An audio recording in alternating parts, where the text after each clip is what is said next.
Chapter 13:17. The frosty white cape fluttered in the air like a flag. It was so sharp and so ostentatious. No words in the world could describe the brilliance of this moment. Jiang Wang's body was surrounded by flowing fire, his gaze calm. Now was far from the time to relax. At the edge of life and death, he had only taken a step back. His body was still at the edge of the cliff.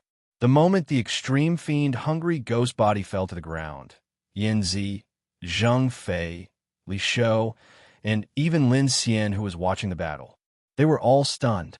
From the very beginning, Jiang Wang had shown a very strong desire to attack. From the beginning to the end, he had been taking the initiative to attack and create opportunities. But before Huan Tao fell, no one thought that he could do it. These were the four infamous human demons. They were extremely evil people who had grown up in countless battles. They had done the most evil things and killed countless people, whose hands were not stained with blood, who had not been wanted by all parties, but remained unharmed in the end and became a human demon. They were not like Xiong Wen and Fong Helling, who were only used as a screening threshold and had been changed countless times. They were all evil, cut off flesh, unmasked, and beheaded. They were all demons who had done evil for a long time and were infamous everywhere. Even the pursuit of the Mahis sect could not eliminate Huan Tao. Today, he died at the hands of Jiang Wang in the Broken Soul Gorge.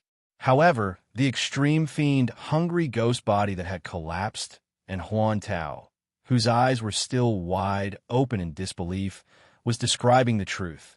He seemed to be unwilling, as if he wanted to say something, but he would never be able to open his mouth again. Sometimes life and death was just a result. It did not have any meaning. Lin Xian quickly replayed the battle in his mind. He felt that every choice made by Jiang Wang in the battle was impeccable. Clearly, every opponent he faced had the strength to fight to the death with him. But he moved left and right, fighting and dodging, pointing to the east and striking to the west. From beginning to end, he controlled the rhythm of the battle. These powerful human demons had instead become his barriers in battle, his weapons to deceive his opponents.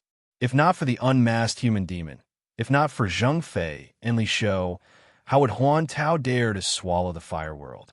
How would he be killed in one strike? On the other hand, Lin Xian didn't think that he could do any better than the four great human demons.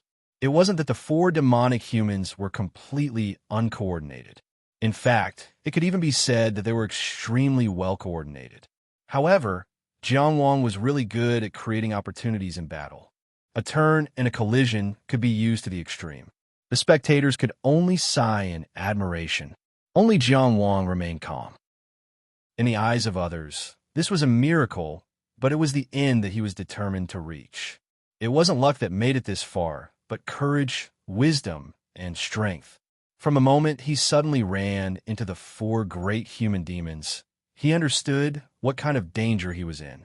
He immediately decided to challenge the legend. It was still far from being realized. Among the four human demons, Huan Tao ranked the lowest and was also the weakest. Huan Tao's death would only lead to an even crazier counterattack. The following battle was even more dangerous.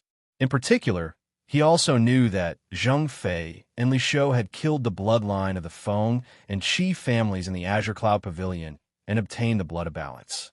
Their current strength would only be stronger and more terrifying than before. Thus, the moment his sword started slaughtering the hungry ghost, he had already turned around with his sword. The long sword hummed softly, thirsting for human demon blood.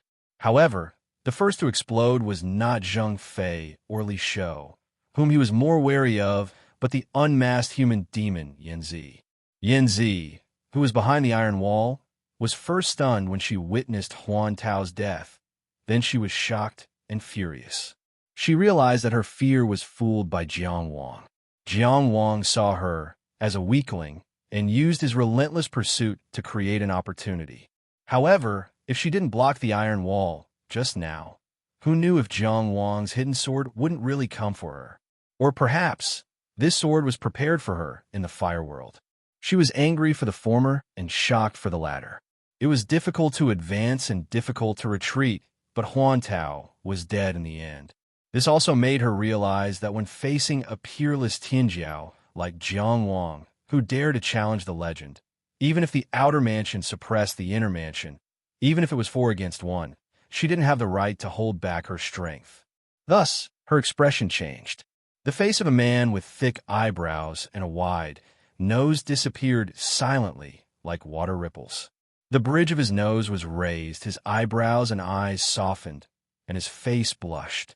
His facial features moved, and a woman's face appeared. Her face was delicate and pretty, like a 16-year-old beauty.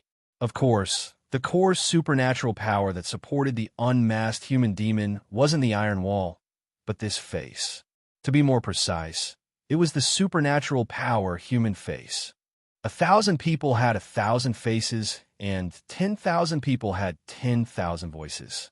However, she, the unmasked human demon, could wear 1,000 faces, and it was different every time. All these years, every time Yanzi killed a master, she would unmask him. The effect of the human face supernatural power allowed her to inherit the supernatural power of the dead master for her own use. This was the origin of the name Unmasked. It meant that she would kill if she unmasked, but it also meant that she would really unmask her opponent's face. Each human face could use the supernatural power 3 times. After 3 times, the power would be exhausted. The defensive power of the Iron Wall was amazing, but it wasn't rare. It was one of the collections that could be picked and used at will. At this moment, the face she was wearing was her most treasured collection. Back then, she had spent a lot of effort to peel it off. It was one of the most precious and important collections in her life. There was only one effect left, and she hadn't been willing to use it for many years. This face was a delicate and pretty face, and this supernatural power was rarely seen in the world. Its name was Absolute String. Breaking the zither string, such a sound would no longer exist in the world. The effect was randomly sealing one of the opponent's supernatural powers. When Yin Zi wore this delicate and pretty face, together with her mature and graceful figure, she was indescribably beautiful. She glanced at Jiang Wang's side. Ding dong. The sound of a string stopped. Jiang Wang could clearly feel that a dark shadow seemed to cover the 5 prefecture sea. It hesitated for a while. Finally, it quietly fell and covered a black and white supernatural power seed. Unknowingly, it was as if a string had snapped. The astray path dimmed. Although the sword immortal, who was independent of the 5 prefecture seas dome, wasn't affected, the 5 prefectures still shone. However, Jiang Wang already understood that he couldn't use the astray path supernatural power anymore. At least, before the effect of Yin Zi's supernatural power ended, he couldn't lead his opponent astray. This supernatural power that he had picked in the second inner prefecture had always been his trump card. He didn't show it to others easily, and he would definitely kill his opponent if he used it. However, in this dangerous situation, it was sealed. It was like a tiger breaking its fangs and an eagle breaking its claws. Which supernatural power did I seal? Yin Zi asked with a smile, but her eyes were full of coldness. You're very lucky. It probably delayed your death. Jiang Wang leaped toward her with his sword, but it only delayed it. It was never the astray path that gave him courage, but his courage and tenacity allowed him to walk the astray path. Without the astray path, he was still powerful. Hateful, hateful, hateful. Zhang Fatty's big body crashed toward him at this moment, and he roared angrily. I'm going to tear your head off. I won't play with you anymore.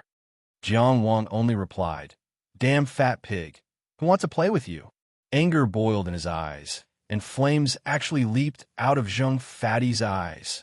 That was the appearance of anger boiling to a certain degree under the effect of the secret art of anger. If it was someone else who was so angry, they could be killed on the spot with the secret art of anger alone. Although this technique's grade wasn't as high as the 5 senses hell, there were too many benefits to using it. Of course, this was also because Zhang Fatty didn't consider defense at all, so it was so easy to succeed. Unfortunately, Zhang Fatty couldn't be killed, at least not like this. With the protection of the evil retribution supernatural power, as long as they didn't want to die together with Zhang Fatty, they could only avoid him. Therefore, among the 9 great demons, he was ranked third. After the divination master, he was the most evil.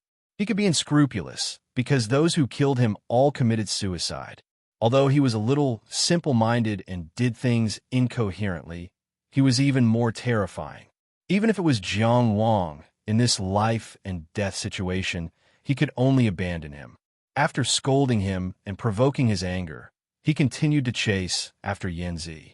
Zheng Fati didn't set up defenses against the evil retribution supernatural power, but there were advantages to not setting up defenses. A streak of anger could restrain him. Zheng Fati, whose eyes were red, chased after Jiang Wang. Although his momentum was fast and his speed was fast, he couldn't do anything under the burning of the flames of anger. Jiang Wang easily changed directions and chased after the unmasked devil man under his pursuit. Yanzi left many afterimages in the air, and green clouds dissipated. Zheng Fati broke through the air with a terrifying explosion. The 3 of them flew separately, chasing and killing each other in this connate chaos separation formation. Every collision was filled with killing intent, and it was extremely dangerous. However, there were more than 2 devilmen. Just as Zheng Fati rushed over again, Jiang Wang suddenly felt a pain in his chest, and he couldn't help but slow down a bit. He didn't need to look back to know that Skinny Li was mutilating his own heart. His Tongguei supernatural power allowed him to affect Jiang Wang without having to get close. With this delay, Yanzi had already left the attack range, and he swung his dagger backhandedly. It was like a scorpion swinging its tail. Scorpions were petite, and the most poisonous part of their bodies was their stinger. A stab from the tail was a sure kill. In an instant, cold light turned into lightning, just like a sudden clap of thunder. Even the light and shadow were shattered by this sword, which showed its speed. Clang! The dagger was nailed to the edge of Chang Xiangxi's sword. Jiang Wang swung his sword horizontally, using offense as defense. He used famed scholar's destitute sword to strike this dagger. The precision of this sword proved that Jiang Wang's swordsmanship had reached another level and was infinitely close to the peak of this realm. However, this sword was obviously not enough, because a tyrannical aura was already approaching. Zheng Fati crashed in front of him, and his large hands opened, as if they were covering heaven and earth. His large hands closed together, like a bear hugging a tree. Jiang Wang's expression didn't change, and Chang Xiangxi continued to pull outwards. Famed scholar's destitute sword was pulled horizontally to the end, and the dagger was sent flying. At the same time, the true samadhi fire surrounded his body, and the flames directly pounced on the fat figure of the 1,000-fiend devil man. In order to complement the evil retribution supernatural power, Zheng Fati needed to improve his defensive ability the most. Otherwise, he wouldn't even have a corpse left after a few evil retribution. He was indeed the most focused on this. This fat body was cultivated by a secret technique and was called flesh armor. Its defensive ability was far superior to conventional methods. Ordinary swords and axes couldn't even scratch the skin. At this moment, Jiang Wang suddenly activated his supernatural power, and the true samadhi fire, which could burn anything, pounced on him, causing him to feel some pain. The raging fire almost burned out the fat and made a sizzling sound. Zheng Fati couldn't help but retreat a few steps as the fire snake devoured his body. He groaned in pain, but immediately laughed loudly. "I don't feel pain. I'm not afraid of pain at all." He was really crazy and ferocious. He pounced on Jiang Wang with flames all over his body, wrapped in the aroma of roasted meat. Meanwhile, Jiang Wang had already leapt up and pounced on the swallow. When the true samadhi fire burned Zheng Fati, he also felt intense pain, and the corresponding parts of his body began to wither. He couldn't help but frown. So this was the feeling of being attacked by the true samadhi fire. This attack was to drive Zheng Fati away, and also to test the effect of Zheng Fati's evil retribution. He found that Zheng Fati's evil retribution was the same as Skinny Li's Tongguei. The effect of the counterattack on him was not as terrifying as it was at the Azure Cloud Pavilion. It was not an equal or superior counterattack, but a weaker counterattack compared to the original attack.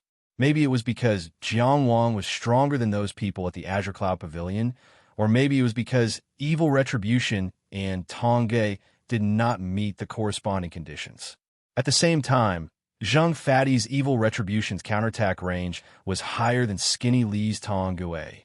It was not difficult to find the reason by reviewing the battle situation. In this battle, Jiang Wang fought with Zhang Fatty more than he fought with Skinny Li. Did evil retribution and Tonggue also need to meet the conditions of knowledge, just like the wrong path? Did they need more contact and records? Jiang Wang silently analyzed the information he received in exchange for the pain, but his figure was graceful and at ease.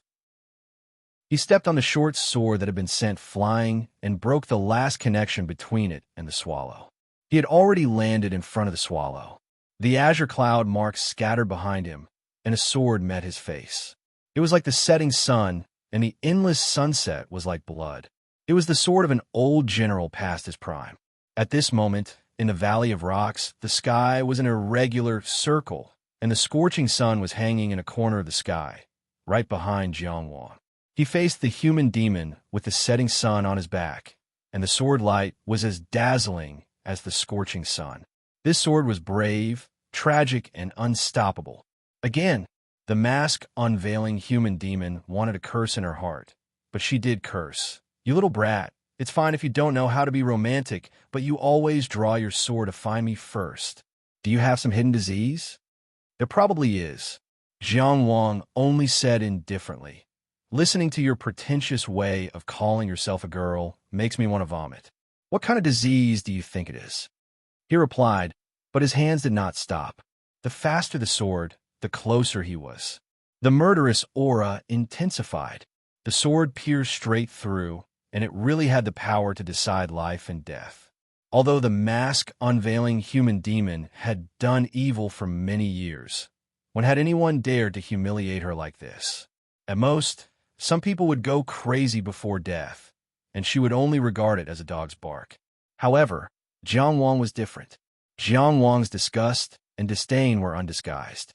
He turned a blind eye to her flirtatiousness and treated her charm as dregs. In her view, this was a denial of her identity as a woman, other than a human demon. She could keep a pretty boy by her side. She could be intimate with him. She could play with men wantonly. And she could enjoy a short period of so-called love precisely because she cared about these things. Therefore, she was especially angry. So angry that her eyes were red. So angry that she wanted to bite Jiang Wang's throat. However, the anger in her heart surged, and she immediately suppressed it. She was not an idiot like Zhang Fei. She would not let herself be swayed by small tricks, and she would not let her emotions affect her decisions. She had already used her trump card to cut off one of Jiang Wang's divine abilities. As long as they fought steadily and surely, the scales of victory and defeat would still be on their side. Jiang Wang's provocation of anger was nothing more than to get rid of her as soon as possible. This sort of mortal state could not be maintained for too long, and the state of 5 prefectures simultaneously had its limits. She would not do what the enemy wanted. The more Jiang Wang wanted to end things quickly, the more she should delay. Time was Jiang Wang's biggest opponent. Therefore, the swallow retreated. She took a step back, splitting into 3 afterimages. When she took another step back, there were already 9 afterimages. She fled in different directions. It was hard to distinguish between real and fake. The mask unveiling human demon's flying technique could be said to be exquisite. However, Jiang Wang only glanced at it once. Then he raised his sword and stepped on the clouds, turning towards Skinny Li.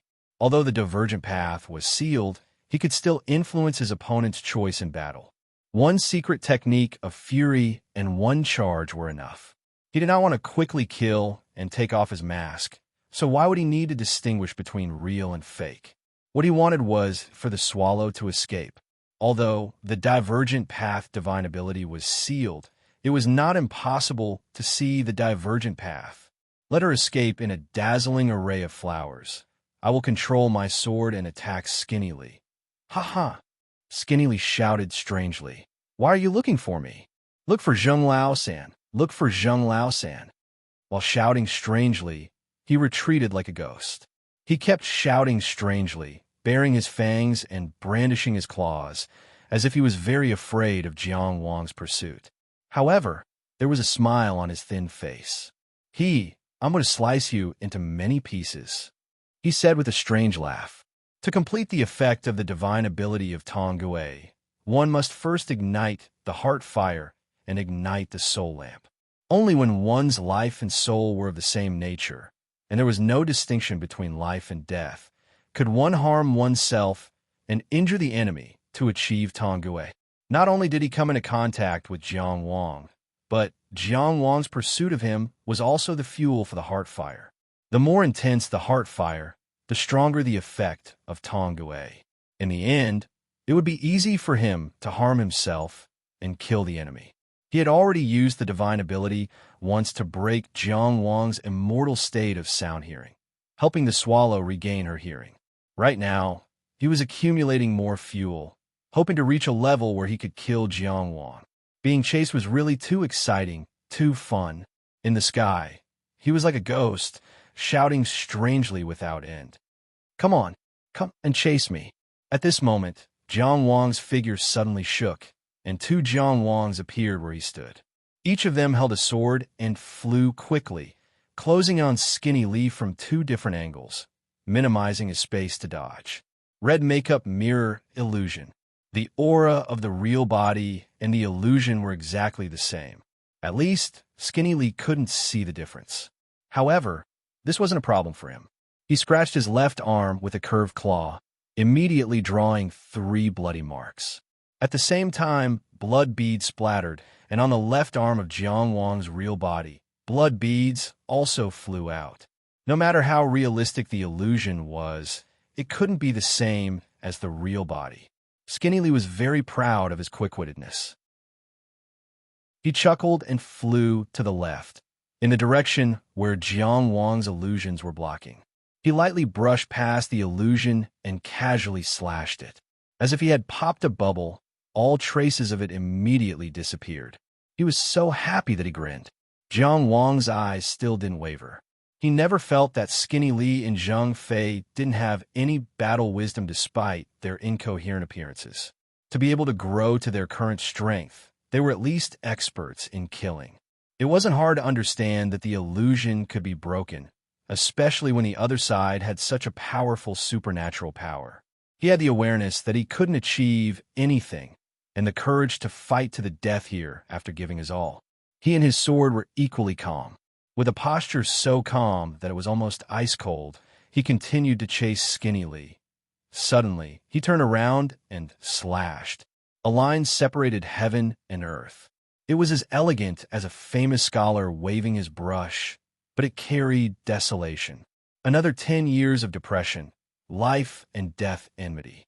Only this time it was slightly different. On the blade of Changxiangxi, there was a slight swirl of frost from the wind. This made the sword even colder, and its killing intent was biting cold. The one facing the sword was the mask-unveiling human demon who had quietly pounced. Her sneak attack failed, and she was frightened. She didn't have time to leave a mark on Jiang Wang's body. She retreated again, leaving behind 9 afterimages.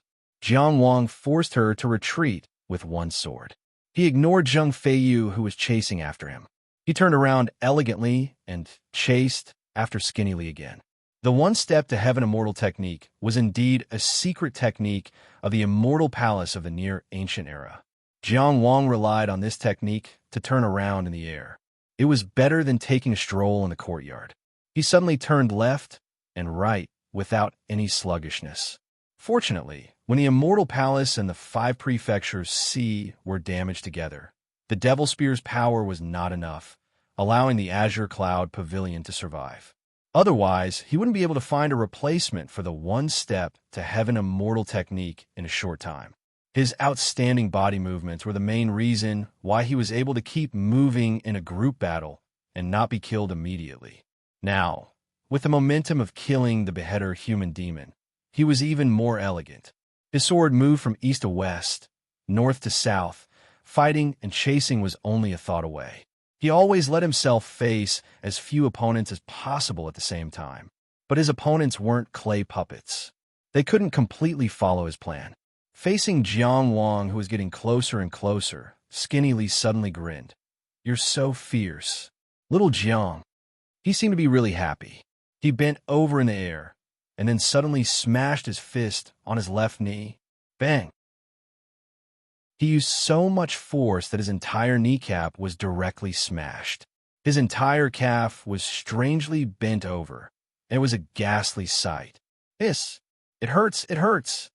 His smiling face turned into a crying face as he cried out. And under the divine ability of Tong Jiang Wang, who was chasing Skinny Lee and leisurely strolling the air, had his left knee explode with a bang. In an instant, half of it shattered. His entire left leg flipped over unnaturally, and his body stopped in midair. The divine ability of Tong Gue hadn't met the requirements yet, so it couldn't counterattack at the same time. Jiang Wang's injuries weren't as serious as Skinny Lee's, but it was enough to delay his movements. With this obstruction, caught you. Zhang Fei had already caught up. The four prefectures shook together. His left hand slapped away the chi wave, and his right hand held a saber and chopped at the back of Jiang Wang's head.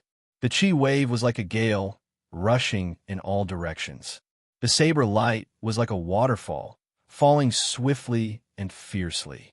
It covered all directions, not giving Jiang Wang any room to escape. With the divine ability of evil retribution, he didn't need to consider defense. Thus, his attacks were even wilder and fiercer. Many people who were stronger than him had died under his saber. The saber light and the palm wind formed a terrifying force, like an invisible and huge cover. It covered him and Jiang Wang together, and then crushed them inwards. The situation was dangerous. Skinny Lee used his shattered knee to send Jiang Wang into a dead end in an instant. At this moment, chasing Skinny Lee was already impossible. Counterattacking Zhang Fei was even worse. Any damage caused to Zhang Fei would also be inflicted on himself. How was Jiang Wang going to deal with this extremely fierce palm and saber attack? Lin Xian, who was watching the battle, didn't have an answer. Yan Zi and Skinny Lee, who were in the battle, didn't have an answer either. They had seen too many situations where Zhang Fei crushed his opponents to death. No one who was truly caught by Zhang Fei had ever been able to escape. But in the next moment, Jiang Wang gave his answer. He turned around and swung his sword. Dragging his injured leg with a shattered knee, he crashed in front of Zhang Fei. His long sword slashed diagonally, cutting off Zhang Fei's left leg. Of course, correspondingly, Jiang Wang's left leg, which had already been shattered by Skinny Lee, was also silently broken. Who would have thought that Jiang Wang, who had been unwilling to fight Zhang Fei head-on since the start of the battle, would brazenly attack Zhang Fei, and so directly and so fiercely? Even Zhang Fei himself didn't dare to believe it. In pain, he looked at the broken left legs of both of them and froze for a moment. Then he laughed and said, "I'm not afraid of pain. It doesn't hurt at all." And Jiang Wang, who also had a broken leg, was expressionless. He took the opportunity to crash into Zhang Fei's embrace, almost touching Zhang Fei's face. Zhang Fei didn't set up any defenses. His flesh armor was his first line of defense, and evil retribution was his second. The damage that was enough to kill him would definitely kill the opponent first. Therefore, his saber light and palm wind were more for confinement, locking Jiang Wang in the attack range and not letting this extremely fast toy escape. Like a tornado, the eye of the storm became calmer. At this moment, Jiang Wang had already crashed into the eye of the storm. The pain of his broken leg made him frown uncontrollably, but his hand holding the long sword was still as steady as a rock. The light of the 5 superpowers flowed on the body of the sword. The long sword moved forward and cleanly broke through the flesh armor, stabbing into Zhang Fei's abdomen. Zhang Fei's eyes widened in pain and confusion. For a moment, the palm wind and saber light that had locked Jiang Wang down dissipated. The confinement was gone. Jiang Wang didn't take the opportunity to escape. He didn't choose to break free. Instead, he held the long sword and swung it diagonally. Zhang Fei's fat face immediately twisted. Blood gushed out of his abdomen and couldn't be stopped. Under the effect of evil retribution, Jiang Wang's abdomen suddenly split open. His organs were exposed, and blood flowed freely. If he cut off Zhang Fei's left knee and made the best use of his left leg that had already been crippled by Skinny Lee, it was considered a comprehensive consideration of the battle situation. It wasn't a big loss at all. But then, the sword piercing through his abdomen and then the sword swinging diagonally seemed to have completely disregarded the existence of evil retribution. He actually showed a posture of mutual destruction, swearing to kill Zhang Fei on the spot. Who would have thought? People only saw that in the confinement of the palm wind and saber light. The green-robed youth holding the sword was almost face-to-face with the tyrannical and cruel 10,000 fiend human demon. The face of the usually crazy and tyrannical Zhang Fei was twisted in shock and fear. The usually gentle and calm Jiang Wang was expressionless. His sword was more ruthless than the previous, and he allowed himself to bleed. For a moment, no one knew who was crazier. Chapter 13:18. It wasn't that Zhang Fei wasn't afraid of pain, or that he didn't know death. It was just that the evil retribution divine art was so powerful that he had never encountered such an opponent in a long time. Almost all of his opponents, after learning of his evil retribution divine art, avoided and escaped from him as much as possible. Who would really perish together with him just because of a disagreement? The perishing together he had seen was the madness of those who had reached the end of their road. No one would be willing to trade their life for his when there was still a chance. Therefore, when his left leg was cut off, he was still laughing. When his abdomen was penetrated, he relaxed the shackles of his saber, subconsciously wanting to give Jiang Wang a chance to escape. But when Jiang Wang's sword continued to cut, he couldn't laugh anymore. Yan Zi and Li Shou, who were separated on the other side of the battlefield, were also shocked, but they couldn't help in time. They had retreated too far. Surrounded by palm wind and saber light, Jiang Wang was so close to Zhang Fei. The two were almost face to face, staring at each other.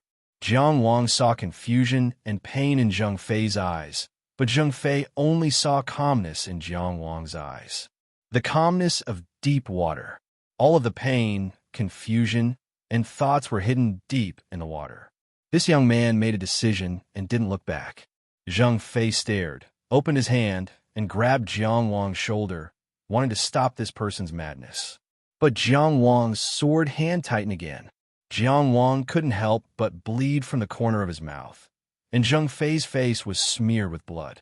Sharp sword qi moved crazily in Zhang Fei's body, as fast as lightning, converging into the shape of a sword, breaking through the 5 prefecture seas and piercing the heaven and earth isolated island.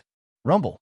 The terrifying sword qi formed a tornado in the 5 prefecture seas, crashing into Zhang Fei's heaven and earth isolated island. The 5 prefecture seas churned violently, unable to stop. I'm going to die. Zhang Fei, whose Tao essence was in chaos, cried out. Jiang Wang had even slashed his sword in his 5 prefectures sea, clearly intending to kill him here. Didn't this person know that under the evil retribution divine art's counterattack, even if he didn't die, he would be heavily injured? There were 2 other great demons present. What was the difference between being heavily injured and dying? This is crazy. But Zhang Fei couldn't think about what would happen to Jiang Wang after that. He could only think that he was going to die right now. Thus, his voice actually carried a trace of sobbing. It was a child's fear of danger. He loved to play. He didn't want to die. Jiang Wang was expressionless. He seemed to be doing crazy things, but his heart was calm and clear. These people were not wrong. Of course, he would not perish together with Zhang Fei. Who was Zhang Fei? How could she be worthy of Jiang Wang, Tongwei? It was a fact that the human devil was evil, but it was also a fact that the human devil was strong. No matter how fierce he looked, no matter how decisive his actions were, This was the price he had to pay in order to defeat these powerful opponents. At this point in the battle, he had already noticed that the counterattack of the evil retribution god art had two manifestations. Firstly, it would occur at the corresponding position. Secondly, the damage dealt by the counterattack would correspond to the damage received. However, the final damage dealt would also be related to the target's own defense. According to the previous probing, in this battle, the conditions for Zheng Fei's evil retribution god art had not been completely met. The counterattack damage of the evil retribution god art was lower than the damage he dealt to Zheng Fei. However, with the flesh armor, Zheng Fei's physical defense was astonishing. In the end, the damage received by the two of them might be equal. In other words, even if the conditions for the evil retribution god art had not been met, it was very likely that it would kill him while killing Zheng Fei. Exchanging one of his legs for Zheng Fei's was a consideration that maximized the benefits of the battle. It was equivalent to exchanging one of his legs for both of Zheng Fei's legs. At the same time, it was also another opportunity to test the evil retribution god art and obtain knowledge about it. After confirming that he already understood the range of the evil retribution god art's counterattack, he decisively stabbed his sword through the abdomen. Piercing through the abdomen was not his goal. Escaping Zheng Fei's suppression was also not his goal. Because if Zheng Fei could trap him with Skinny Li's help this time, then he could do the same next time.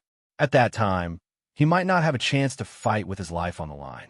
His goal was Zheng Fei's worldly, solitary island. This was a battle choice made on the spur of the moment. He knew that there was no part of his body that could be tougher than Zheng Fei's, who was protected by the flesh armor. However, in the cultivation system, his worldly solitary island was extremely stable. This was due to his powerful heaven and earth gate and the support of the origin from a forest-ocean origin world. As the feedback from the heaven and earth after a cultivator opened the heaven and earth gate, the worldly solitary island suppressed the 5 prefecture seas and supported the soaring Dragon Dao vein. There was no need to doubt its importance. Zheng Fei was already in the outer building realm, and the soaring Dragon Dao vein had already swam into the hidden star ocean. However, the worldly solitary island's suppressive effect on the 5 prefecture seas still existed. At the same time, Jiang Wang's 5 inner palaces all had god art seeds. With the light of the 5 god arts shining, the 5 prefecture seas were far calmer than Zheng Fei's. Although the Cloud Apex Immortal Palace was more dilapidated than before, it could still help to suppress the 5 prefecture seas. Based on these considerations, he chose to pierce through the 5 prefecture seas with his sword aura. He wanted to kill Zheng Fei until the worldly solitary island collapsed and the 5 prefecture seas shook. He wanted to kill Zheng Fei's courage and preserve his own combat strength to the greatest extent. However, in the eyes of outsiders, his series of actions were truly ruthless, and he wanted to perish together with Zheng Fei. He had already killed his way into the 5 prefecture seas and attacked the worldly solitary island. How fierce was his killing intent? Yan Zi was indescribably horrified and felt that he had encountered a complete madman. The human demon didn't care about the lives of others, but this person didn't care about his own life. She couldn't imagine how she would react if she was in Zheng Fei's position. Li Laosi, who was burning with anxiety, made an even more direct choice. This guy who only knew how to follow behind Zheng Fei like a yes man all day long and only knew how to say, yes, yes, yes. This guy who was abnormally vigilant in battle and always kept a sufficient distance from Jiang Wang. Looking at Zheng Fei, who was trembling in fear under Jiang Wang's sword, his eyes instantly turned red. In his haste, he didn't have time to get close to the battle. He directly clawed back and pierced his own chest, grabbing his beating heart. "It hurts, third brother." As he shouted, he crushed the heart with one hand. Jiang Wang, who was destroying Zheng Fei's worldly solitary island, trembled all over and immediately spat a mouthful of blood on Zheng Fei's face. He indeed didn't expect that Li Laosi had such deep feelings for Zheng Fei. Who would have thought that 2 people who committed all kinds of evil and insane actually had feelings? These two people who had no humanity to speak of actually showed a human side. Just a moment ago, his heart had really shattered. He had completely used his Tao essence to forcefully gather it, and only then could he barely maintain the circulation of his blood. If he didn't treat it in time, it would soon collapse. Similarly, the Tonggue theurgy didn't meet all the conditions to be used, and the degree of counterattack was greatly mismatched. Therefore, Jiang Wang's injuries were already so severe, but Li Laoxi's own injuries would only be worse. Li Laoxi was determined to save Zheng Fei, even if he had to die. Jiang Wang pushed away Zheng Fei, whose 5 prefectures C was still in turmoil, and took the opportunity to pull out his long sword. Dragging a broken leg and spilling blood, he stepped on the clouds and pounced toward Li Laoxi. Li Laoxi had such deep feelings for Zheng Fei, so he decided to fulfill his wish. Perhaps some people could see the brilliance of humanity in Li Laoxi, but Jiang Wang saw an opportunity. Killing Zheng Fei was originally an illusion. He only wanted to temporarily cripple Zheng Fei, and at the same time, find an opportunity to kill Swallow, who had endless tricks up her sleeve. And Li Laoxi risked his life to save Zheng Fei, causing him to suffer heavy injuries, and, at the same time, causing the battle situation to evolve further. He decisively made his choice. This counterattack was too sudden, too determined. It was so fast that even Lin Xian, who was watching from the side, couldn't react in time. Even Swallow, who was in the middle of the battle, couldn't catch up. Just a moment ago, he was still ferociously trying to perish together with Zheng Fei, and his sword pierced through Zheng Fei's stomach.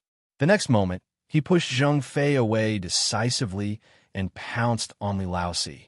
His heart was shattered, blood was still flowing from his mouth, and one of his legs was broken. But when he flew in the air, he was as free as a bird. Freedom was also self. And Li Laoxi, who had just crushed his own heart and was curled into a ball due to the pain, suddenly noticed the sound of the wind.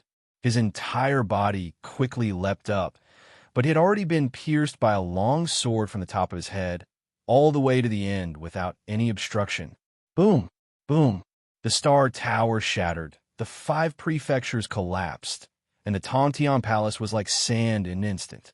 The 4th flesh-slicing human demon died, so easily in a way that no one could have imagined, and Jiang Wang's entire body suddenly flipped over, like a bird with broken wings, and fell to the ground.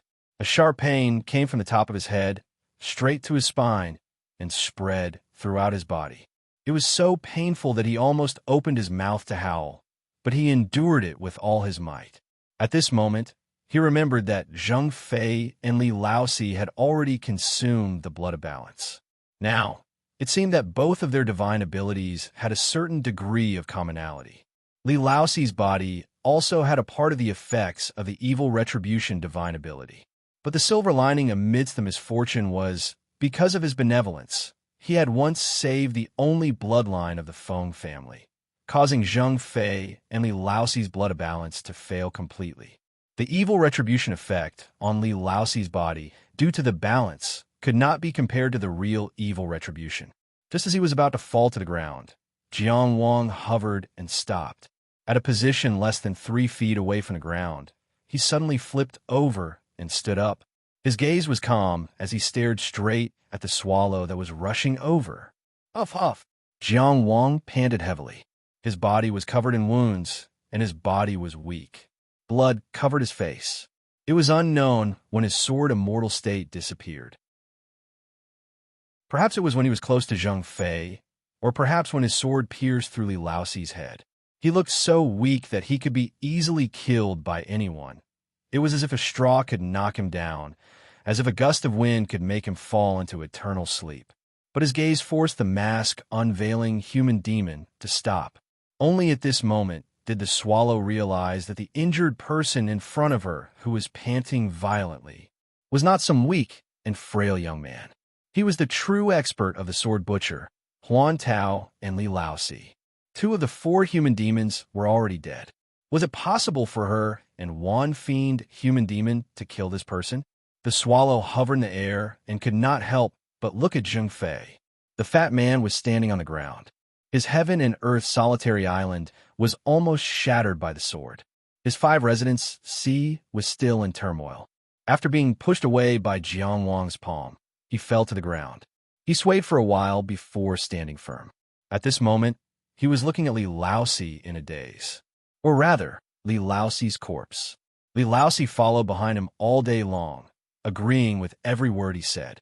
He listened to everything he said and rarely talked back. Li Laosi, who was both a follower and a yes-man, died just like that. He did not even leave behind any last words. When heartbreak came to save Zheng Fei, those words of "it hurts, third brother," were actually the last words he said in his life. There was no other words. In order to save Zheng Fei, he used a suicidal method to activate Tong Gue to stop Jiang Wang. This directly led to his weakness, giving Jiang Wang the opportunity to kill him with one sword. This thin man, who never had his own opinions, actually showed his own opinions at this moment. Zheng Fei opened his mouth, as if he wanted to say something, but not a single word came out. Very few people knew that Li Laosi was really his younger brother. It was not Zheng Lao-san or Li Laosi or something like that between humans and demons, but a real blood relationship. They were siblings from the same mother, connected by blood. Their father was a scholar in his early years, but he was not good at studying and was expelled after a few years. He ran off to do business, losing money no matter what he did.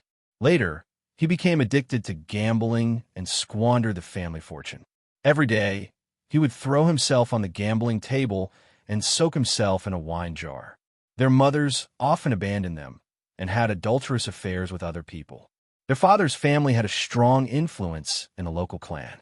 After their mother's affair was exposed, the adulterer was drowned in a pig cage. Because he and Li Laosi were still young and needed to be taken care of, their mother was able to survive. The clan needed more people, so their father also forgave them. But when their father said that he forgave them, it was more like he wanted to keep a long-term worker who provided gambling capital. Since then, he abused his wife and children every day. If he was not happy, he would punch and kick them. He beat ***** and bastard. He suspected that Li Laosi was the adulterer's son. His mother could not bear the torture. One morning, after cooking for the brothers, she jumped into the river. Zheng Fei still remembered that he ate red braised pork that morning. It was as good as the new year. His mother said that when he grew up, he had to earn more money so that he could eat red braised pork every day. After he walked out of the door and came back, he was already wrapped in a straw mat. The young him did not know the meaning of death. But since then, the 2 brothers lived with their father. Their mother's death was like a stone falling into the water, causing a ripple for a moment. But soon, it returned to its original state.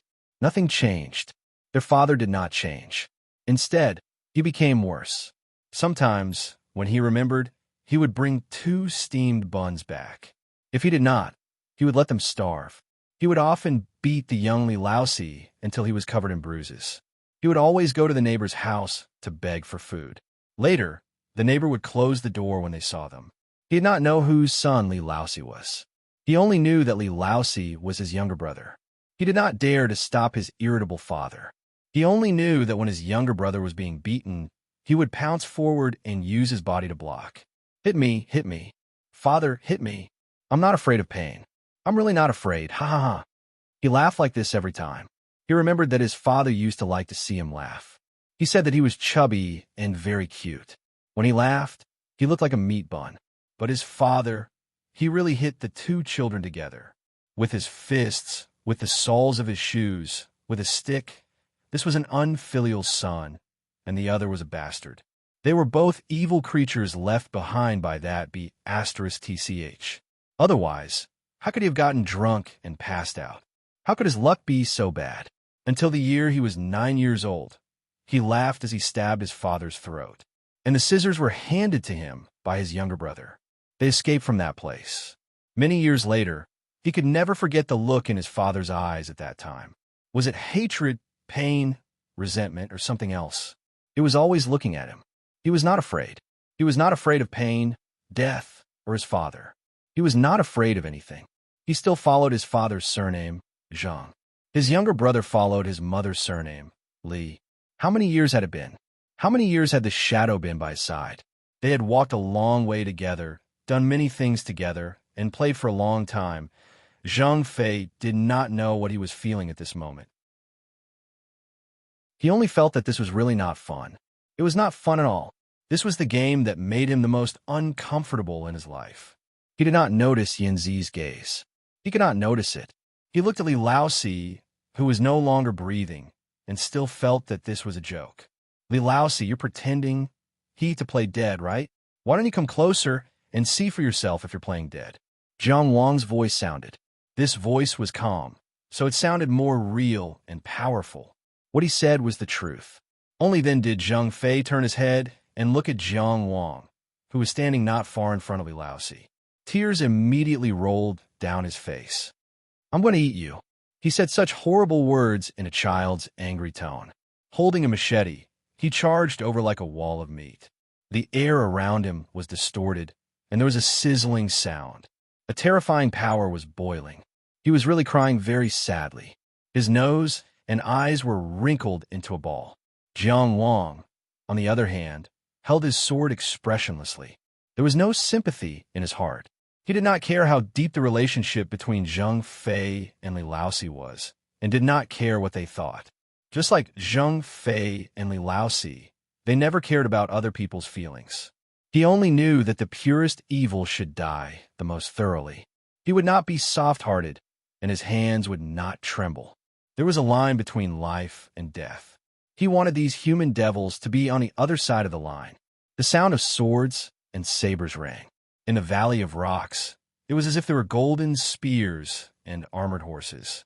Jiang Wang's sword was like the bright moon in autumn, while Zhang Fei's machete was like a great river. The machete and sword collided, making the most violent sound. Jiang Wang was sent flying along with his sword. In midair, he spat out another mouthful of blood. His heart was already shattered.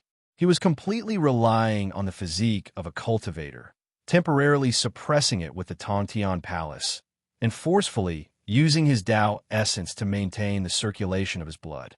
Facing Zhang Fei, who was at full strength, he could not block it at all.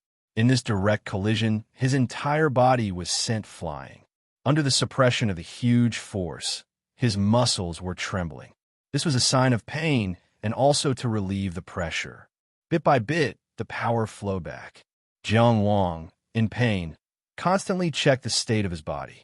5 palaces, Tongtian Palace, muscles and bones. So far, except for the 5th inner palace that was still being explored, the other 4 inner palaces had opened up more than 3,000 rooms.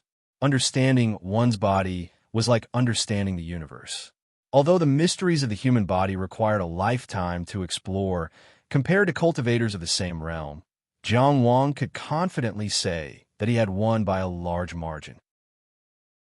Only when he understood Zhang Fei and had such a clear perception and judgment of himself at the same time did he dare to counterattack against the evil retribution divine ability. His sword pierced through his abdomen, and his sword collided with the isolated island of heaven and earth. At the moment when he was cut open by the machete, he floated in the air like a leaf leaving a branch, but his hand had already pulled back the longsword. His body, which was still flying backward, suddenly stopped in the air and flipped over. He spun like a flood dragon, and his sword rose into the bright moon. Sword chi burst out, and the momentum was like yearning. With the yearning sword style, he directly slashed at the swallow. The swallow, who was waiting for an opportunity, was shocked. For a moment, she even dispersed the Tao technique she had prepared. Her body swayed, and afterimages fluttered in the wind. She did not have the courage to fight at all. Fear was constantly deepening. Before entering the valley, Jiang Wang's mountain-toppling sword that forced them to retreat had already frightened her. From the beginning of the battle until now, she, the notorious mask-unveiling human demon, had been driven away by Jiang Wang's sword again and again, like herding cattle and sheep. Fear had long been imprinted in her.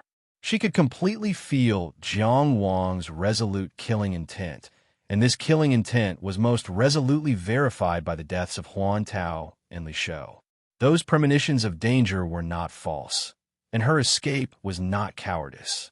Jiang Wang really wanted to kill her, and he really had the ability to kill her.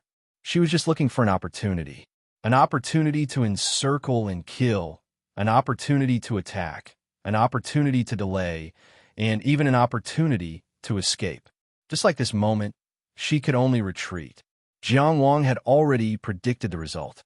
With a flick of his long sword, a bright moon rose on one side and fell on the other side. With an incomparably natural momentum, it once again crashed into Zhang Fei. If only considering the battle strength, Zhang Fei, who had suffered from evil retribution and was heavily injured, should be dealt with last. Yin Zi, whose battle strength was relatively intact, should be dealt with first. However, in Jiang Wang's view, this terrifying mask unveiling human demon was only a cowardly weakling in this battle. She had powerful supernatural powers, but no strong willpower.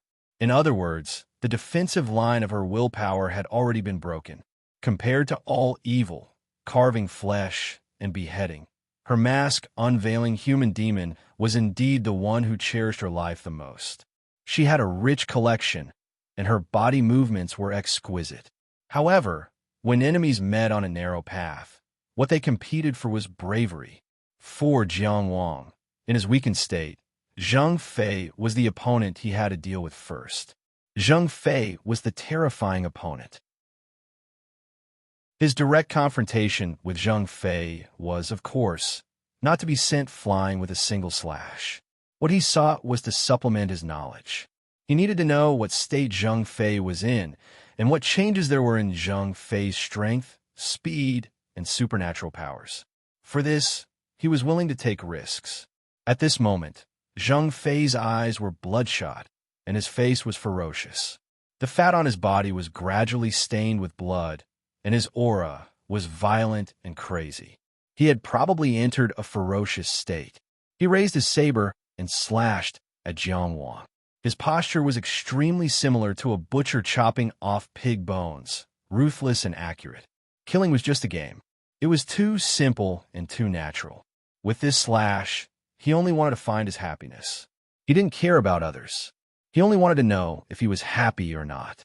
Between life and death, he wanted nothing else. This was his Tao, outside the Tao Tower, which was formed by happiness. In the distant starry sky, the light of the 4 sacred towers flowed into the rocky valley and bathed Zhang Fei's body. The secret technique of wrath collapsed silently, and the 5 senses hell was simply illuminated by the starlight. This saber followed the Tao and didn't allow Jiang Wang to escape. Jiang Wang, indeed, didn't intend to escape. He even rushed forward to meet the saber head-on. His gaze was calm, as if he was going to die hand in hand with Zhang Fei. When the saber was about to reach his face, he just tilted his head. Whoosh! The saber fell close to his cheek and directly chopped off his right ear. Jiang Wang seemed to feel no pain. When he tilted his head, he was already charging forward. He forcefully crashed into Zhang Fei's open arms and pierced his abdomen again. Zhang Fei's huge body instantly stiffened. He fell straight to the ground. His heaven and earth isolated island was once again heavily damaged. 1 ear in exchange for a saber. 1 sword in exchange for a heaven and earth isolated island. Equivalent exchange wasn't Jiang Wang's fighting principle. Therefore, the Changxi sword had already pierced through his abdomen. Lightning flashed through the air, and sword light flashed continuously. While Zhang Fei's 5 senses see was in turmoil, the saber cut off the tendons of his arms and right leg. Zhang Fei tried to forcefully connect them with his Tao energy, but Jiang Wang's sword chi accurately followed and cut the Tao energy into pieces. Zhang Fei, whose 5 senses see was in turmoil and whose tendons were severed, could only fall to the ground. Affected by the evil retribution theurgy, Jiang Wang was almost stuck to his body and fell together with him. This was an extremely risky choice. It had been like this from the beginning. As long as Zhang Fei's saber was an inch to the side, or if he was a breath too slow to dodge. That saber didn't just cut off his right ear, but directly cut open his head. What kind of confidence and courage did one need to turn their head when facing the saber head-on? The sword colliding heaven and earth isolated island was a risk that he had already tried once. The sword light that slashed at Zhang Fei's limbs was more difficult and dangerous. Through a few exchanges, he tested out the strength of the evil retribution theurgy's counterattack. In a situation where Zhang Fei's flesh armor was already broken, he controlled the attack to the point where it was just enough to cripple Zhang Fei's limbs. But the counterattack wasn't enough to completely sever his own limbs. What kind of precise control did this require? If there was a slight mistake in judgment or a wrong grasp of strength, Zhang Fei wouldn't be the only one lying on the ground. However, even with such a perfect strike, most of his tendons in his limbs had already been severed. He was only forcefully connecting them with his Tao energy. In such a state, although he had temporarily dealt with Zhang Fei, it was hard to say how he would fight against the face-unveiling human demon. However, the moment Zhang Fei landed on the ground, Jiang Wang had already used the fat on Zhang Fei's body to shoot out. He suddenly looked at Yin Zi, his right eye flowing with a scarlet gold light, his left eye instantly turning scarlet red. Using the red heart theurgy to control the dry yang eye, he wanted to go all out in a soul battle to get rid of the last human demon. However, Yin Zi's reaction was just as quick. Almost at the same time that Jiang Wang cut down Zhang Fei and turned around, her pretty face instantly disappeared like water. In the ripples of light, a sharp face appeared. The ripples of light continued to expand, and her entire person was hidden in the ripples of light, disappearing just like that. No sound could be heard, no shadow could be seen. She had used the other treasure at the bottom of her chest to escape in a hurry. With Huan Tao and Li Shou dead and Zhang Fei being suppressed, she didn't have the courage to face Jiang Wang head-on. Her courage had long since crumbled under Jiang Wang's relentless attacks and pursuit. The face-unveiling human demon's aura had completely disappeared in this rocky valley, but Jiang Wang didn't completely relax. He only temporarily withdrew the dry yang eye, and then casually controlled the sword qi to cut through Zhang Fei's Tao energy. Under the influence of the evil retribution theurgy, the sword qi was also used on him. He fell on his back. His excellent control over his body allowed him to take control of his body the moment he fell. He shifted his body and sat down next to Zhang Fei, who was lying on his back. At this time, the color of blood on Zhang Fei's body had already faded. Although he was still fat, he was already 2 sizes smaller. He looked at Jiang Wang with his innocent and bewildered eyes. "It hurts, little Jiang, it hurts." He cried like a child. Jiang Wang calmly glanced at him. His soul crashed into his Tong Tian palace, lifted the single rider breaking formation diagram, and launched a soul attack. In the dizziness caused by the counterattack of the evil retribution theurgy, he once again provoked the sword qi to prevent Zhang Fei from recovering his mobility. The same pain came from his 4 limbs, but Jiang Wang's expression didn't change. He forcefully used his Tao energy to temporarily connect his right hand. Holding the acacia somnifera, he pierced the side of Zhang Fei's neck. At the same time, blood spurted out from his neck. However, he didn't have any scruples. He once again used the sword qi to cut through Zhang Fei's Tao energy. Under the counterattack of the evil retribution theurgy, his own hands fell powerlessly. This was an extremely bloody and cold scene, but it was also filled with courage. Being cruel to others didn't require courage, only brutality. Being cruel to oneself required courage. Jiang Wang's method of dealing with Zhang Fei was stupid, but also very simple. Back then at the Azure Cloud Pavilion, after seeing Zhang Fei and Skinny Li's theurgy, his only thought was to turn and run when he met these 2 human demons in the future. Because he really didn't know where the flaw was, and he didn't know how to deal with it. In today's difficult battle that he couldn't escape from, he only found a flaw that couldn't be considered a flaw.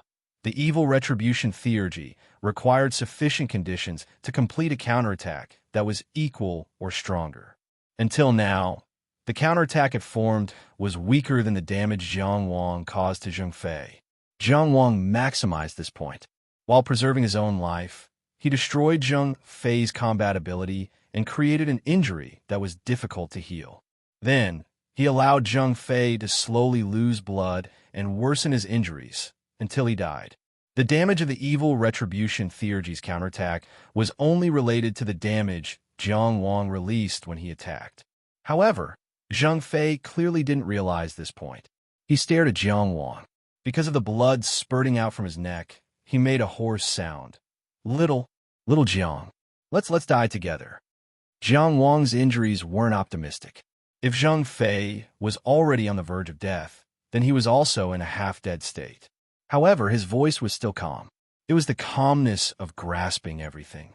No. As he landed the sword chi again to worsen Zheng Fei's injuries, he said faintly, "Only you will die. Because it wasn't me who killed you. It was your wounds in time. The evil retribution theurgy and all the injuries. It wasn't time yet." However, Zheng Fei didn't seem to be able to hear these words clearly. There seemed to be countless voices in his ears. Crying, begging, screaming. All the voices came to him at the same time. He had been searching for happiness all his life, searching for the lost childlike joy. However, the pain on his body was unbearable. It was as if he had returned to his childhood, when punches and kicks rained down like a storm. He was in so much pain that he wanted to cry, but he couldn't make a sound. After an unknown amount of time, it was as if he had experienced life again. Blood also flowed out of his eyes. He looked at the sky with blurry eyes. In a trance, he saw a skinny face. Skinny didn't have enough to eat since he was young. Later, no matter how much meat he bought, he couldn't get fat. Fourth, he said hoarsely, "I'm not in pain. I'm not afraid of pain." Ho ho ho. His breath dissipated bit by bit. He died just like that with his eyes open. Fresh blood had almost formed a small stream under his body. Lin Xian, who was hiding on the side with the help of the innate chaos formation, looked at this scene in a daze. The death of Huan Tao and Skinny Li, and the escape of the unmasked devil man, all gave him an extremely unreal feeling, especially when Jiang Wang sat next to Zheng Fei, quietly waiting for him to die. It gave him an inexplicable sense of peace. He was far away from the impact of the bloody massacre. It was as if he was watching a young man meditating and calming his mind. Violence and calmness coexisted in harmony. This was an indescribable battle. After the extreme brilliance and violence, all that was left was the back of a young man who was covered in scars, sitting alone quietly. It wasn't until the breath of the 1,000-fiend devil man completely disappeared that Lin Xian suddenly realized. Just now, he witnessed a legend with his own eyes. This was the most powerful battle recorded in all the battles at the inner house level since ancient times. This was a battle that surpassed the immortal legend of the Elder of Heaven Mansion. On the 25th day of the 9th lunar month in the year 391 of the Tao calendar, in the Broken Soul Gorge, Rocky Valley, Jiang Wang, the head of the Yellow River, who was at the inner house level, faced the 1,000-fiend devil man, the unmasked devil man, and the beheader devil man, who was at the peak of the outer house level, banishing one and killing the other, obtaining the number 1 inner house level since ancient times. Since ancient times, tracing back 30,000 years, 130,000 years, 300,000 years, in the inner house level, Jiang Wang was number 1. There was no such person in all the history. Chapter 1319. In the beginning, Lin Xian still had a vague thought in his heart. If Jiang Wang really died here, he wouldn't have to chase after him so desperately. If the blazing sun had no chance of catching up, he hoped that he could make it fall, but after witnessing this battle, he had completely given up on this thought. Even when the dust fell to the ground and Jiang Wang was obviously seriously injured, he couldn't think of jumping up and sneak attacking. In this battle, the willpower and strength that Jiang Wang displayed completely made him gasp in admiration. This was a strength that he couldn't imagine. Jiang Wang used this battle to open up a sliver of the sky in his heart. allowing him to see a wider world. Breaking the barriers of knowledge, he could be said to be the one who opened the way. Naturally, there were people who had 5 prefectures shining at the same time. But it wasn't until the Old Man of Heaven's mansion that the strength of this state was clearly engraved in the hearts of the world. The Old Man of Heaven's mansion fought 1 against 3 and killed 3 famous outer house cultivators in the inner house realm. He defined the 2 words, Heaven's Mansion. And today, Jiang Wang redefined the limits of Heaven's Mansion. The 4 outer house human demons were all famous outer house cultivators. They were unquestionably strong in the outer house realm. Why were they called names? Only the tool and the name can be fake. The tool was power, and so was the name. It was the focus of attention and reputation. Only those who could bear the weight of it could enjoy the fame. Regardless of fame or notoriety, those who have been famous in the transcendent world for a long time must have the strength to match their fame. Otherwise, they would have suffered a calamity and been killed at some unknown time. Jiang Wang's Riverview platform suppressed all inner houses in the world and became the leader of the Yellow River. He had his own name. With such a name, how many inner house cultivators in the world wanted to fight with him, to test themselves, or even to suppress him? If he didn't have his name, he would have died long ago. The 4 human demons were full of evil and had killed countless people. Just hearing their names made people tremble in fear. Thus, they were called names. With such a bad name, how many people wanted to kill them? If he didn't have his name, his ashes would have been scattered. How could he be so arrogant today? Jiang Wang fought against these notorious 4 great human demons and killed 3 of them one by one. This was truly a legend. Lin Xian hung the hatchet on his back and left the rocky valley without saying a word. He was originally excited and even wanted to say a few words to Jiang Wang. But on second thought, if he triggered Jiang Wang's stress reaction in this state, there would be no way to explain. Later on, he felt that it was best to retreat quietly. Having seen the fierceness of the blazing sun, he no longer dared to compare himself to the blazing sun. Jiang Wang naturally didn't know that there was someone else in the rocky valley. Even after the aura of the all-evils devil man had completely dissipated, he still waited for a while before slowly applying medicine and treating his injuries. As a high-ranking official of the Qi ministry, he naturally carried some high-quality medicine with him. However, for such a serious injury, it was hard to say whether it would be effective. Jiang Wang could not help but curse. Old liar. He raised his hand and picked up his broken ears and legs. Of course, this was a battle that challenged the legend and tested the limits. If this spread out, it would be enough for him to leave his name in history. But if he had known this beforehand, he definitely wouldn't have come to the Broken Soul Valley. If this battle was repeated, the result might not be the same. The 4 great human demons didn't have a bad reputation for nothing. Who would risk their lives for nothing? He had been through countless battles and had suffered almost all kinds of injuries. This was the first time he had broken a limb. It could be considered a success. T. Long ago in Linzi, he knew that the old liar wasn't reliable. At that time, he didn't want his amulet. This old liar pestered him and insisted on giving it to him. The money and goods were settled, but he still came to ask for interest after such a long time. First, he said that he was only going to cut a normal person's lifeblood. Then, he said that he was going to challenge the human demons one by one. Not once was he reliable. Old liar.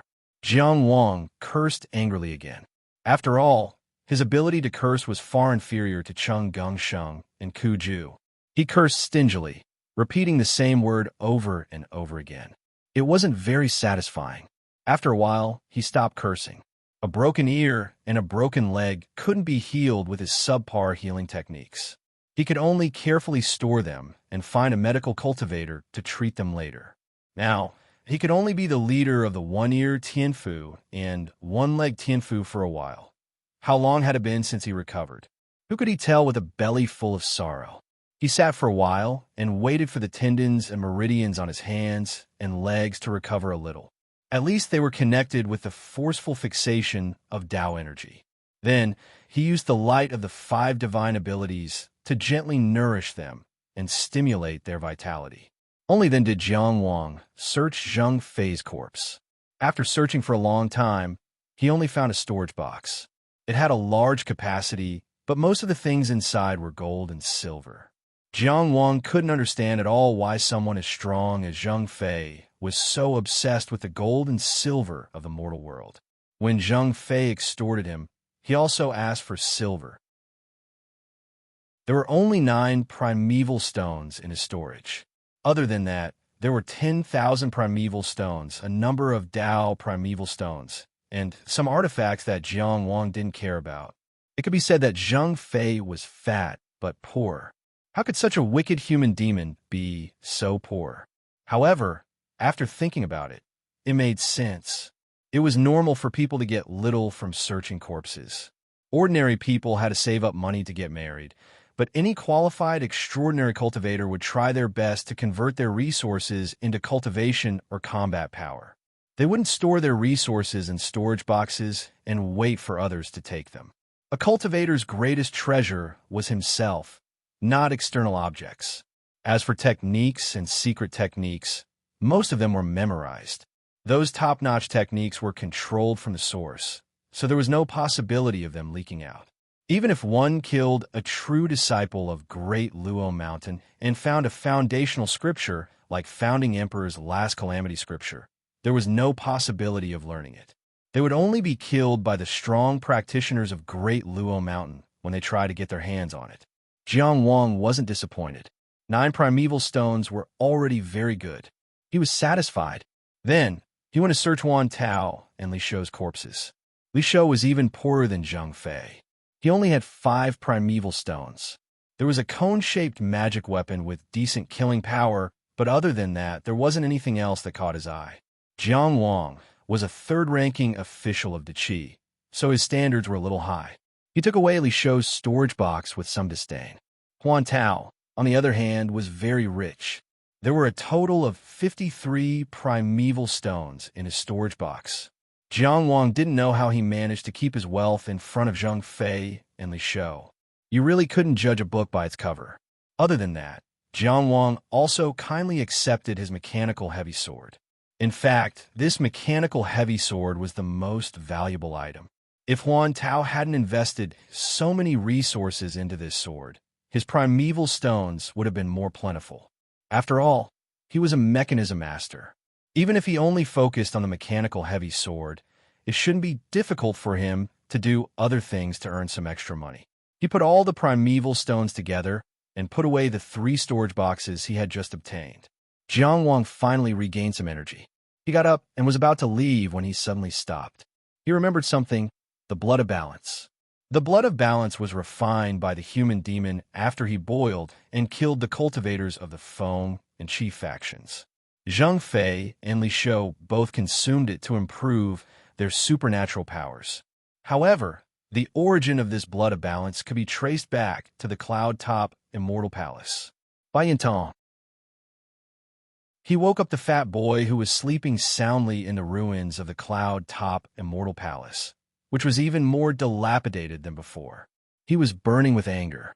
He usually called him Immortal Master, as if he was more loyal than anyone else. Today, he was almost killed, but he actually fell asleep. Immortal Master, where are you? This place is so blurry. Bai Yuntong rubbed his eyes and said. It seemed that it was because of this innate maze. Jiang Wang calmed down and said, take a look. Bai Yuntong looked out from the ruins of the cloud-top immortal palace and saw Zheng Fei lying in a pool of blood. He couldn't help but cover his eyes and cry. I was just taking a nap. I didn't want to kill you. Jiang Wang was angry and amused at the same time. This immortal palace boy was really too muddle-headed. Take a look at this fatty's body. Do you see anything special? He asked. Do you know about the blood of balance? Bai Yuntong's little fat hand that was covering his eyes slowly moved away. He carefully looked at Zheng Fei again. His eyes were dazed, as if he had awakened a certain memory. Blood of balance? Chapter 1320. Immortal Palace Strongman. Cloud Child blurted out. Jiang Wang frowned. Immortal Palace Strongman? Yes. Cloud Child nodded confidently. His chubby little face flicked. Immortal Palace Strongman. Jiang Wang could only say, and then Cloud Child blinked innocently. And then it's very powerful. Jiang Wang smiled and raised his hand. Don't worry, you can take your time. Immortal Palace Strongman is Immortal Palace Strongman. Every Immortal Palace is different. Our Cloud Top Immortal Palace's Strongman is said to be immortal. The blood of balance is its core. Cloud Child spoke quickly and said in one breath. He didn't pause at all, but Jiang Wang actually understood him. Then, do you know how to create Immortal Palace Strongman? Jiang Wang asked. Cloud Child smiled proudly. I remember all the materials. He had a look that said, come and praise me. Jiang Wang raised his chin arrogantly. Write it down. After all, he had just made history and broken the legendary record of the Elder of the Heaven Mansion. Although not many people knew about it, it was inevitable that he would feel proud. Of course, he didn't know that his one-legged and one-eared appearance was indescribably majestic. He had just been crippled in the Valley of Rocks, so he wasn't used to it yet. Oh, Bai Yun Tongzi replied. His chubby little hand grabbed the air, and a brush appeared. His left hand opened, and a piece of white paper appeared. Just like that, he stopped in midair and began to write in a very natural and unrestrained manner. After he finished writing, he held the piece of paper above his head and said respectfully, Immortal Master, please take a look. Jiang Wang took the paper and read in a relaxed tone, Quicksand Wood, Cloud Bone. As she read, she couldn't continue anymore, because he realized that he didn't recognize any of these materials. He had never heard of them before, and he didn't know where to find them. He couldn't help but ask, what the hell is this? Cloud Child looked at him with a confused expression. You're asking me, but who am I supposed to ask? You only know the names? Jiang Wang said unhappily. Where can I find these materials? How much are they worth? You don't know? Moreover, today is different from the past. Many things might have already been lost. Don't you know how to keep up with the times? I'm still a kid, Cloud Child said confidently. Jiang Wang only glared at him, and his imposing manner immediately withered. He said in an aggrieved tone, That's what the Immortal Palace told me. The so-called Immortal Palace told him was probably a memory fragment of the Immortal Palace's inheritance. It was normal for there to be some omissions. After all, the Immortal Palace was in such a state. Jiang Wang resisted the urge to beat the child. He looked at Zheng Fei's corpse not far away and said, Then, do you know how to extract the blood of balance? Let me think. In order to show that the Immortal Master's question was very important, Child Baiyun even sat down cross-legged and frowned like an adult. I have to think about it carefully. Jiang Wang continued to nurse his injuries while waiting for the child to think. The most serious injuries on his body were his broken legs, broken ears, and shattered heart. Next were the cracked heaven and earth isolated island, the wound in his abdomen, and the meridians in his limbs. Among them, his broken legs and broken ears could only be preserved first and then reconnected by a good doctor. He could also use powerful healing spells or consume some heavenly and earthly treasures to reconnect the broken limbs. In short, it was not that easy to heal. The heart was the most important organ. It was the source of blood and the source of power. Fortunately, the transcendent cultivator's heavenly palace and inner palace could temporarily replace it. Now, he was using his Tao energy to forcefully gather and maintain the flow of blood. However, the specific recovery process still needed the help of a skilled medical cultivator. The cracks of the heaven and earth isolated island could only be healed slowly and carefully. He had never heard of any medicine that could repair the heaven and earth isolated island. The wounds and broken meridians of the physical body could be revitalized under the light of the 5 superpowers and increase the speed of self-healing. However, the efficiency was also hard to say. In short, although he had completed the feat of challenging a legend, he was almost in a half-crippled state. The only thing worth rejoicing about was that he was already very used to the state of recuperation. After thinking seriously for a long time, Bai Yuntong jumped up. I know how to extract the blood of balance. Jiang Wang looked at him expectantly. Use the ethereal palace, Bai Yuntong said excitedly. The ethereal palace can automatically convert power and extract the blood of balance. It can also be used as the origin blood to cultivate a new blood of balance. This was how it was done in the past. That's really good. You didn't think for so long in vain. Jiang Wang smiled brightly. However, the ethereal palace has already been destroyed. All right. Bai Yintong squatted down again. He hugged his head with both hands as if he was afraid of being beaten.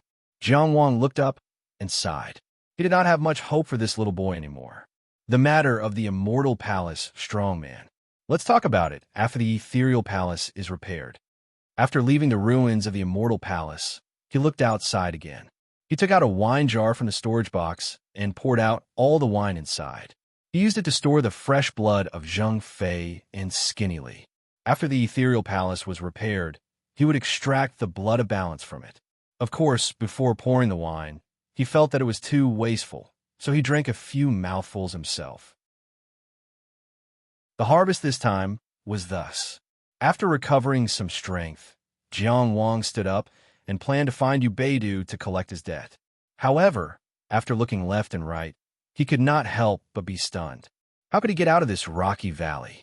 North, south, east, and west all seemed to be the same. What kind of formation was this? He could not understand it. What should he do? Jiang Wang looked at the corpses of Zheng Fei, Skinny Li, and Huan Tao. He was at a loss for a moment. Could it be that he, the #1 inner palace in history, was going to spend the rest of his life in this broken formation? Was he going to be with these corpses? Do not be nervous, do not be impatient. Jiang Wang silently told himself that he had been through a lot. He would not break down over such a small matter. He had killed 3 of the 4 great lords. What was this in front of him? At most, he would need to spend a few years to improve his cultivation or study this formation. It would not take him more than 3 to 7 years. Nonsense. He could not help but curse at the sky. Ubeidu, you old liar. Suddenly, there was a whoosh sound. Something streaked across in front of him. He took a look. It was Qi Dao Qian, who had been playing dead for a long time. He spun around in front of him, looking very lively and energetic. Jiang Wang restrained his anger and resisted the urge to use Sauvignon Blanc to cut it in half. He said calmly, "Lead the way." A little impatience spoils great plans. If there was any conflict, they could talk about it after leaving the formation. This Qi Dao Qian probably knew that it was in the wrong. It did not cause any trouble and obediently led the way. After a few twists and turns, they arrived in front of a huge square rock. In a place where there were strange rocks everywhere, this huge square rock seemed a bit out of place. There was no need for it to explain.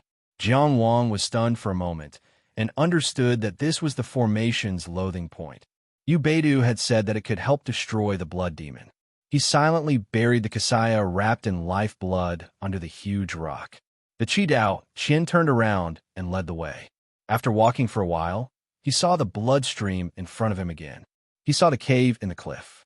Jiang Wang reached out and wiped his face, making the blood stains even more messy. The Rui immortal robe had the ability to clean his clothes, but he stopped it. He took out the thinking staff, supported himself, and limped into the cave. As he walked, he said, "You're not very honest. You tricked me with small benefits. Come and help." A voice interrupted him at the same time. Chapter 13:21. Before he could ask for more money, a request for help came first. Jiang Wang paused for a moment. He was now very sensitive to the word help. Originally, he was hiding in Zhao country to cultivate and strengthen his foundation before heading out of the outer tower. Because he wanted to help someone, he ran all the way to the Broken Soul Gorge. He thought it was a matter that could be solved in a short time. In the end, he left the city and went abroad, crossing mountains and ridges. He ran all the way here, but in the end, he became a cripple. Now that this tragic situation was spread out, what would the world think? Hero with only one ear? One-legged, sword immortal? Jiang Wang's complicated feelings were hard to express. Quoting Master Kuju's philosophical words, it would be, "What a rotten straw sandal of a tortoise." Now, this old swindler asked for help. How could he be so shameless? A lousy, protective talisman, and he was forced to sell it. Now, he had to sell his life several times. The more Jiang Wang thought about it, the angrier he became. But if he wanted to turn around and leave, he still hadn't paid the previous debt. The Outer Tower realm was just around the corner. A top-level Dao technique of the Outer Tower. He really needed it. 20 primordial stones was also not a small amount. Jiang Wang thought about it again and again, but still walked in with his walking stick. Damn it. Who would have thought that he would fall into the Broken Soul Gorge on the street of Linzi? The one who fell was Yu Beidu, and the one who was crippled was me? After walking into the cave with difficulty, Jiang Wang saw a total of 49 stone pillars connected the ceiling to the ground, forming a circle in the cave like a stone prison. In the stone prison, Yu Beidu was suspended in the air with a ghost head knife in his head. His face was covered in blood. He seemed to be in a worse state than himself. But this old swindler still maintained his previous posture, one hand forming a seal, the other pointing to the ground with a sword.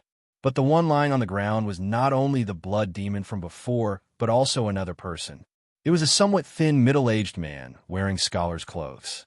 His long beard was soaked in blood and twisted into a lock. The 5 fingers on his left hand were all broken and dripping with blood. This person was lying on top of the blood demon. Both of them were facing the sky, one horizontal and one vertical, crossing each other. This strange posture was really puzzling. "Stop looking," Yu Beidu suddenly said. "Come and help me." Perhaps he felt that his tone was too stiff, so he added, "Young friend." Hee. Jiang Wang put on a fake smile and said, "Elder, look at my condition. I'm missing an ear and a broken leg. It's hard for me to even walk. What else can I do for you?" Yu Beidu said, "Hold on a little longer. Forget it."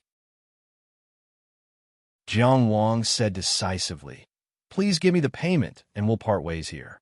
I'm in a hurry to go back to Qi to recover." "Young friend Jiang, can't we discuss this?" Yu Beidu's tone was somewhat fawning.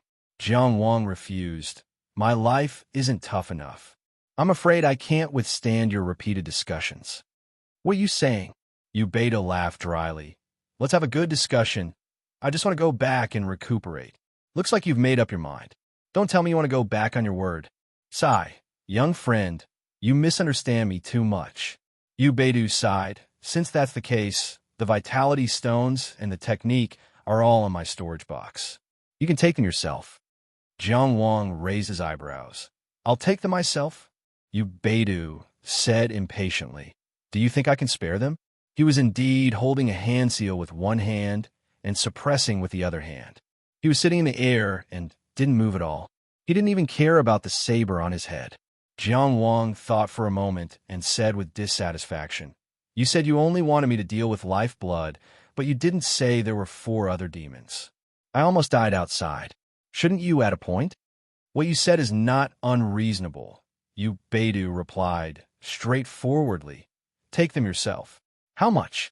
"Take as much as you think is enough to make up for the injuries you suffered," Yu Beidu said calmly. "It's all based on your morals and sense of shame." How dare he say such a thing? If the one standing here was Chung Gongsheng, he would at most leave a Taoist robe for Yu Beidu. However, Jiang Wang was here now. He thought for a moment and decided to only take some treatment fees in addition to the agreed-upon remuneration. "Okay." Jiang Wang rubbed his fists and rubbed his palms. Leaning on his walking stick, he squeezed through the gap between 2 stone pillars and arrived in front of Yu Beidu. He said very politely, "Excuse me, where's your storage box?" "It's—" Yu Beidu suddenly exclaimed. "How did you come in?" Jiang Wang was a bit stunned. "Didn't you tell me to come and take my own reward?" Suddenly, the area surrounded by the 49 stone pillars was filled with bloody light. Gods wept and ghosts wept. When he looked back, he couldn't see any gaps at all. The formation, which was so calm that it seemed to have been destroyed, suddenly began to operate. Yu Beidu's tone had already changed into an urgent one. "This is the 9 heavens, 10 earth's absolute soul annihilation formation. It can't be done without insight enlightenment. Once the killing formation is activated, those below the immortal descent stage won't be able to last more than 3 breaths. Hurry up and leave. I can't implicate you." Jiang Wang was speechless. What a tortoise and rotten eggplant. He had been tricked again. He had been tricked into entering the formation. He didn't even have to think about it. This lousy formation had been quiet for a moment, and the next moment, it had turned upside down. This old swindler must have done something. The first sentence said that it couldn't be formed unless it was real, and the second sentence said that he should hurry up and leave. Who was he putting on an act for? Didn't you say that this formation couldn't be formed unless it was real? Jiang Wang said faintly. Oh, right. You Beidou seemed to have just reacted. His tone turned heavy. Now that things have come to this, there's only one way. Jiang Wang wasn't willing to cooperate with him. He didn't say a word. However, Yu Beidou continued smoothly on his own. Do you see the guy on the ground with a broken finger? This killing formation was set up by him and is tied to him. Kill him, and the formation will dissolve itself. Ha!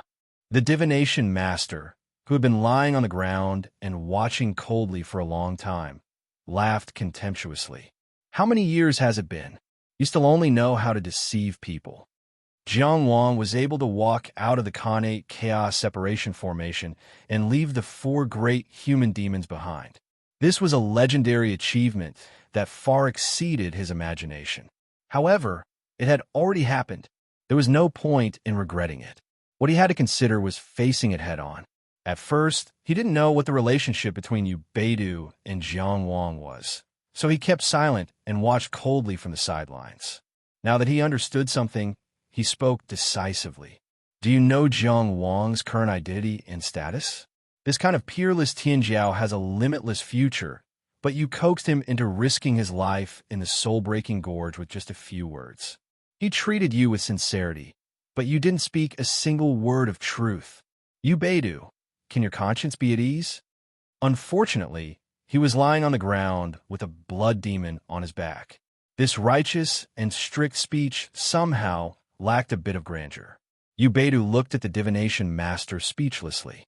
He said to Jiang Wang, this person is the fortune-teller human demon.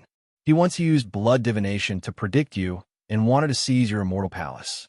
I used 100 years of my cultivation and used an unparalleled heaven-grade protective talisman to block him for you.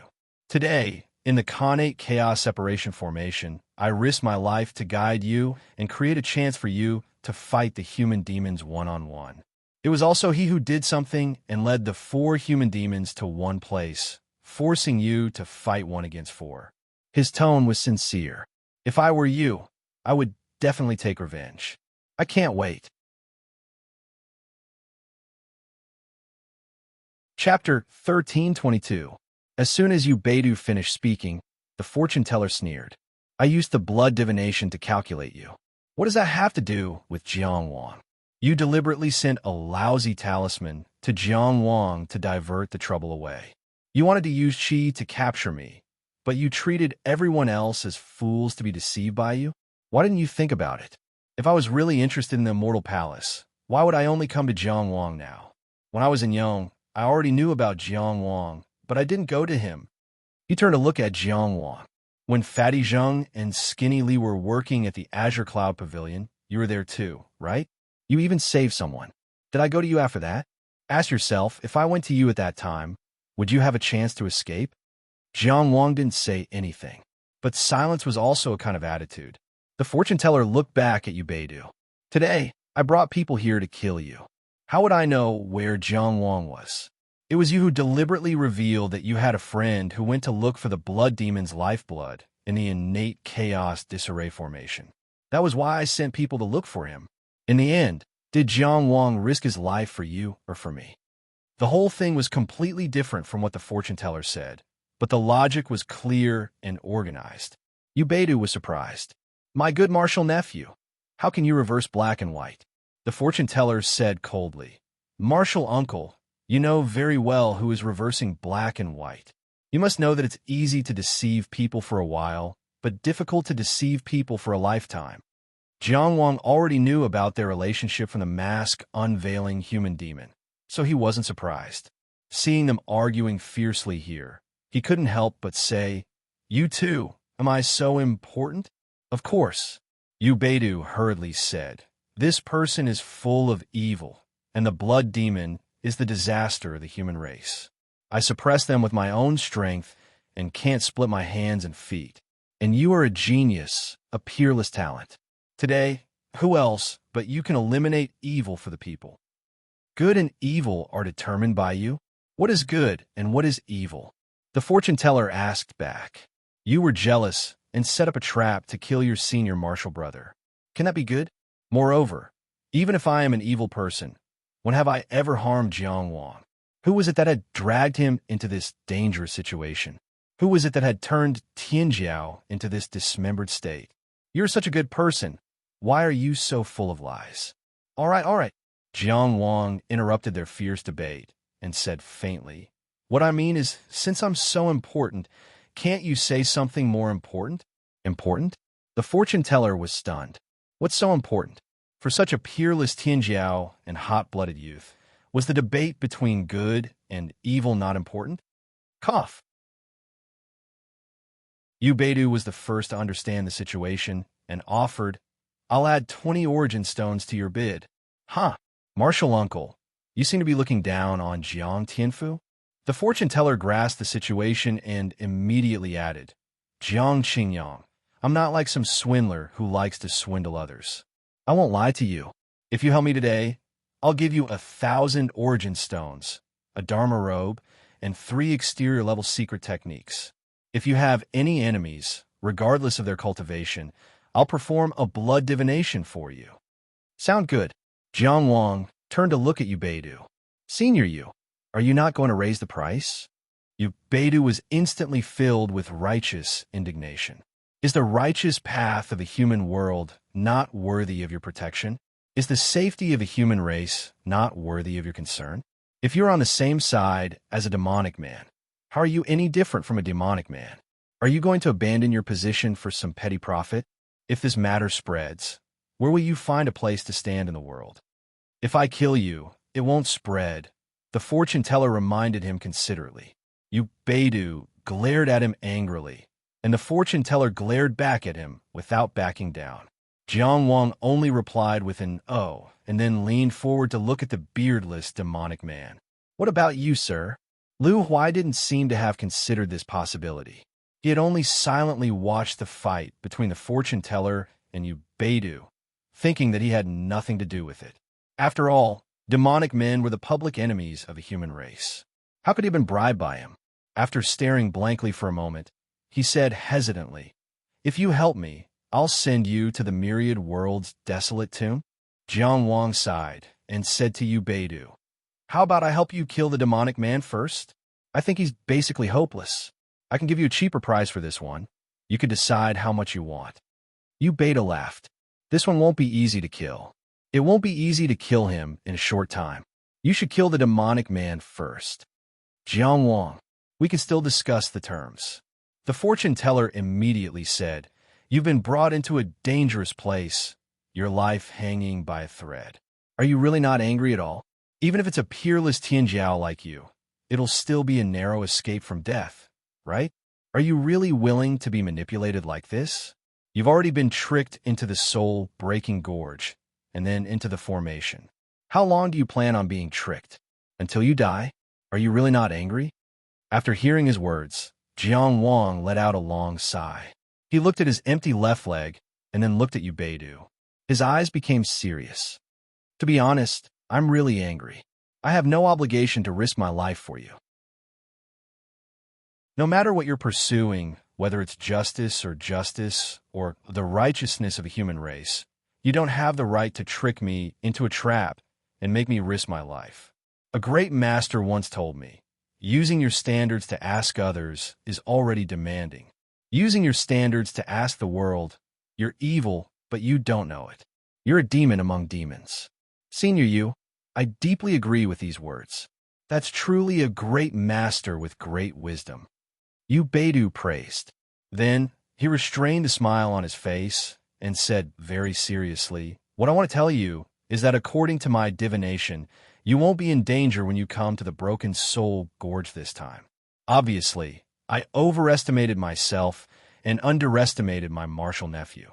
That's why I missed a step in the innate chaos disarray formation and let you face the 4 demonic men of the outer tower at the inner palace realm. This is my mistake. I can't deny it. I'll definitely think of a way to make up for it.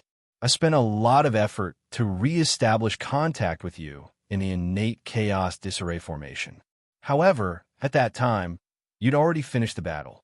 Maybe you believe me when I say these words. Maybe you don't. If you believe me, I thank you. If you don't believe me, it's also natural. You have the right to. This was probably the most serious thing Jiang Wang had said to Yu Beidu since he knew him. There was no nonsense like unparalleled heaven-grade protective talisman. There was only an admission of his mistake from a present-age Dao master who claimed to have divined half a lifetime. As the #1 master of divination in the world, would you, Yu Beidu, make a mistake? The divinator sneered. You can only trick the young. Huh? Yu Beidu laughed loudly, laughing as if he was very happy. Man proposes, but God disposes. How can I predict everything? If I didn't make a mistake, how could I have let your master go astray back then? If I didn't make a mistake, how could I have let you escape for so many years? If I didn't make a mistake, the divination technique wouldn't have reached this point. He laughed loudly and looked at Jiang Wang.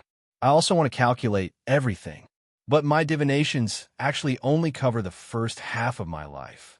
Laughable, laughable. The ghost head saber was stabbed into his forehead. The back of his head was swollen with blood. His face was covered in blood. He laughed miserably. If I can't predict the second half of my life, why should I predict the first half of my life? Let's just say that what's done is done. Let's just say that he can't turn back. Let's just say that he's powerless now that things have reached this point. Ha ha! Chapter 1323. Yu Beidu had been famous for a long time.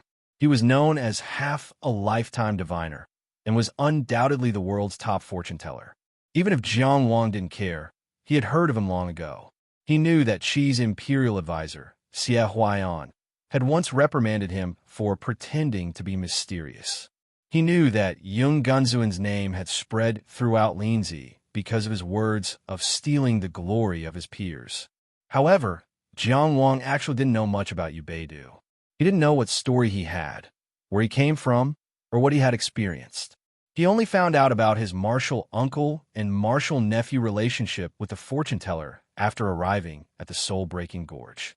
At this moment, when he heard this laughter, he didn't know why, but he felt a sense of sadness in his heart. As the world's #1 expert in the art of divination, he had calculated everything and reached the level of truth insight. How could there be so many moments when he was powerless? Jiang Wang looked at Yu Beidu sympathetically, then turned to look at the fortune teller. Your offer is very good. How will you give it to me? Yu Beidu's laughter froze. What happened to empathy?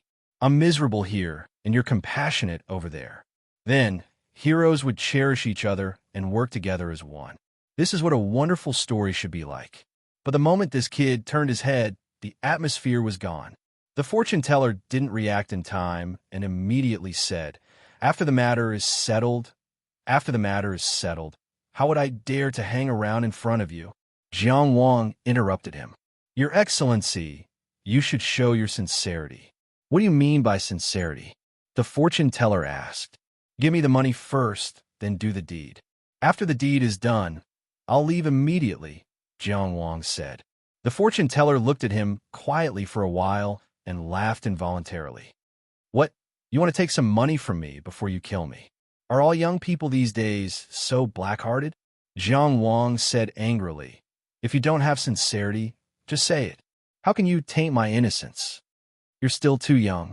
The fortune teller seemed to be certain that Jiang Wang would help Yu Beidu. He shook his head. Do you know why he asked you to do it?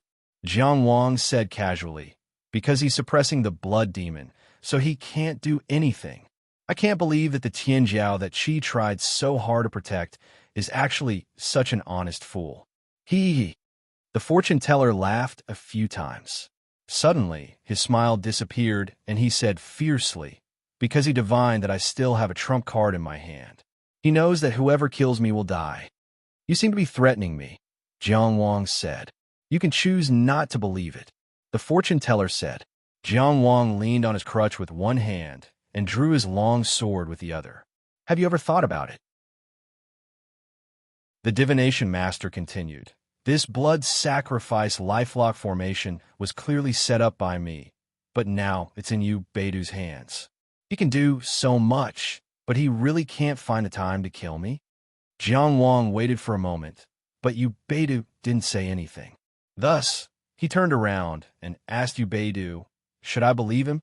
Yu Beidu, whose face was covered in blood, let out a long sigh. You've been tricked. He's only using you to test me, to see if I've divined his trump card. At this moment, as long as you open your mouth, there's no way I won't give you an answer. Of course, I can't blame you for this. You and I haven't built up enough trust in each other to begin with. It's only natural to have doubts. At this point, he turned to the fortune teller and said, since I can predict that you'll use Fat Zheng and Skinny Li as your scapegoat, of course I can also predict your so-called trump card. Is this the answer you're looking for? Good martial nephew, don't worry and go. I already have a way to deal with it.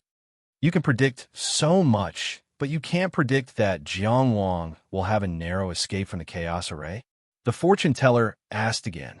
I've already said what I need to say. Yu Beidu only said, then let's let Jiang Wang make his own decision. Jiang Wang, follow your heart. Jiang Wang's current condition wasn't very good. His heart was still in a state where it had been forcibly pieced back together, and his broken limbs and ears were all in urgent need of treatment. He kept saying that he was in a hurry to go back and treat his injuries, and he wasn't lying. But at this moment, standing in the array in his weakened state, he seemed to have become the last weight on the scale. It actually decided the life and death of the two fortune teller masters, one true insight and one God descends. He silently held his sword. Yu Beidu really understood him. From the very beginning, he didn't have any other choice. Of course, he wanted to slaughter the blood demon. Rather than saying that the fortune teller's bargaining was a way to express his dissatisfaction with Yu Beidu, it was better to say that he wanted to take advantage of the fortune teller before he died. Therefore, Yu Beidu very sincerely admitted his mistake. He also made his choice. The fortune teller understood this point, so he gave up on trying to win him over and changed to threatening his life in the real world. The struggle between this pair of martial uncle and martial nephew didn't stop for a moment. The struggle for the leadership of the blood sacrifice lifelock array, the clash of divination, the confrontation of words, the struggle for Jiang Wang. Jiang Wang saw some of it clearly, but he didn't notice some of it. He only knew that now the problem had become very serious. In a situation where he clearly knew that the fortune teller still had a trump card, should he trust Yu Beidu again and swing his sword? Would Yu Beidu use him as a scapegoat, just like how the fortune teller planned to use Fatty Zheng and Skinny Li as scapegoats? The fortune teller taking the initiative to say that he still had a trump card was killing two birds with one stone. The first was to test Yu Beidu's answer, and the second was, for this moment, to make Jiang Wang's choice particularly difficult. These two goals had already been achieved. Just as Yu Beidu said, in fact, he and Jiang Wang hadn't established enough trust between them. But now this choice was related to life and death. Who could easily put life and death in their hands? Under these circumstances, Yu Beidu couldn't say anything. Therefore, he could only wait with the fortune teller and wait for Jiang Wang's choice. After a moment of silence, Jiang Wang smiled. This situation reminds me of Fatty Zheng and the evil retribution divine ability. He looked at the fortune teller. Do you know how Fatty Zheng died? The fortune teller smiled. Are you going to share it now? You said that your trump card is related to your life. I don't know how it was triggered, but I'm going to turn you into a human stick first. Jiang Wang said, if your trump card is triggered passively, I'll keep you alive and leave the final blow to Jinren Yu. If your trump card is triggered actively, then I'm afraid that no matter how I treat you, it won't affect your decision. What do you think of this idea? He asked. A genius idea, Yu Beidu praised. So that's how third Fatty Zheng died. The fortune teller had a look of realization on his face, and then he said in an admiring tone, then what are you waiting for? He actually urged Jiang Wang to make a move. Was he bluffing, or did he have a card up his sleeve? This was definitely the most confusing situation Jiang Wang had ever fallen into so far. Whether it was Yu Beidu, the fortune teller, or even the blood demon, they were all somewhat baffled. This wasn't normal. The confrontation between top-level divination techniques made him, a layman in the Tao of divination, confused, but he didn't need to understand. There were thousands of forks in the road ahead, and his choice was based on his heart. Immortal pure gold flashed in his eyes. Jiang Wang stomped his crutch, took a step forward, and twisted his body. With a clean and neat stroke, he pierced Yu Beidu's abdomen, who was suspended in midair. Chapter 1324.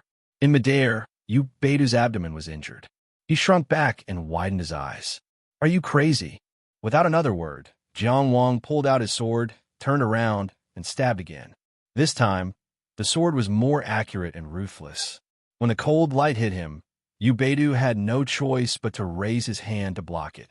But with this block, the cries of gods and ghosts that had been crashing into his ears suddenly fell silent. The blood aura that had been hovering around him instantly dissipated like smoke. When he looked again, he saw that the 49 stone pillars were connected to the ground, forming a circular array. In the middle of the array, Yu Beidu sat in midair. He formed a seal with one hand and pointed his sword to the ground with the other. One finger for two. On the ground, the blood demon and the fortune teller lay on top of each other, each furious. As for Jiang Wang himself, he stood not far from the fortune teller, holding a staff in one hand and a sword in the other. "Can you believe me now?" Yu Beidu's voice carried a smile. "I really used all my strength to contact you again in the Khanate Chaos Separation Array." The scene just now was an illusion, but it wasn't completely an illusion, because Yu Beidu still had to divert some energy to contact Jiang Wang through the Khanate Chaos Separation Array. The fortune teller had always been in charge of the blood sacrifice array. When Jiang Wang first entered the cave, everything he heard and saw was actually an illusion created by the fortune teller. He was sealed by Yu Beidu, and his main force was fighting against Yu Beidu directly. But he diverted some energy to use the blood sacrifice array as a new source of power. He gave up on the array's effects and turned to creating illusions to guide Jiang Wang to kill Yu Beidu.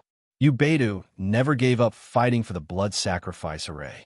Although the fortune teller had control, he couldn't use the blood sacrifice array to kill him. Later, he even entered the illusion created by the fortune teller and fought against him in the illusion. But he couldn't reveal the truth in front of Jiang Wang. When he tried to hint that it was all an illusion, he would be expelled by the illusion, because this went against the foundation of the illusion's existence. So, from the beginning to the end, he only reminded Jiang Wang, "Follow your heart." Jiang Wang had the red heart theurgy, so he couldn't be influenced by others' will. Obviously, the fortune teller didn't know, but Yu Beidu was well aware. Without knowing the result of the battle in the innate chaos disarray array, he had diverted some of his energy to contact the others, which led to the loss of control of the blood sacrifice lifelock array. This seemed like a bad move. However, after Jiang Wang successfully created a legend, came to the cave, and defeated this illusion, this move was undoubtedly proof that Yu Beidu was better than a diviner in the art of divination. After Jiang Wang stabbed the fortune teller even put on a show to deceive him. The response he received was an even more ruthless sword strike. The fortune teller had no choice but to step in to stop it. As a result, the blood sacrifice life lock formation went out of control and was truly abolished by Yu Beidu. This was what Jiang Wang was feeling right now. His eyes, ears, all of his senses were telling him the truth. Now, the 49 stone pillars were just rocks. There was nothing special about them anymore. The fortune teller stared at Jiang Wang. "How did you get away?"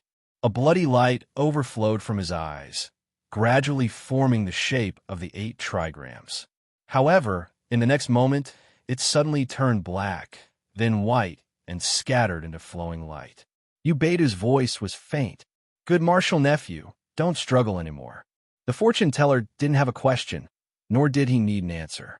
He only spoke to disturb Jiang Wang. Then, he used the blood divination, but he was immediately suppressed by Yu Beidu. Jiang Wang felt all of this very clearly. He was amazed by Yu Beidu's strength, and he could also feel the fortune teller's desperate situation. He didn't stop. Almost at the same time as the bloody light overflowed from the fortune teller's eyes, he tapped his dragon-headed staff and shot forward. Chang Xiangxi flashed with a cold light, like a rainbow bridge crossing the sky. It rose from Jiang Wang and fell from the fortune teller. This was a brilliant rainbow, a line that depicted life and death. This was a true edge, a sword that was famous throughout the world. However, just as the tip of the sword was about to touch the fortune teller's head, Jiang Wang suddenly felt that something was wrong. He moved his hand with a thought. The long sword moved 3 inches to the right, nailing itself to the ground. "Why are you hesitating?" Yu Beidu's voice said, "Aren't you going to hurry up and kill the demon? Are you going to wait for him to counterattack?" Jiang Wang didn't say a word. In the second inner mansion, the astray path that had been sealed by the absolute string divine ability for a long time had been quietly unsealed. Perhaps the time limit was up, or perhaps the distance was too far. In short, long after the face-unveiling human demon had fled, it had quietly been unsealed. Under the illumination of the Scarlet Heart divine ability, the black and white light of the astray path's divine ability flickered in the five-mansion sea, as if saying, he had entered the astray path. At this moment, Jiang Wang chose to believe in his divine ability and deny his 5 senses. His soul shook, instantly summoning the 5 senses hell and falling into his body. Blindfold, cover his ears, hold his breath, and close his lips. His skin and hair were all fixed, and his 5 senses were all sealed. Under the state of sealing his 5 senses, Jiang Wang handed everything over to the Scarlet Heart divine ability. Heaven would one day illuminate the world, and man would one's heart illuminate himself. The tip of the sword touched the ground, and he bounced off the sword, but then turned and pounced towards Yu Beidu in midair. When his 5 senses reappeared, everything in front of him seemed to have solidified into a painting with hundreds and thousands of layers stacked on top of each other.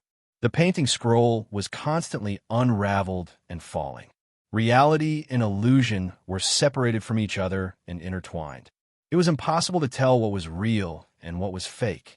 Amidst these fragments of reality and illusion, Jiang Wang only kept moving forward. The sword moved forward, and the man moved forward, colliding with everything, cutting apart all connections between reality and illusion. Thus, the sky became the ground, and Yu Beidu became the diviner. His position, perception, target, everything before was a mistake. Now his sword was still pointed at the other's throat, and for the first time, the diviner's eyes showed bewilderment. The divination art, the secret art, afterlife, had been broken. The scene of Jiang Wang breaking the illusion and cooperating with Yu Beidu to suppress the diviner was actually still under the diviner's control. His feelings were real, but the experience was fake.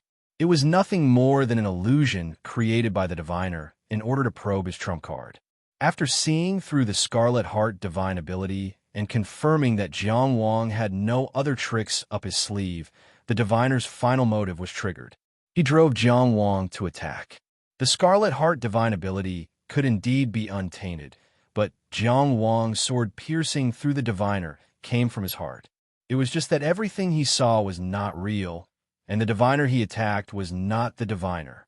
Therefore, in a situation where he was unaware, he thought he had seen through reality and illusion and attacked the diviner. In fact, he was still led to Yu Beidu.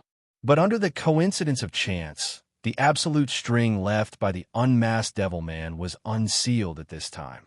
Jiang Wang's astray divine ability returned and gave a timely warning. Thus, Jiang Wang withdrew his sword, decisively sealed his 5 senses, and used the Scarlet Heart divine ability to control the astray path to stab back. In the battlefield where the diviner and Yu Beidu clashed, all the coincidence of chance was, of course, premeditated. There was no luck to speak of. It was all a confrontation of divination. What surprised the diviner was not that Yu Beidu had won another step. In divination, 1 step won and 1 step lost. Sometimes, it could not affect the result. What really surprised him was that Jiang Wang could react so decisively and was so confident in himself that he dared to seal his five senses at the first moment and give himself to the divine ability. Confidence was a necessary quality for the strong. But in a battle where a top-level god, a perfected person, and a blood demon were intertwined, to be able to trust his own judgment so much was really extraordinary. And for Jiang Wang, on the streets of Linzi, Yu Beidou had once led him into the future of a pedestrian. The diviner and Yu Beidou came from the same sect, so it was not surprising that they had similar methods. Detecting the problem, facing the problem, and solving the problem. That was all. Even now, thinking back, Yu Beidou might have deliberately led him on that trip to remind him of today's scene. This kind of divination was no longer enough to be described as terrifying. Jiang Wang used the Scarlet Heart divine ability to control the astray path. He knew that everything he saw and felt before had not happened. What was happening now was the real thing. Abandoning all illusions, he slashed down with his sword. He was real. His sword was real. A real touch came from the tip of the sword. It had already pierced his neck. Sorry, everyone. I'm taking a leave of absence. Maybe it's because I wrote too much in the past few months, but this month I'm really not in a good state. I often sit in front of the computer in a daze. I sit for a long time and can't write more than a few words. I originally wanted to take a leave of absence and stop updating, but everyone said that it would be worse if I stopped. Sorry. From tomorrow onwards, I will only update at noon every day for 3 consecutive days. I will resume updating on the 26th. I will recover as soon as possible. Everyone can wait a few days and read again. I'm really sorry. Chapter 1325. The diviner was suppressed by Yu Beidou, and the golden body jade marrow was also suppressed. The Sauvignon yearning easily pierced his skin and flesh. Jiang Wang's hand was steady, and his sword was accurate. It pierced through the diviner's neck, but didn't touch his throat, injuring him but not killing him. This was the first time he had injured a divine, a rival cultivator. Although it was in such a special state, Jiang Wang remained calm. Just as he was about to pull out his sword and leave, inflicting more injuries and crippling his opponent bit by bit, his sword suddenly sank. The diviner's palm gently reached out. It wasn't fast, but it moved in a predestined trajectory and grabbed the blade, as if to wrestle with him. The suppressed golden body jade marrow couldn't resist the sharpness of the Sauvignon yearning sword. Blood flowed out from between his fingers. However, his hand was steady as well. The two forces collided, and the Sauvignon yearning sword trembled. Good martial nephew. Yu Beidou's voice was low. A trapped beast can't break out of its cage. The diviner was distracted by Jiang Wang. Yu Beidou, who was suppressing the diviner and blood demon at the same time, naturally took advantage of the situation to attack. The diviner's finger, which shouldn't have been injured, was proof. At this moment, the situation was clear. After the afterlife was broken, and Jiang Wang had truly entered the game, the diviner couldn't see any hope of turning the tables. Yu Beidou used all his tricks to suppress blood demon and the diviner at the same time. Jiang Wang was loyal to himself, firm and sharp.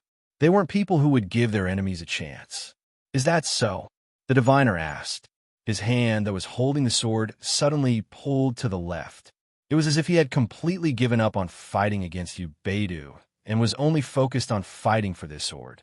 The power that erupted in this instant was so terrifying that even Jiang Wang was almost knocked to the ground. Under the diviner's control, the Sauvignon yearning sword cut through half of his own neck. Blood gushed out. No, it wasn't just that.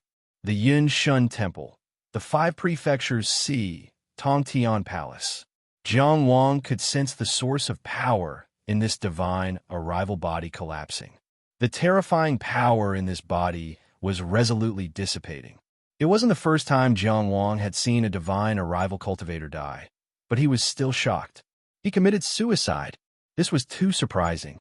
How could someone like the fortune teller who viewed human lives as worthless, a top expert of the Shenlin realm, commit suicide? It was only now that Jiang Wang noticed that the fortune teller's eyes had been fixed on Yu Beidou ever since his sword pierced through his neck.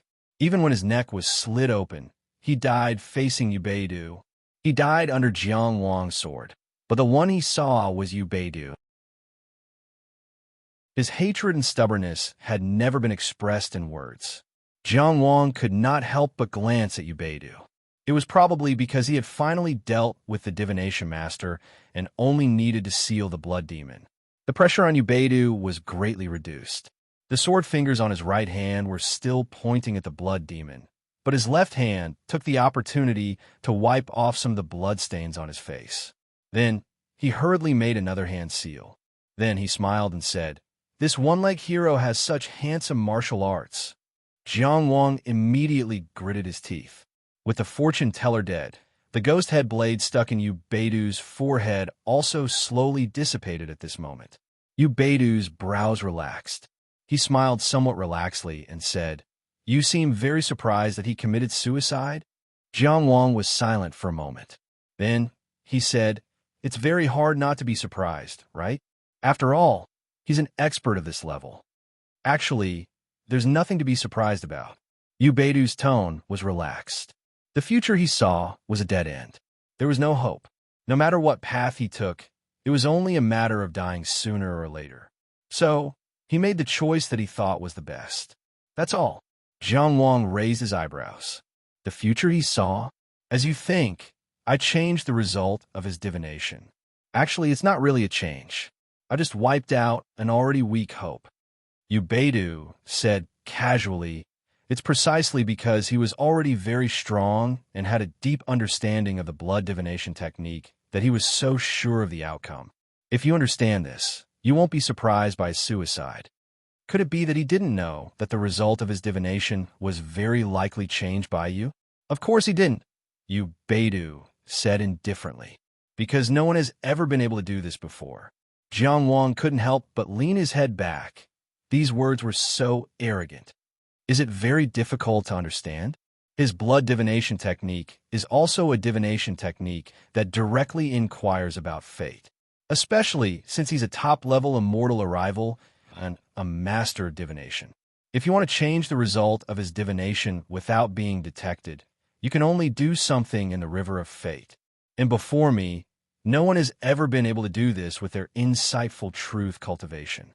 The more he spoke, the more arrogant he became. He actually even did something in the river of fate. "What is the river of fate?" Jiang Wang asked. Yu Beidou said indifferently, as its name implies. Jiang Wang choked. But now, he no longer felt that there was anything wrong with Yu Beidou's attitude. After all, he was a terrifying expert who could affect the river of fate. It was understandable that he was a little reserved. He thought for a moment and asked, "Is there really a certain future?" "Why ask me?" Yu Beidou said, "If you believe in it, it's a certain future. If you don't believe in it, you can still try." "I thought you would say something like fate is determined by the heavens, or something like that." Jiang Wang said. "Would you believe me if I said that?" Yu Beidou asked back. Jiang Wang finally calmed down. He drew his sword from the diviner's hand and said slowly, "I only believe that there is a certain future, and that is the future that I'm pursuing." That's what a young man would say. Yu Beidou didn't comment.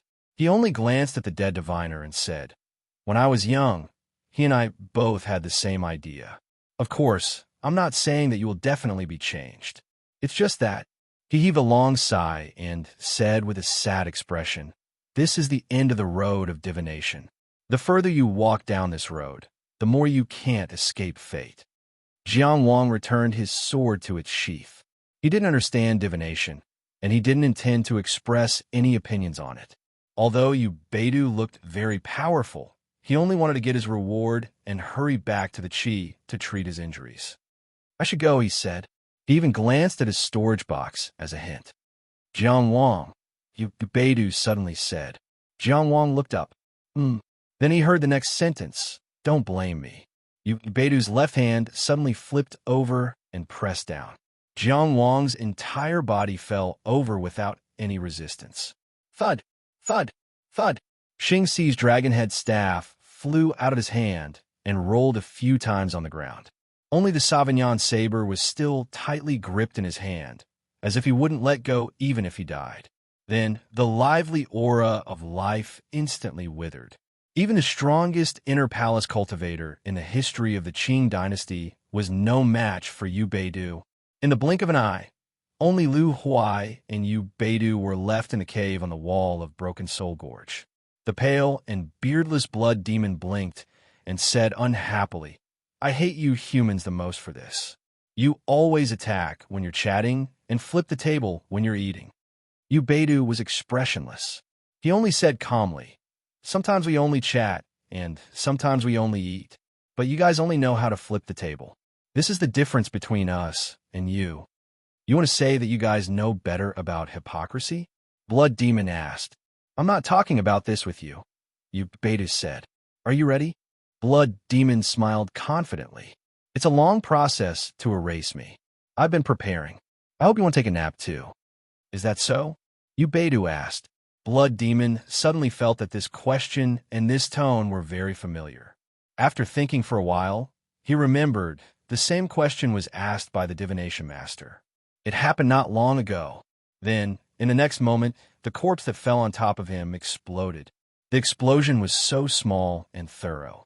It exploded into a cloud of blood-colored mist that suddenly expanded and densely filled the cave. But it didn't cause any damage. It was as if the meaning of its explosion only existed in the explosion itself. The blood-colored mist flowed and twisted, vaguely forming a seal. It seemed to be communicating with some unknown place. At this moment, an old and seemingly sleepy voice rang out. "Who is calling me?"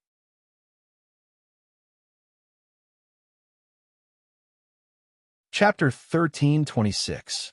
Of course, Yu Beidu was already on high alert. The blood demon was also startled. The level of power he sensed from this voice wasn't at the god-descending realm or the truth-seeking realm. It was at the peak of the transcendence. A Tao-favored expert. With his ancient origins and experience, he naturally wouldn't make a mistake in his judgment. In that case, the fortune-teller's suicide wasn't the end. It wasn't him admitting defeat and leaving, but a new beginning, using his own life as the price to summon this Tao-favored expert. The battle between the blood divination and fortune divination wasn't over. With such an imposing opening and such a mysterious question, it sounded like an ancient expert who had been sleeping for a long time. After sleeping for so many years, he was only awakened today. Who was it? The blood demon searched through the few memories he had obtained from the source, but he couldn't find anything. But in the next moment, the old and mysterious voice became puzzling. "Who am I?" Then it seemed to get angry. The blood mist started to fluctuate. "Who the hell is calling me? Bastard, why don't you come out and try? Don't you have any civility? Do you want to sleep?" The blood demon, Yu Beidu. One had an ancient origin, and the other had divined for half a lifetime.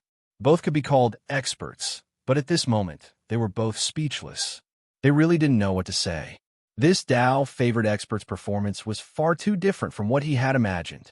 There was no response, and the old voice continued, muttering to itself, "What a familiar blood chi.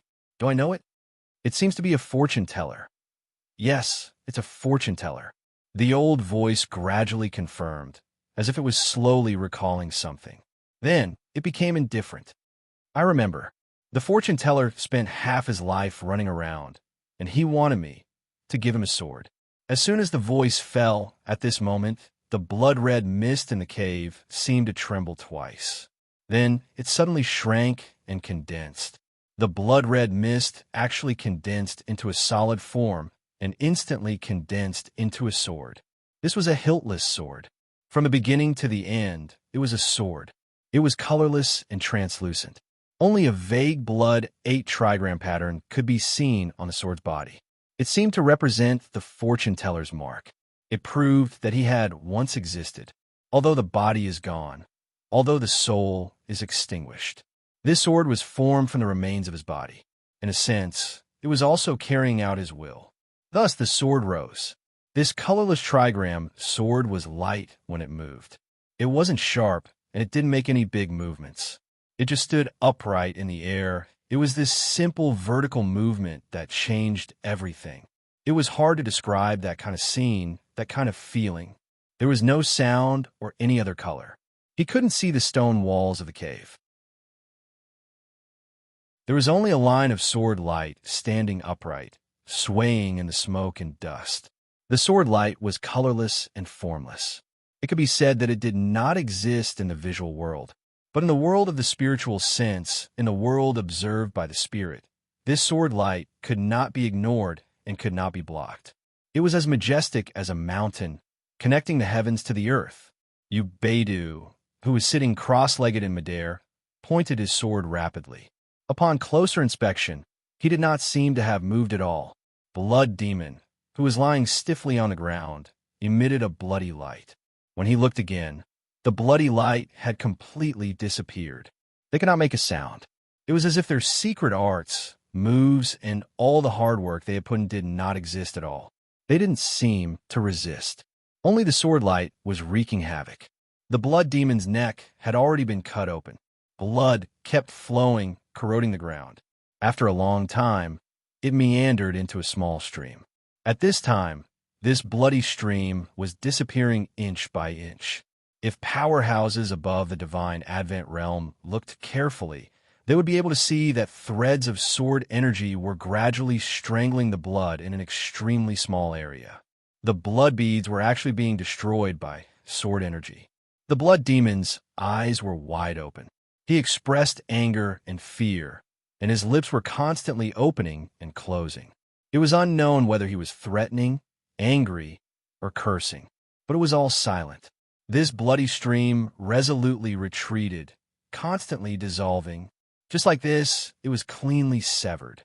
The wound on the Blood Demon's neck was immediately torn open. His entire head was peeled off and then crushed. Next was the torso, and then the limbs. During this process, bloody light constantly surged from the Blood Demon's body, and it was continuously destroyed. Blood constantly flowed out, and it was continuously chopped to pieces. In this monotonous repetition, the Blood Demon was finally cleanly severed. It wasn't that it had disappeared. It was that it had been cut into too small and too fragmented. It had been reduced to 1,000th of a speck of dust, so ordinary people couldn't see it clearly with the naked eye. That was why it seemed to have disappeared. The corpses were actually piled up there, but the flesh, bones, and blood had all turned into a pile of fine powder. The sword light originally treated everything equally. It descended here and killed all living things. However, the Blood Demon was unwillingly blocked in front of Ubedu and took the damage, so it was cut into pieces first. This sword strike was really long. Perhaps because the details of destroying the enemy were too clear, it seemed to be long. After destroying the Blood Demon, Ubedu wasn't spared. The first thing to shatter was the blood bag at the back of his head. Some of the Blood Demon's lifeblood was still active in it, and it was still twisting and struggling. Wherever the sword energy swept, it drifted away like smoke. Then his toes and fingers, facing this sword strike, the present perfected person Ubedu's performance was slightly better.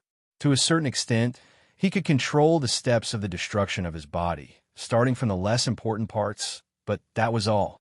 In his vision, the colorless and invisible sword light finally swept him away. The person with the highest achievement in the present world's divination technique was silently cut into pieces in the cave of the Broken Soul Gorge, just like that.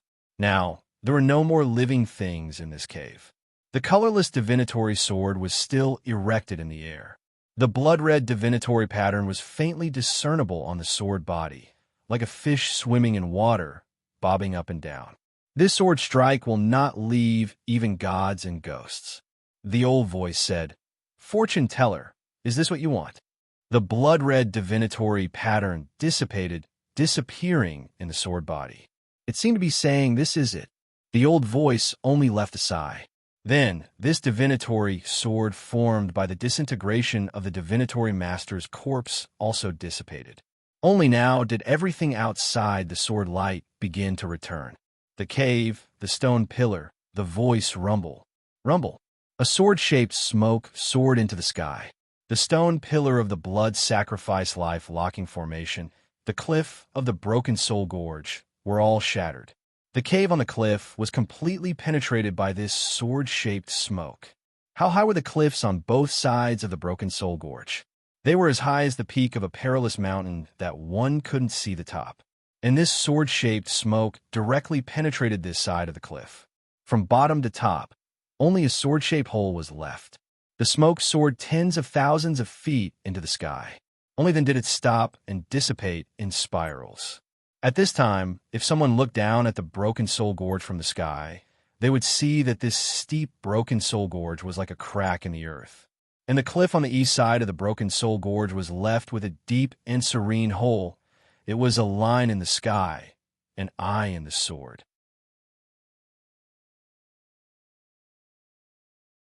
Chapter 13:27.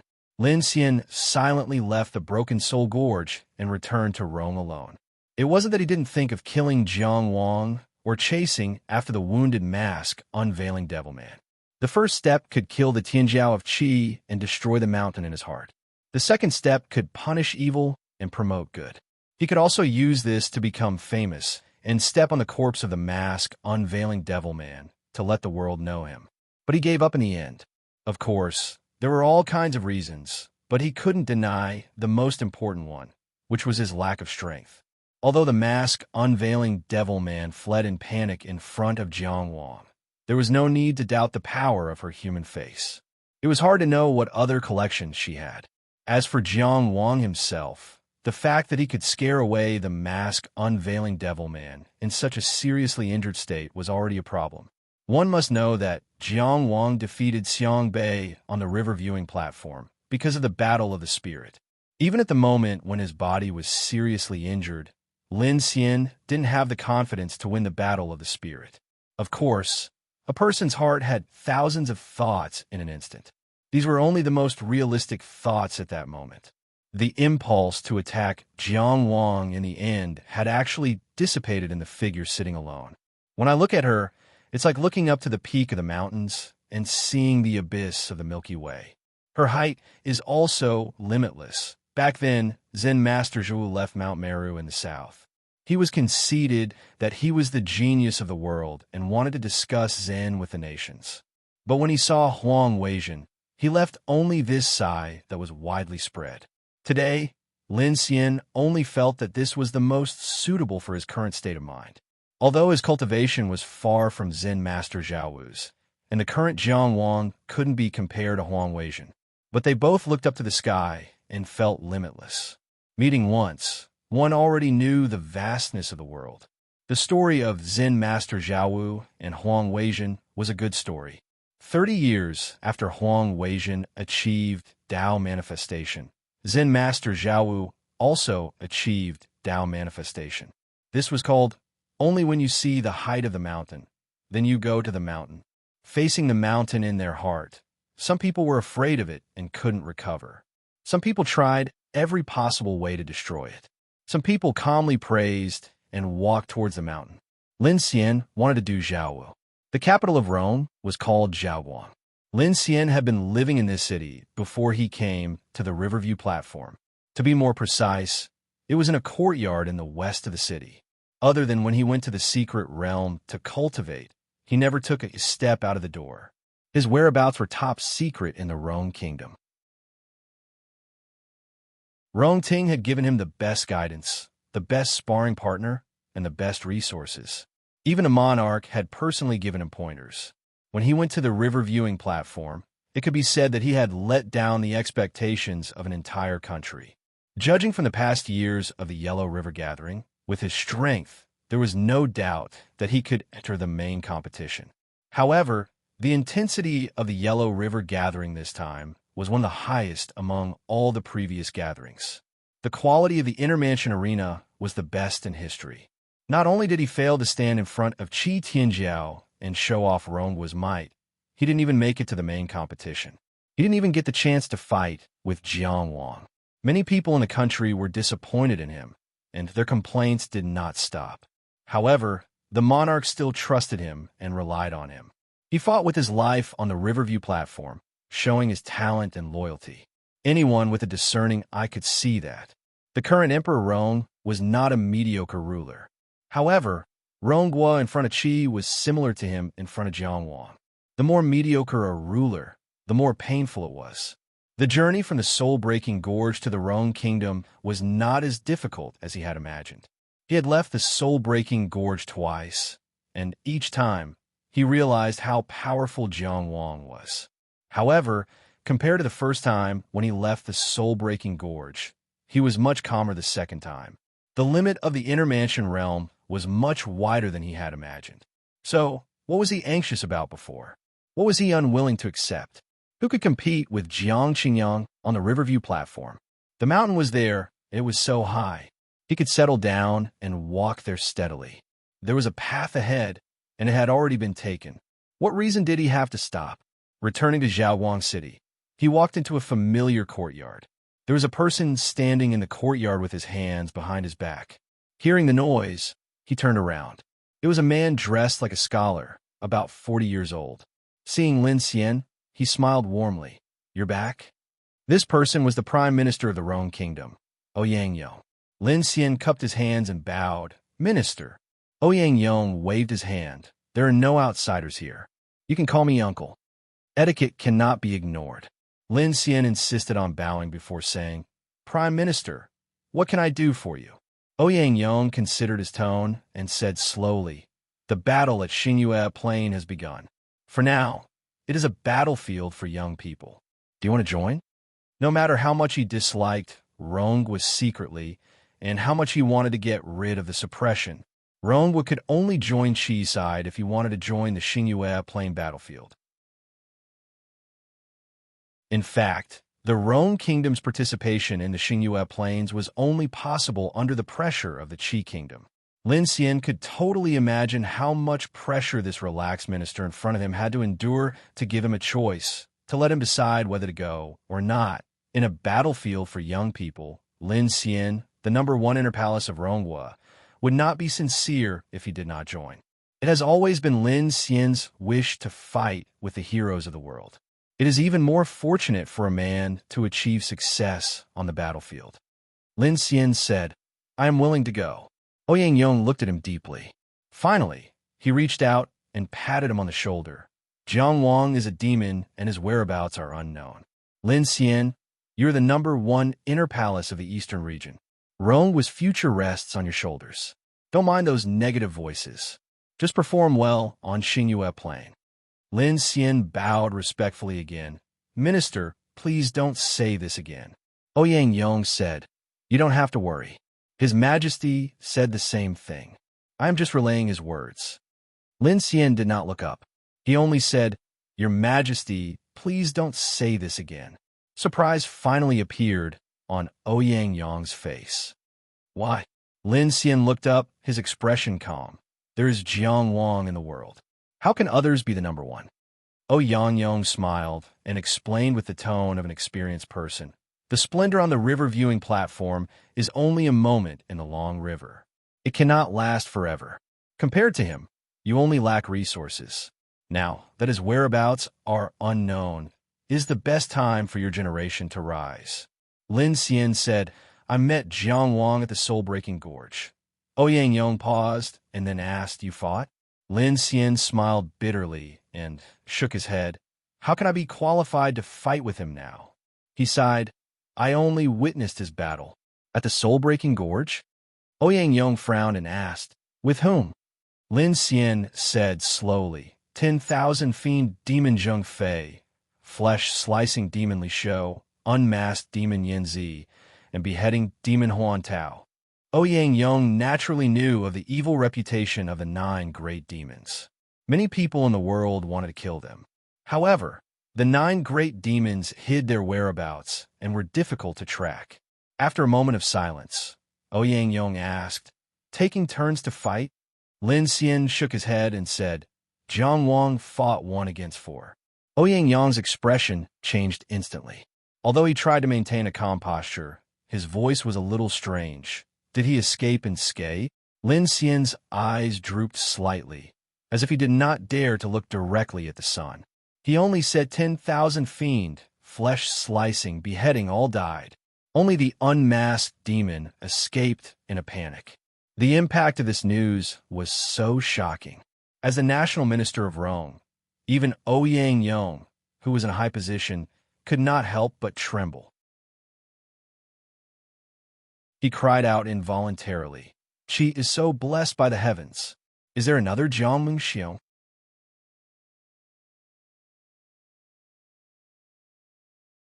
Chapter 13:28. Jiang Wang felt as if he had walked a very long way. Walking alone in the dark night, he didn't know how many miles he had traveled. It was impossible to count. He couldn't see the end of the road in front of him, nor could he see the road behind him.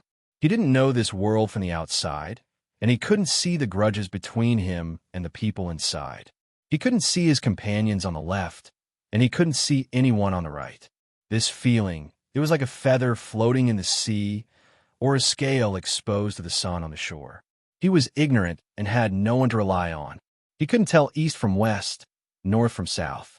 Jiang Wang had always been a very determined person. He knew what he had to do and how to move forward. No matter what kind of predicament he faced, he would cut through all obstacles and move forward bravely. But now, he didn't even know if he was moving forward. He was just walking all the time. But he didn't know how long he had walked and how far he had walked. He couldn't reach out to hold the sword, and he couldn't even feel his own hand. When he realized that he couldn't feel his own hand, he also realized that he was no longer sure if he was walking or not. In fact, he didn't even know when this feeling started.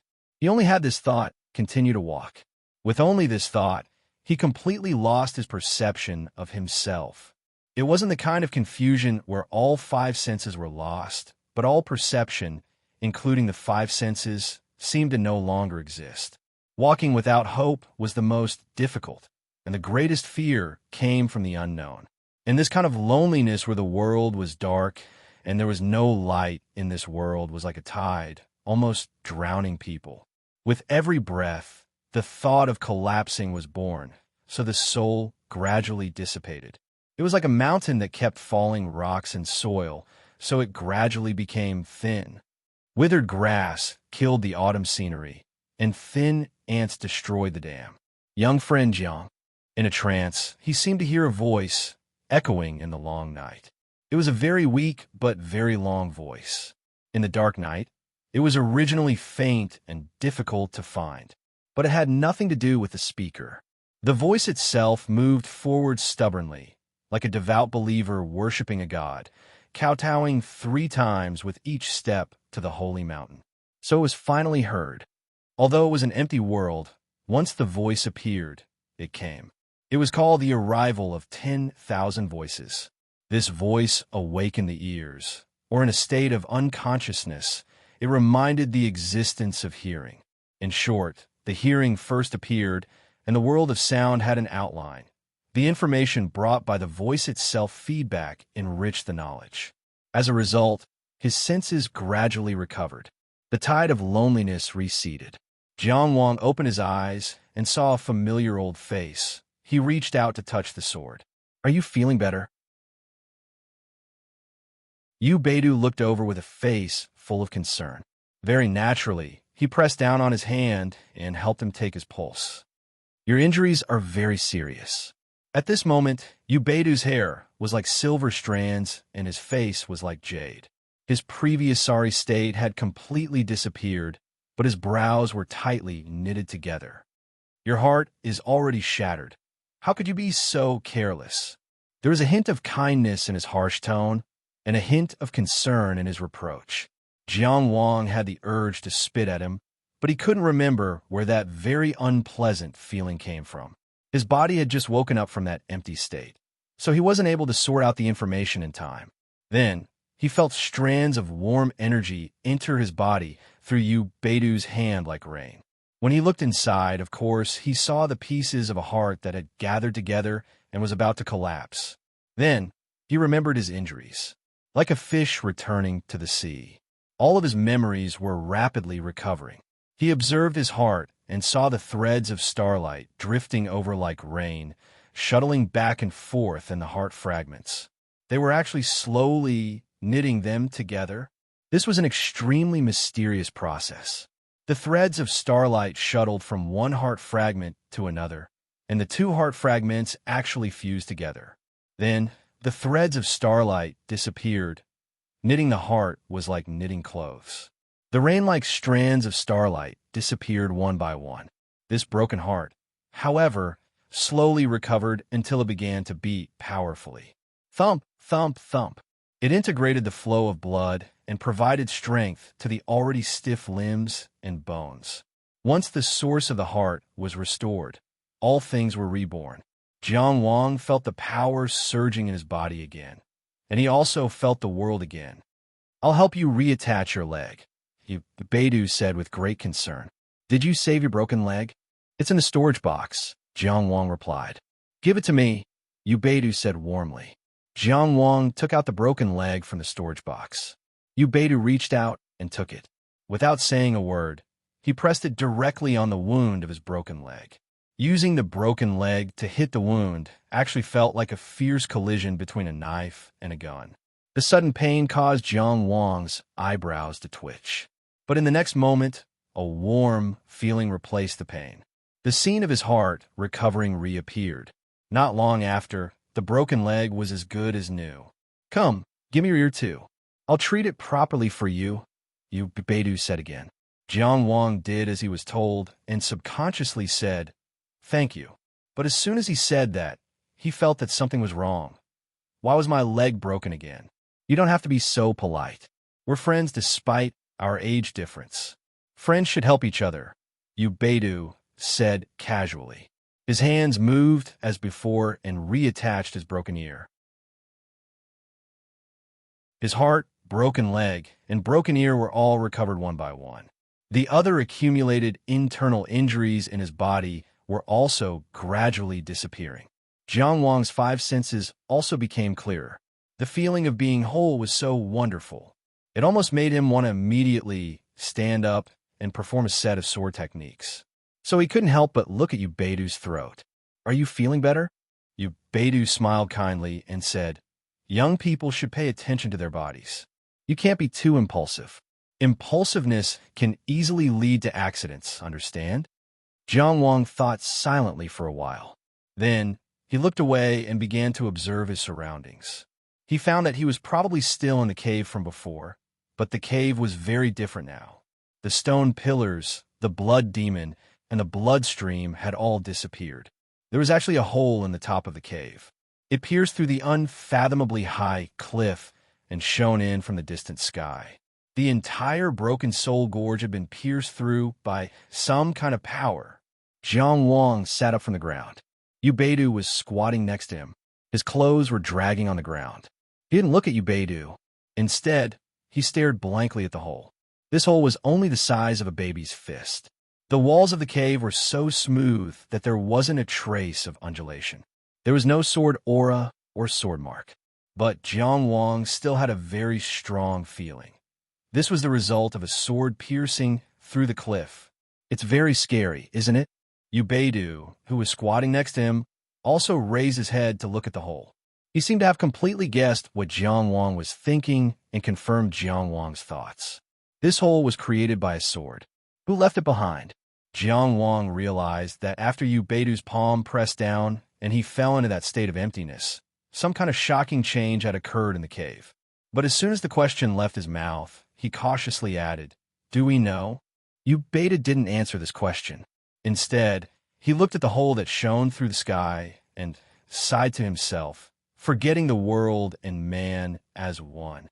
How could the three consummate flying swords of the past not be scary? The three consummate flying swords of the past. Jiang Wang's heart trembled, and he became absent-minded for a moment. Beidou turned to him and asked, "I've heard of it." Jiang Wang quickly calmed down and said, "I heard that it was the three most powerful swordsmanship that dominated the flying sword era. They were collectively known as the three consummate flying swords. I just don't know which three consummate flying swords they are." Beidou's tone was full of lament, as if he was reminiscing and sentimental. One of them is called the way of the sword. In heaven and earth, only I am supreme. One of them is called the way of the sword without self. Without self, there is no enemy. One of them is called the way of the sword without self, forgetting the world and man as one. He looked again at the small hole at the top of the cave, his voice still filled with lingering fear.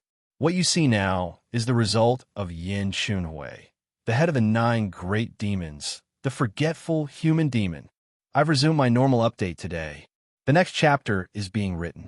I'm feeling pretty good right now.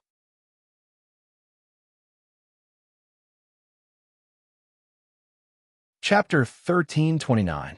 Yin Chunhui. The name was warm and didn't sound like the name of a demonic man. But Jiang Wang thought of something else. He knew that Xiang Fengqi had inherited Xiang Fengqi's solipsistic way of the flying sword. Yu Beidu just said that the selfless way of the sword was mastered by the first demonic man, Yin Chunhui. In addition, there was another flying sword technique called selfless way of the sword. The army god, Jiang Mengxiong's famous fist technique was called selfless killing fist. Wang Yiwu once fought with Jiang Wang with it. The name of the sword technique and the fist technique were so similar that it was hard to say that there was no connection between the two. Then he thought of Xiang Fengqi's description. His master, Xiang Fengqi, was invincible and was only one battle away from the transcendent peak. In this battle, he chose to challenge the enemy of his life. In the end, his flying sword was smashed by a punch, and he died. Xiang Fengqi's faith was also shattered because he witnessed this battle, and he became muddle-headed ever since. Among all the fist users in the world, who could kill the invincible Xiang Fengqi with one punch? In Jiang Wang's limited knowledge, only Jiang Mengxiong could do it. The great warrior Wang Ao he met in the bewildering world might also be able to do it. Could it be that the one who challenged Xiang Fengqi was the Qi's army god, Jiang Mengxiong? If Xiang Fengqi had to face such a person in the future, the word despair was not strange. It was even reasonable. Does the flying sword technique have successors in the present world? Jiang Wang couldn't help but ask. Yu Beidu glanced at him. You seem to be very concerned about this? Jiang Wang thought for a moment and said, If you want to charge me, I won't ask. Yu Beidu was speechless. The selfless way of the sword is mastered by Yin Chunhui. The successor of the selfless way of the sword is the once invincible Xiang Fengqi. I don't know if there are any successors now. There is no way to predict this kind of ultimate technique. As for the selfless way of the sword, he looked at Jiang Wang. You really don't know? Jiang Wang asked tentatively. Is it related to the army god, Jiang Mengxiong's selfless killing fist? You still have to ask me about this? It seems like you're not really a high-ranking person in Qi. Yu Beidu smiled. The information you know depends on your real position. Although the inner mansion is the 3rd rank in the Qi, he is still just a small arrester. I've only been an official in the state of Qi for a short period of time, so it's normal that I don't know some things. Jiang Wang wasn't provoked. But I've never heard of the war god using a flying sword. Such a peerless sword art that can suppress an entire era is naturally brilliant. There are some who inherited his Tao and carried on his name. They could also be considered illustrious. Some people carried on the path of cultivation, and their swordsmanship reflected each other's brilliance, which could be said to be dazzling. However, there's another type of person whose light is so intense that it can overshadow its existence. Yu Beidu said, Jiang Mengxiong is such a person. He sighed and said, In front of Jiang Mengxiong, how many ultimate techniques can there be that are worthy of praise? Jiang Wang didn't expect Yu Beidu to have such a high opinion of the Qi's army god. Although he acknowledged Jiang Mengxiong's strength, he couldn't help but ask, even the ultimate techniques are not worthy of praise. In his early years, Jiang Mengxiong also used a flying sword to travel around the world. He had never been defeated by anyone in the same realm. When he became famous, he thought that the flying sword art had been eliminated by the era, and that he had reached the end of the road. So he broke the sword into a fist and started from scratch. He abandoned the Anata sword art and cultivated the Anata killing fist. Yu Beidou didn't continue to talk about Jiang Mengxiong's legend. He changed the topic, so the three ultimate flying swords have been passed down until now. There are only one or two swords left, and the Inata sword art has been lost. The Inata sword art of the three ultimate flying swords was indeed mastered by Jiang Mengxiong. Jiang Wang was almost certain that the opponent that Xiang Fengqi challenged was Jiang Mengxiong. In the era of flying swords, the three ultimate flying swords that dominated an era had a hint of rivalry. One could roughly tell from the aura of their swords, especially the Inata sword art, which was known as the unique and righteous. From the previous few sword attacks, it was really sharp and invincible. One could roughly see Xiang Fengqi's personality from this. Jiang Mengxiong directly rejected the flying sword art, and even personally cut off the Inata sword art of the three ultimate flying swords. It wasn't hard to understand why Xiang Fengqi, who mastered the Inata sword art, saw him as a lifelong enemy. But to Xiang Fengqi, who watched that battle from the sidelines, how could he not feel despair if he set Jiang Mengxiong as his goal for the rest of his life? In terms of strength, Jiang Mengxiong was at the transcendent peak. He was also one of the top perfected cultivators. Not long ago, on the Sword Peak Mountain, he made the great Xia fall silent. In terms of power, Jiang Mengxiong was the Qi's god of war, the commander-in-chief, the head of the military hall, and the #1 soldier of the Tiantu army. In the overlord country of Qi, he was only below the Qi emperor. His personal strength, authority, and even the ability to use troops were all top-notch. Moreover, such a top-notch expert never stopped and was never satisfied. He dared to destroy the swordsmanship that had suppressed an era when he was at his peak, create the Inata killing fist, and climb to an even higher peak. It was already terrifying to have such courage. He also had such ability to truly walk a new path. There was no doubt that this was the strongest person in the world. It was a mountain that one couldn't see the end of. How could one reach it? How could one not feel despair? Therefore, he couldn't see any hope when he was drunk and passed his days in a daze. But such an escape from life, such a decadent and muddle-headed move forward. Even if he regarded himself as trash, even if he seemed to have given up on himself, he had been wandering in the eastern region, wandering not far from Qi. In that case, had that strand of obsession in his heart truly died? It was exactly not. It was precisely because he had always regarded Jiang Mengxiong as his goal that he felt despair. If he really gave up on the challenge of Jiang Mengxiong, he could set up a sword array and move forward temporarily. Wouldn't he be glorious?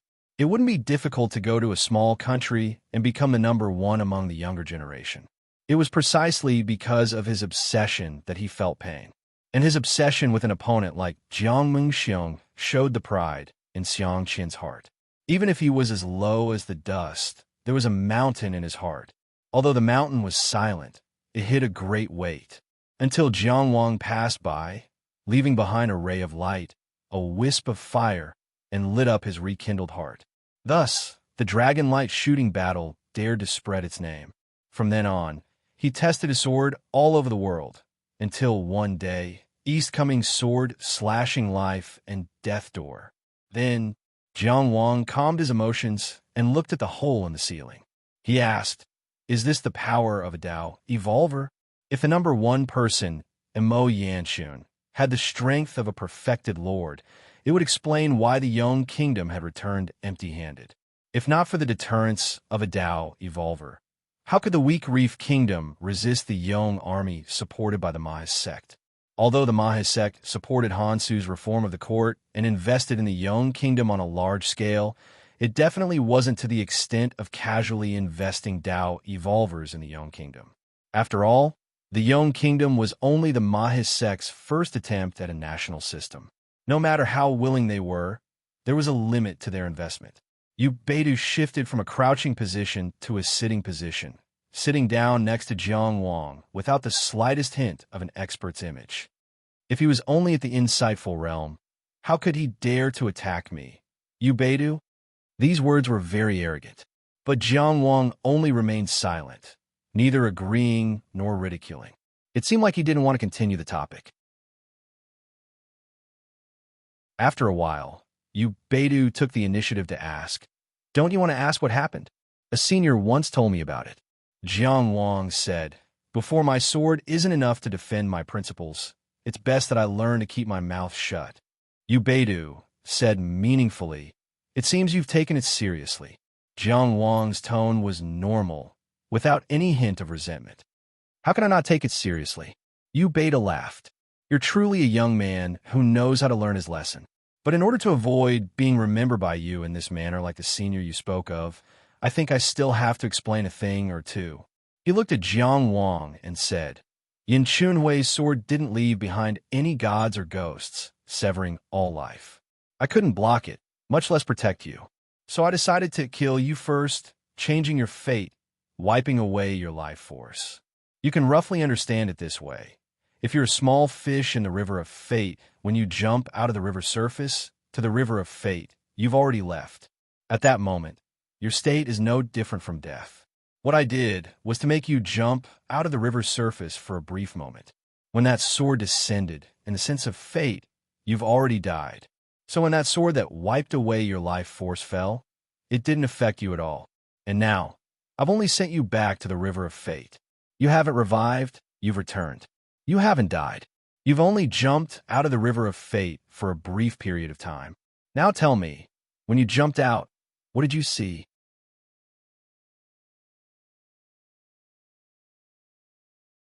Chapter 1330. What did I see?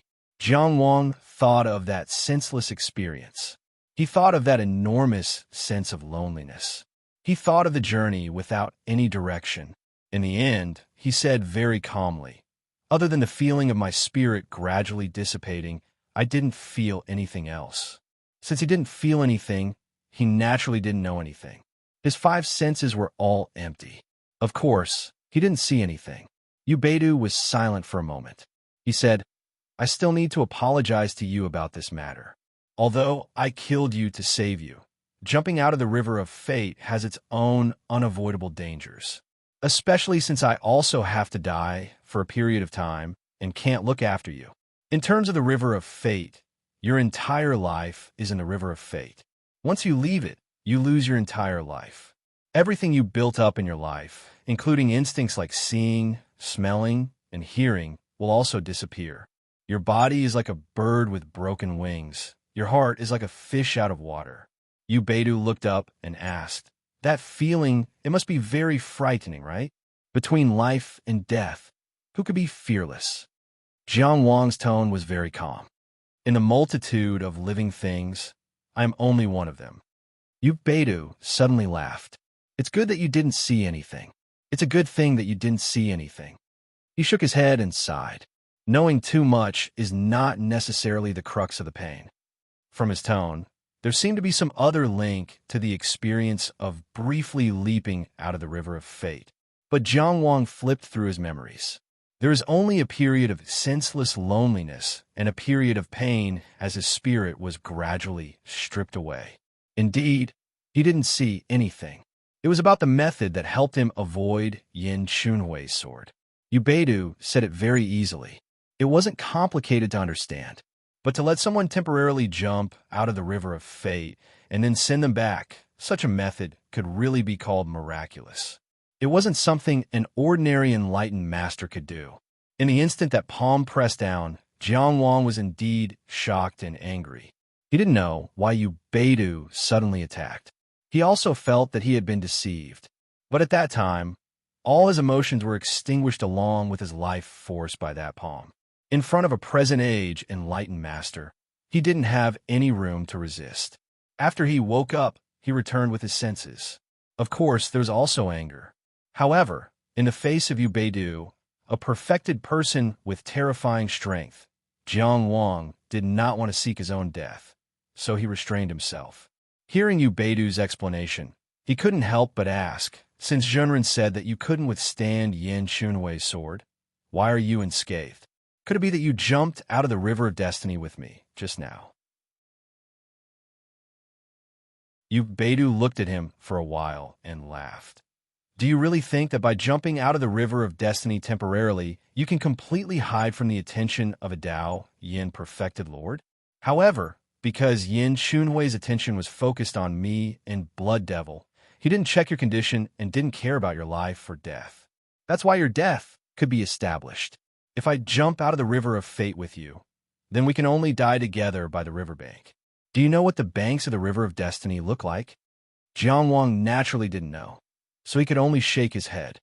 It's best not to know. As for why I look unscathed, Yu Beidou still had a smile on his face. Don't you remember what you did for me? Vital blood. Jiang Wang's mind turned slightly, and he quickly grasped the key point. He asked again, that ball of vital blood buried in the loathe point didn't come from Blood Devil, but the source of your resurrection? No, Yu Beidou said. If that ball of vital blood wasn't separated from Blood Devil, how could it be hidden from the fortune teller? Although my apprentice nephew's cultivation isn't as high as mine, his divination skills are profound, and he's not that easy to deceive. Jiang Wang said faintly, Am I the only one who's easy to deceive? His resentful words didn't seem to enter Yu Beidou's ears at all. He only continued, Blood Devil's origins are ancient, and it's the body of the emotionless Blood Devil technique that appeared in the world. It's too difficult to trace back to its origins, and it's not something I can completely destroy. Yin Shunhui stood at the peak of transcendence, and his flying sword was the strongest in the world. He shattered Shun Lin's blood body to form a sword, and it wasn't something I could withstand. Fortunately, two things happened at the same time. When I suppressed Blood Devil, I was also entangled with him. At that time, I was already prepared to use Blood Devil as a shield. When Yin Shunhui's sword flew over, he had no choice but to kill Blood Devil first before killing me. To Yin Shunhui, it was all within his sword, and there wasn't much difference, but it was different for me. Blood Devil was killed, and Blood Devil's vital blood lost its owner. I had long since hidden my soul imprint within it. When you suppressed it at the point of the innate chaos separating formation, it just happened to trigger my arrangements. When my fleshly body was destroyed, the other side had already extracted the power of the innate chaos separating formation, allowing me to borrow the vital blood to revive. In other words, Jiang Wang couldn't help but sigh in amazement. Everything that happened in the soul-breaking gorge was within your divination. Who can calculate everything? Perhaps it was because he was more or less apologetic, but Yu Beidou was actually very modest this time. It's precisely because I had too many requests in the innate chaos separating formation that a loophole inevitably appeared, allowing the fortune teller to take advantage of it. He led the four great devils to gather and put you in a life and death situation. It was precisely because you fought one against four and one that you jumped out of this situation, allowing me to win a crucial step. So I'm actually that important? Of course you're extremely important. Yu Beidou encouraged him very fervently. Never underestimate yourself at any time. You're very outstanding. And then? Jiang Wang asked. Yu Beidou said, and then I'm very grateful to you. The old fortune teller patted his chest loudly. I can't thank you enough. I'll remember this in my heart. Jiang Wang was expressionless. Oh, Yu Beidou laughed out loud. After teasing enough, he restrained his expression and asked, What do you want in return? This was the reward of a present-age perfected master. The old man, sitting casually in front of Jiang Wang at this moment, was the greatest practitioner of the ancient divination technique in the modern world. He was able to suppress both the Blood Devil and the fortune teller at the same time. And on top of that, he was able to face the perfected monarch Yin Shunhui, and even had the ability to interfere with the river of fate. He was definitely one of the strongest perfected masters in the modern world. What kind of benefits could he offer? How generous would his reward be? Jiang Wang was no longer a country bumpkin who didn't know how to recognize treasures. He had even entered and exited the Qi treasury. With his current level of vision, he instantly thought of many things. Yu Beidou could offer too many benefits, enough to dazzle any cultivator below the God realm. As an intermansion cultivator, even if he was number one in history, there was no reason for him to look down on him. But in the end, Jiang Wang only said, "Although I paid a blade for the talisman, your protective talisman truly helped me block the blood devil's divination. This time, although you put me in a dangerous situation, you also saved me. These two matters aren't equal transactions, but for me, we're even. You only need to give me the reward you promised me." He only wanted the portion that he deserved. He didn't want more, and he only took a small portion. Apart from this, he didn't want to have anything else to do with Ubedu. He didn't like the feeling of being led by the nose, no matter how many reasons Ubedu had. Once was more than enough for such a brainless cooperation. He, Jiang Wang, wouldn't entrust his life to anyone else. Ubedu could use all kinds of tricks, but he couldn't be willing to be a chess piece. No matter how many benefits he offered, it wouldn't work. Of course, Ubedu could hear this estrangement. But there wasn't any displeasure on his face. On the contrary, he laughed very happily. Good, good. Nothing good will come from getting involved with me. Jiang Qingyang, you're a man of great wisdom. This is the Tao origin stone I promised you. He reached into his bosom and dug around for a long time, dazed there. But soon, he laughed without embarrassment. Haha. Very naturally, he took out his hand and patted Jiang Wang's shoulder. Can't you wait 2 days? What's with that look? Do you think Ubedu will go back on my word? Am I that kind of person? Ubedu's roar echoed in the entire cavern. What swindler? Rue brat. It's not like I won't give it. What's wrong with a few days later? You're completely ignorant. Truly rotten wood can't be carved. Am I someone who lacks money? Just now, the storage box was shattered together with that physical body. What I owe you? I'm a transcendent cultivator. What I owe you? Currently, 9,978 orders. From number 60 to Wanding. Today is the day. Brothers and sisters, when can we reach it?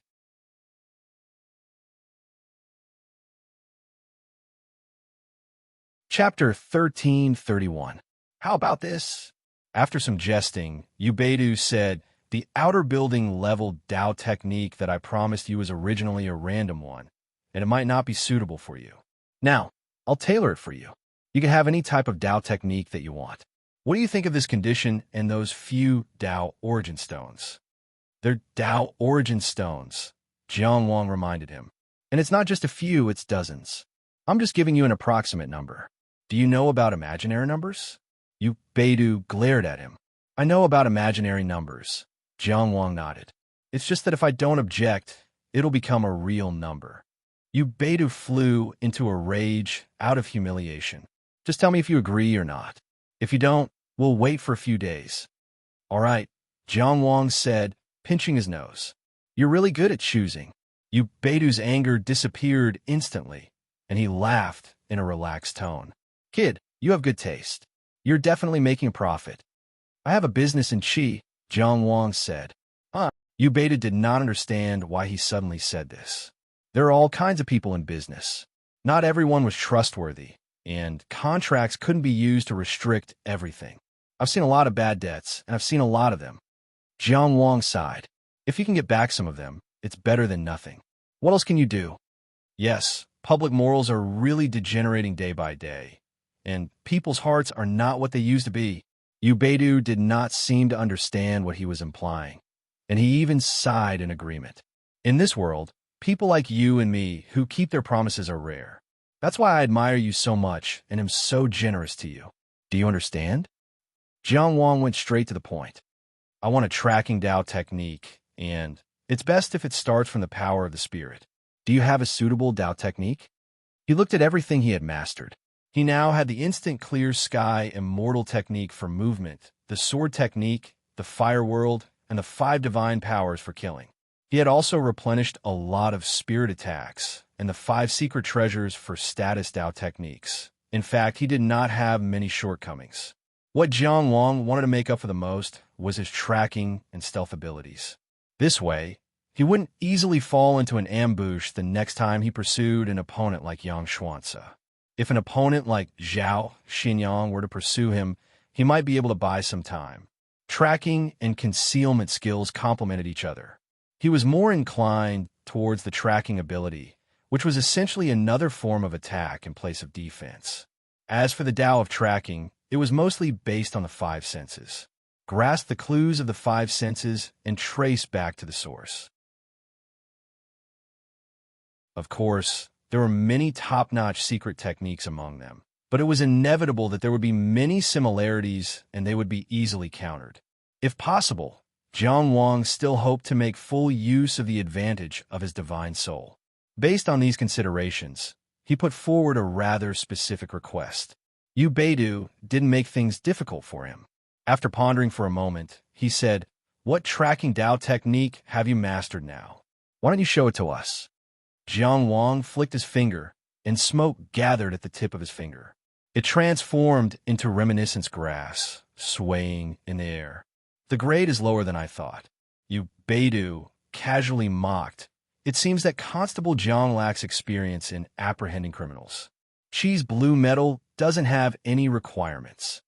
Jiang Wang didn't utter a word. He lay flat and allowed himself to be mocked. He hadn't handled many cases since he joined the force, so he didn't have much confidence to say that he was worthy of the blue metal at his waist. As Yu Baidu spoke, his hands didn't stop moving. He gently reached out and grabbed the reminiscence grass condensed from the Tao technique. He quietly observed it for a while. The foundation of this Tao technique is very good. There's quite a lot of room for improvement. I can add some ideas into it. There's a secret technique that can also be incorporated into it. He described it as such, and then his 5 fingers spread slightly upward, forming a round bowl. The reminiscence grass condensed from smoke floated quietly above his palm. It looked like it was just floating, but there were subtle differences. Jiang Wang focused his attention and realized that there was a transparent cover on Yu Baidu's palm that covered the reminiscence grass. With the transparent cover as the dome and the palm as the ground, it formed a small world. It was called the square sky and square earth. It stood alone in this cave and didn't belong to the same place. Within this small space of the palm, things began to change. The green grass turned yellow, withered, and grew again. From a grass seed to a wisp of withered color. The cycle of life and death happened in an instant.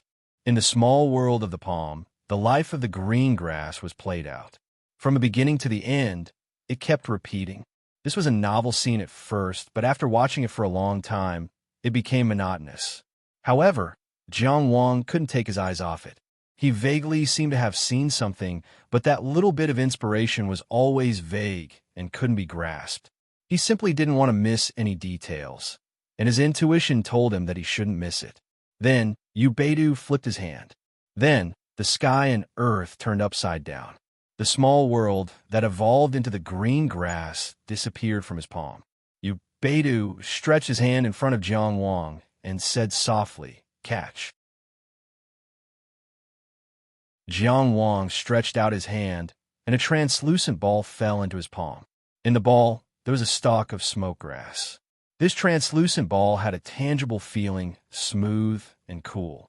However, after it fell into Jiang Wang's palm, it actually fell, falling into his palm as if it had fallen into water. Jiang Wang's palm was just like the surface of a lake. The small ball kept sinking, and just like that, it disappeared from his palm and sank into the water. At the same time, in Jiang Wang's heart, lines of Tao formulas quietly flowed through.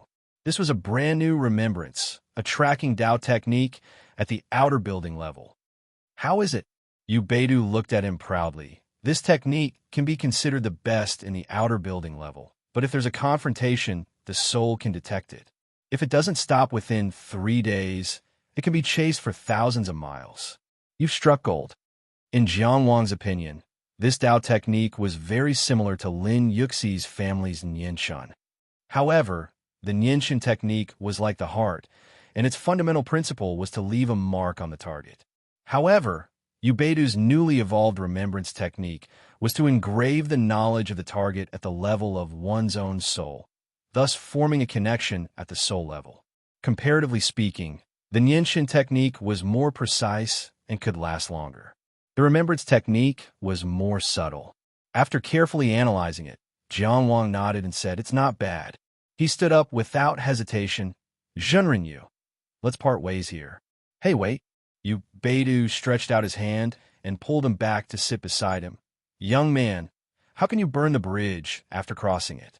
I haven't finished speaking. In front of you, Beidou, Jiang Wang naturally had no room to resist. Being pressed to the side, he could only sit. However, his voice was very calm, neither servile nor overbearing. I thought that we've settled the matter, and that we don't owe each other anything. Sigh. Beidou looked distressed. It seems that you still have a problem with me, and you still hold a grudge against me. The word grudge is a little too heavy. Jiang Wang said seriously. Jiang Wang is just self-aware. I admit that I don't have the ability to interfere in your affairs, and I don't want to risk my life again. You may have your mission and responsibilities, and you may be great and profound, but I also have my own path to walk. Beidou, suppressing the blood demon, and killing the fortune master was undoubtedly a righteous act. However, Jiang Wang also had his own life. He had no elders and no backing, so he had to take responsibility for himself. I understand. Beidou no longer teased him, and his gaze fell not far in front of him. I actually don't have anything else to talk to you about. I just want to talk to you, probably because I'm old. Or are you in a hurry? Jiang Wang remembered that the place where Beidou's gaze fell was where the blood demon and the fortune master had been lying. Of course, there was no trace of them now, as they had all disappeared in Yan Chunhui's sword. At this time, Beidou seemed to have stripped away the aura of a powerhouse, and actually gave people the feeling of a lonely old man. What do you want to talk about?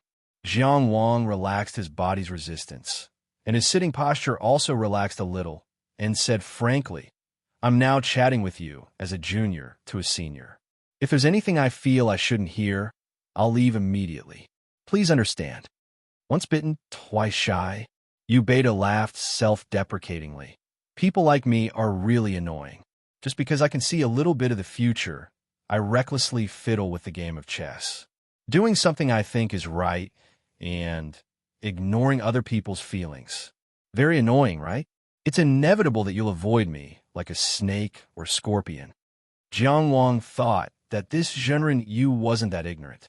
On the surface, he only said, it's me who's timid and cautious. I'll let you laugh at me. Beidou kept looking at the empty ground, and it was unknown whether he was looking at the blood demon who had disappeared or at the fortune master. He seemed to be equally indifferent to both of them. Beidou didn't continue this topic, but started his story with a question. Do you know what the divination technique is?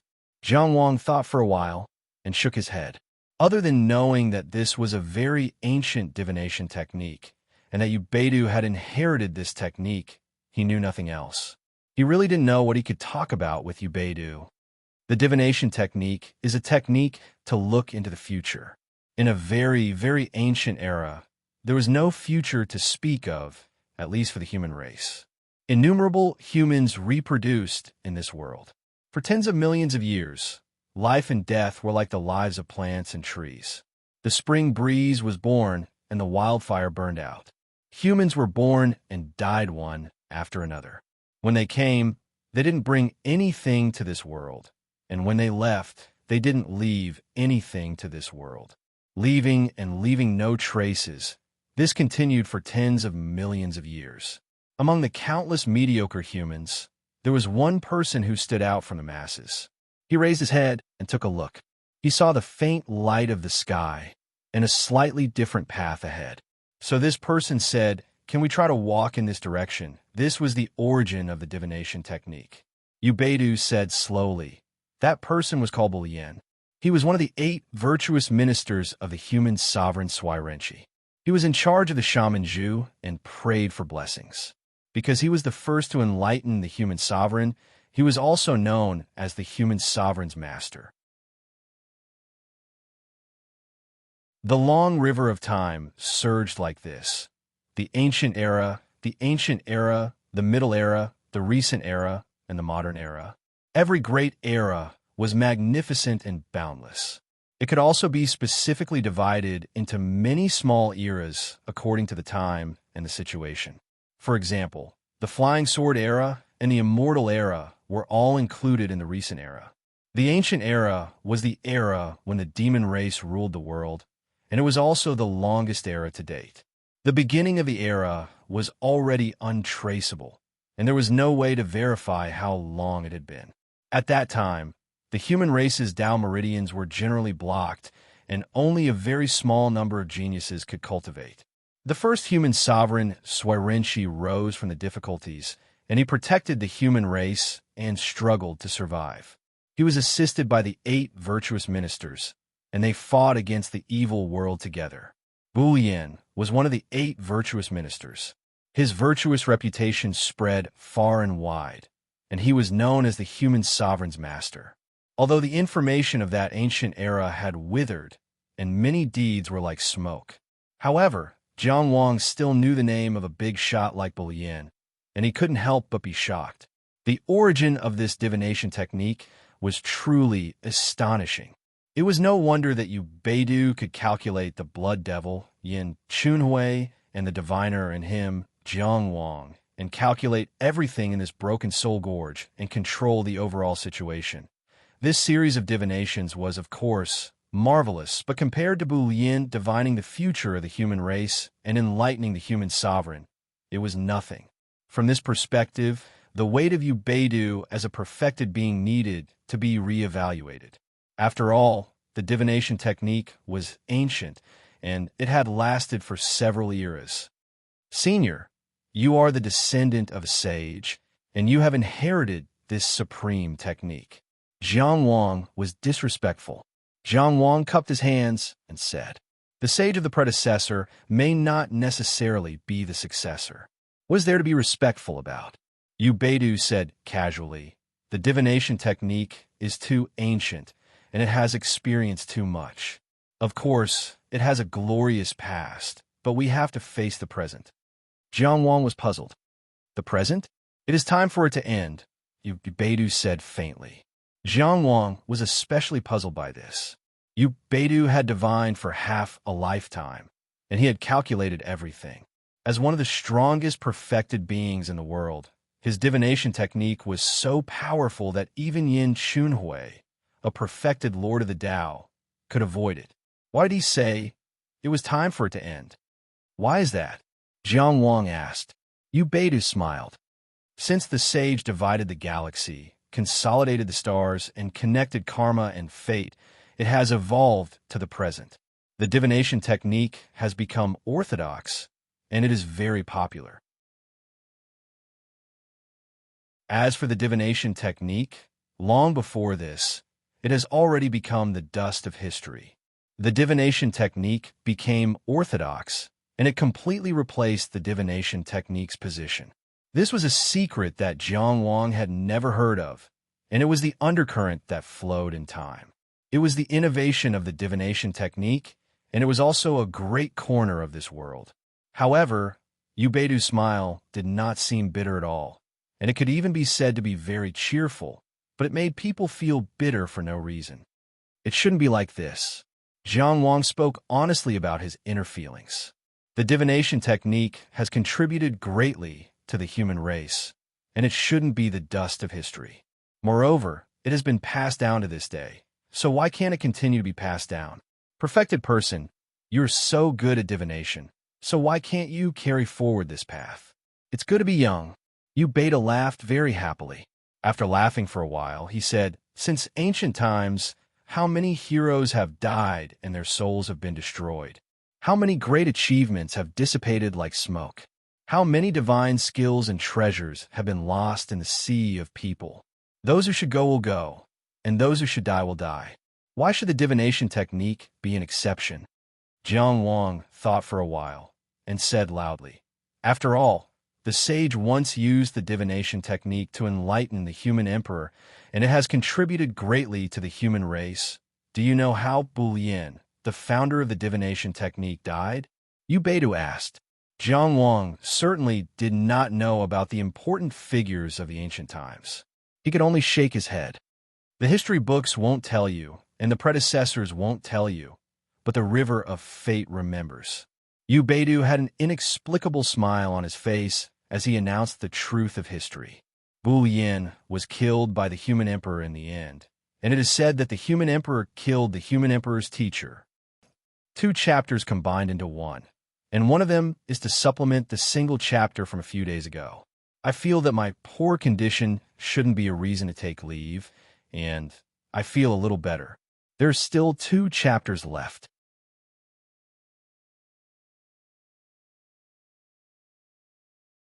Chapter 1332. Bouillon, the teacher of the human sovereign and one of the 8 virtuous ministers of the ancient era, was killed by the human sovereign Swirenshi. This secret caused Jiang Wang to be a loss for words. How great were the human sovereigns of the past! Swirenshi was the first human sovereign of a human race to be the first human sovereign. This great existence, he led the human race to rise from their predicament, broke through the endless darkness, and announced the end of the ancient era. He was so great that he naturally could not have a trace of stain on him. Therefore, the human sovereign killed the human sovereign's teacher was not passed down through the ages and could not be seen in any history books. It was only heard from you Beidou today. Why? Jiang Wang could not help but ask. The historical secret lost in the long river of time had its own soul-stirring charm, making people want to find out the truth. In the development of this world, the glorious, great, and brilliant, as well as the dark, painful, and tragic, were all mixed in the long river of history. The story of how the human race walked out of the Dark Ages was a great epic poem. When people of today looked back at history, they were fascinated. The heroes of the past, the way mountain of today. They wanted to know how greatness became greatness. They wanted to know how everything that they were used to today became reality. Who could resist the desire to know about history? The human sovereign killed Bouillon, and it was not passed down to the world. In all kinds of secret information, there are many reasons why the human sovereign killed Bouillon, and no conclusion can be reached. My lineage inherited the divination technique. The information I saw in the river of destiny was like this, you Beidou said. In that dark era, the human race grew stronger under the leadership of the human sovereign. They began to fight for more power under the sky, and the conflict with the demon race intensified day by day. Ancestor Bouillon, who divined the future for the human race, spent a lot of effort at that time.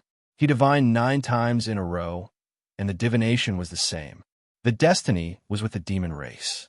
He believed in the future he saw and urged the human sovereign to go into hibernation. But it was clear that the future he saw and believed in was not the future the human sovereign hoped for. And as the human sovereign's teacher, the sage who had enlightened the human sovereign and guided the human race, the first human to peek into the river of destiny, Bouillon's influence in the human race was beyond doubt. Therefore, the human sovereign killed Bouillon and made up his own divination. He said that Bouillon used death as a divination to calculate the destiny of man and initiated the war with the demon race. Beidou slowly finished speaking and shook his head. Of course, the final result is already known to everyone. The result of the Great War in ancient times was naturally that the human race dominated the world and the demon race was chased out of the world. Since then, the ancient era had begun. In the middle of the ancient times, Yu Xiong, the human emperor, joined forces with 3 Dao masters to build the gate of all demons and completely cut off the hope of the demon race returning to the human world. Since then, the ruler of the present world had been blocked behind the door of 10,000 demons and posed no real threat to the human race. They were even regarded as resources, and human armies were constantly plundering them. It could be said that man's will triumphed over nature. Speaking of Bouillon's death, Beidou's tone did not contain any resentment. Although he had inherited the fate divination technique, he was born as a human. He couldn't deny the great achievements of the human sovereign Swirenshi. In the end, the battle during the ancient times proved that Swirenshi was right. Jiang Wang was silent. History proved that the human sovereign Swirenshi naturally led the human race to the right path. However, in that ancient era, Bouillon also did his best to divine for the human race. He also saw the future that he believed to be true and insisted on the right path that he firmly believed in, and this sage's certainty had led him to his death. After listening to this story, Jiang Wang suddenly understood the sentence that Ubedu had said: "The further you walk on this path, the more you can't escape fate." It was because divination was at a dead end. The fortune diviner was like this, Bullion was like this in ancient times, and now, Ubedu was like this too. Ubedu's voice continued. Even a sage like Bullion could die. So what reason is there for the fate divination technique to continue? Aren't you still here? Jiang Wang asked. But the river of fate has already rejected me. Ubedu still had a smile on his face. Otherwise, why do you think I can't attain the Tao? With such a smile, he said, "It's not that I can't attain the Tao. It's just that the heavens won't allow me to succeed. Otherwise, what about Yin Chunwei? What about Jiang Mengxiu?" This shameless old swindler was really arrogant when he became arrogant. However, Jiang Wang couldn't help but admit that this person did have the right to be arrogant. "I think," Jiang Wang said, "even if the star divination technique has become the current orthodox technique, the fate divination technique can still exist. The path of cultivation should be full of flowers." "You're so silly that you're cute." Ubedu smiled and said, "This is different from ordinary cultivation. There can only be one authoritative explanation about the future. Whoever explains the will of the heavens will occupy the orthodoxy. This is the cruelty of the Tao of divination. So those successors of the star divination technique have been chasing you all this time. They want to exterminate the fate divination technique?" Jiang Wang asked. Ubedu snorted. "What's the use of killing me, Ubedu? They only want to do one thing, and that is to expel the fate divination technique from the river of fate. And this matter was already successful 10,000 years ago." Jiang Wang couldn't suppress the shock in his heart. If the fate divination technique had already been expelled from the river of fate and couldn't pry into fate, then why was the fate divination technique still around? Why was Ubedu still around? Why was he still able to calculate everything? "I'm a fish that escaped the net, an amphibious frog that swam between shores." Ubedu said, "I'm a mistake, and also an end. I'm a mistake, and also an end." This was an extremely cold sentence. When Ubedu said these words, he was too calm. What was it like when he accepted these words back then?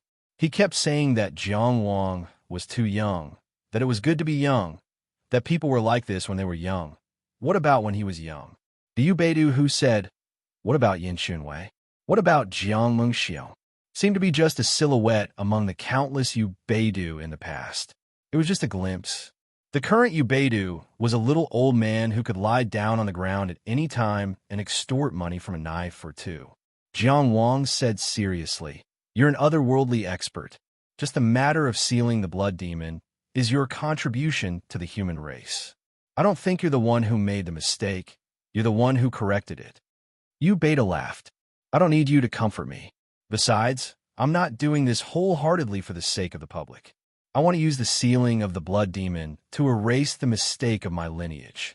I also want to use the source of the blood demon to block Yin Chunwei's sword." Jiang Wang asked, "The mistake you're talking about is, there's no harm in talking about it." Ubedu looked at the place where the fortune teller disappeared, his eyes momentarily absent-minded.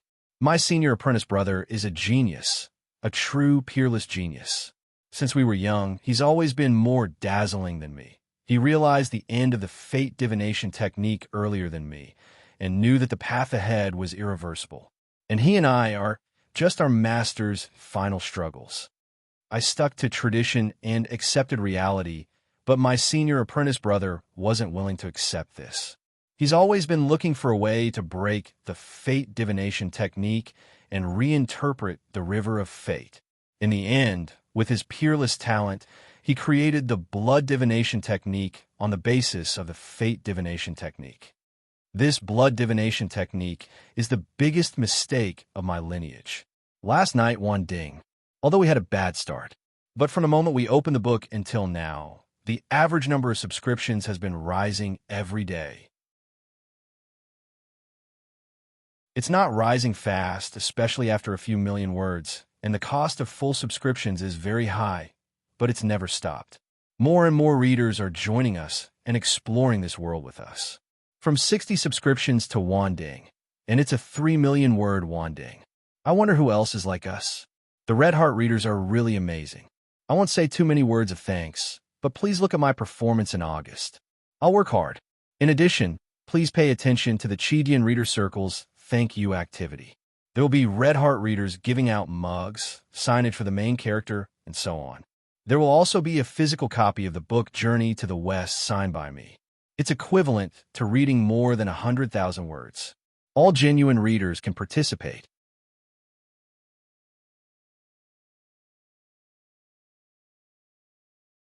Chapter 1333. It was hard to imagine just how much of a genius the arrogant old man Ubedu regarded as a peerless genius was.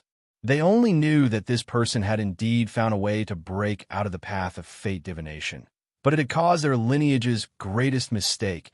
They had probably divined countless times about the path of fate divination. Those who refused to face the result had walked down the wrong path. So could they really only accept the result of their fate? What's the difference between blood divination and fate divination?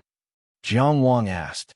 Ubedu said, if fate is a long river, fate divination is to jump out of the water and observe the flow of the river from the shore, spying on the life and death of every fish in it.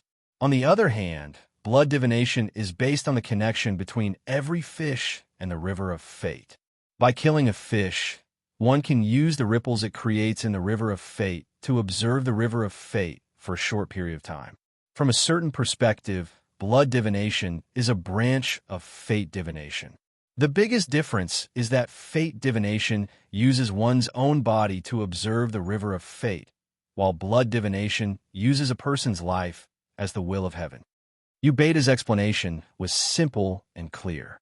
He clearly explained the similarities and differences between fate divination and blood divination. Teaching the Tao was a manifestation of one's ability to be able to explain this level of Tao path so clearly. It was enough to show his strength and foundation.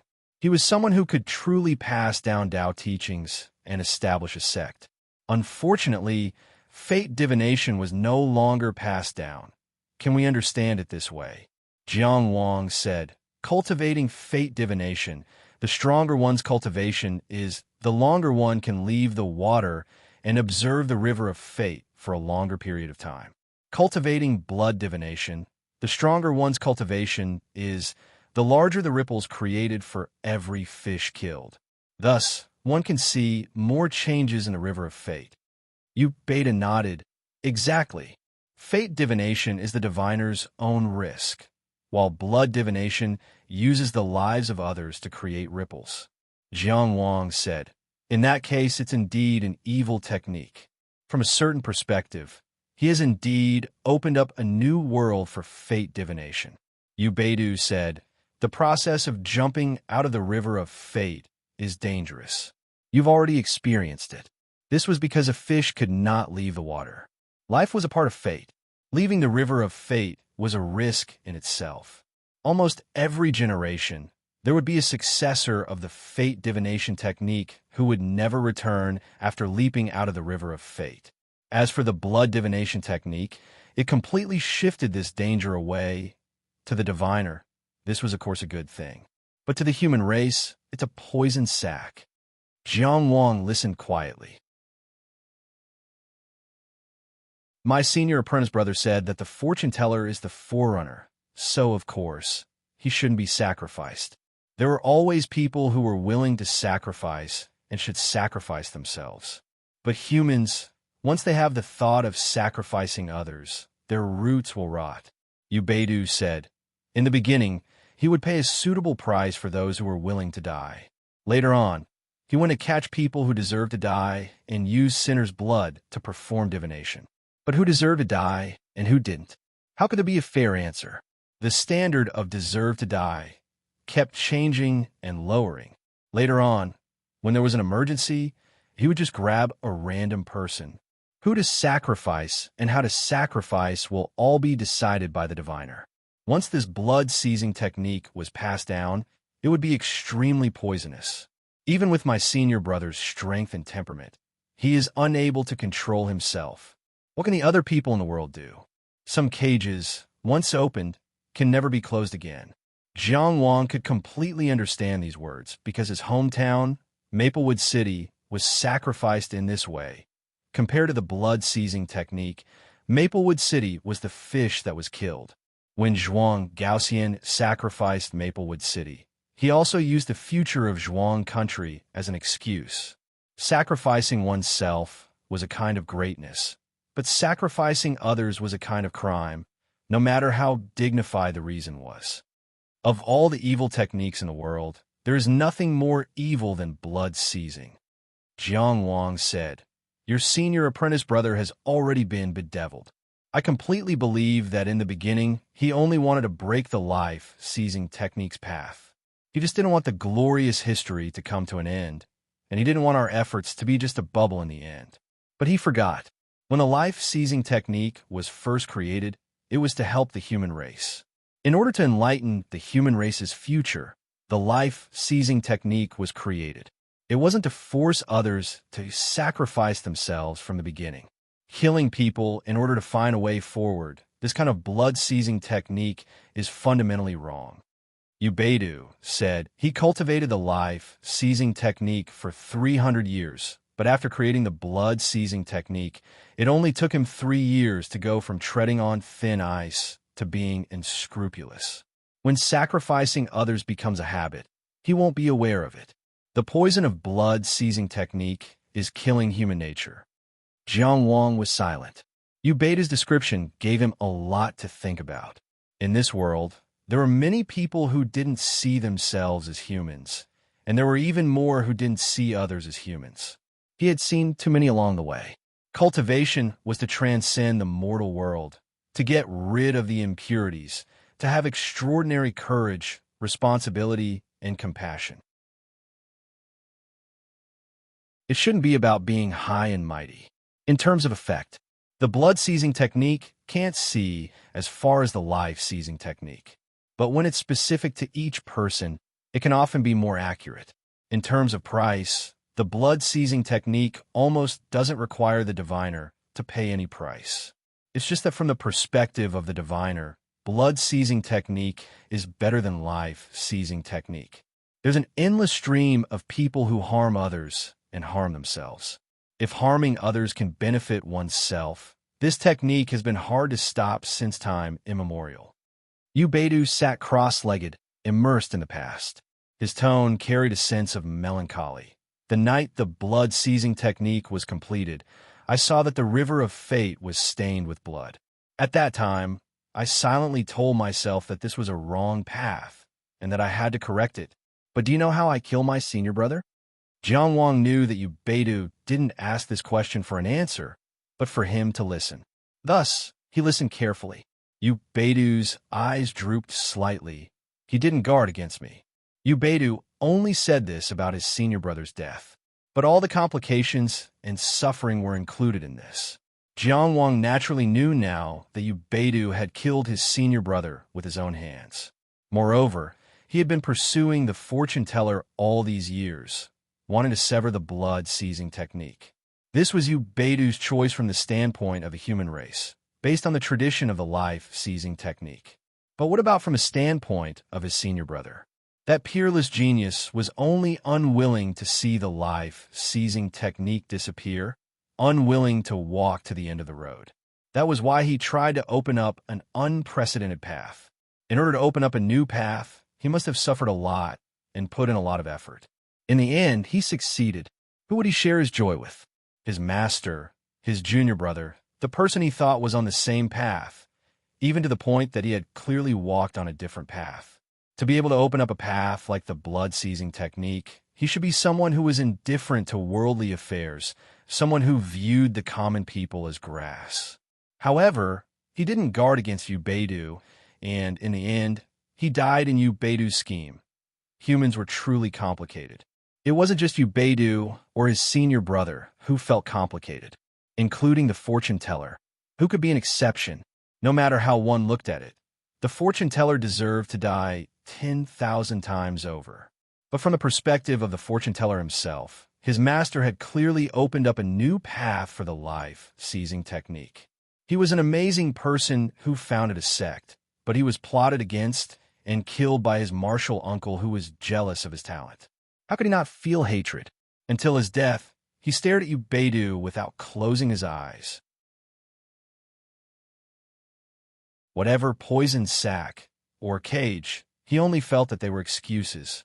From his point of view, Ubedu was a despicable person who was jealous of others' talents.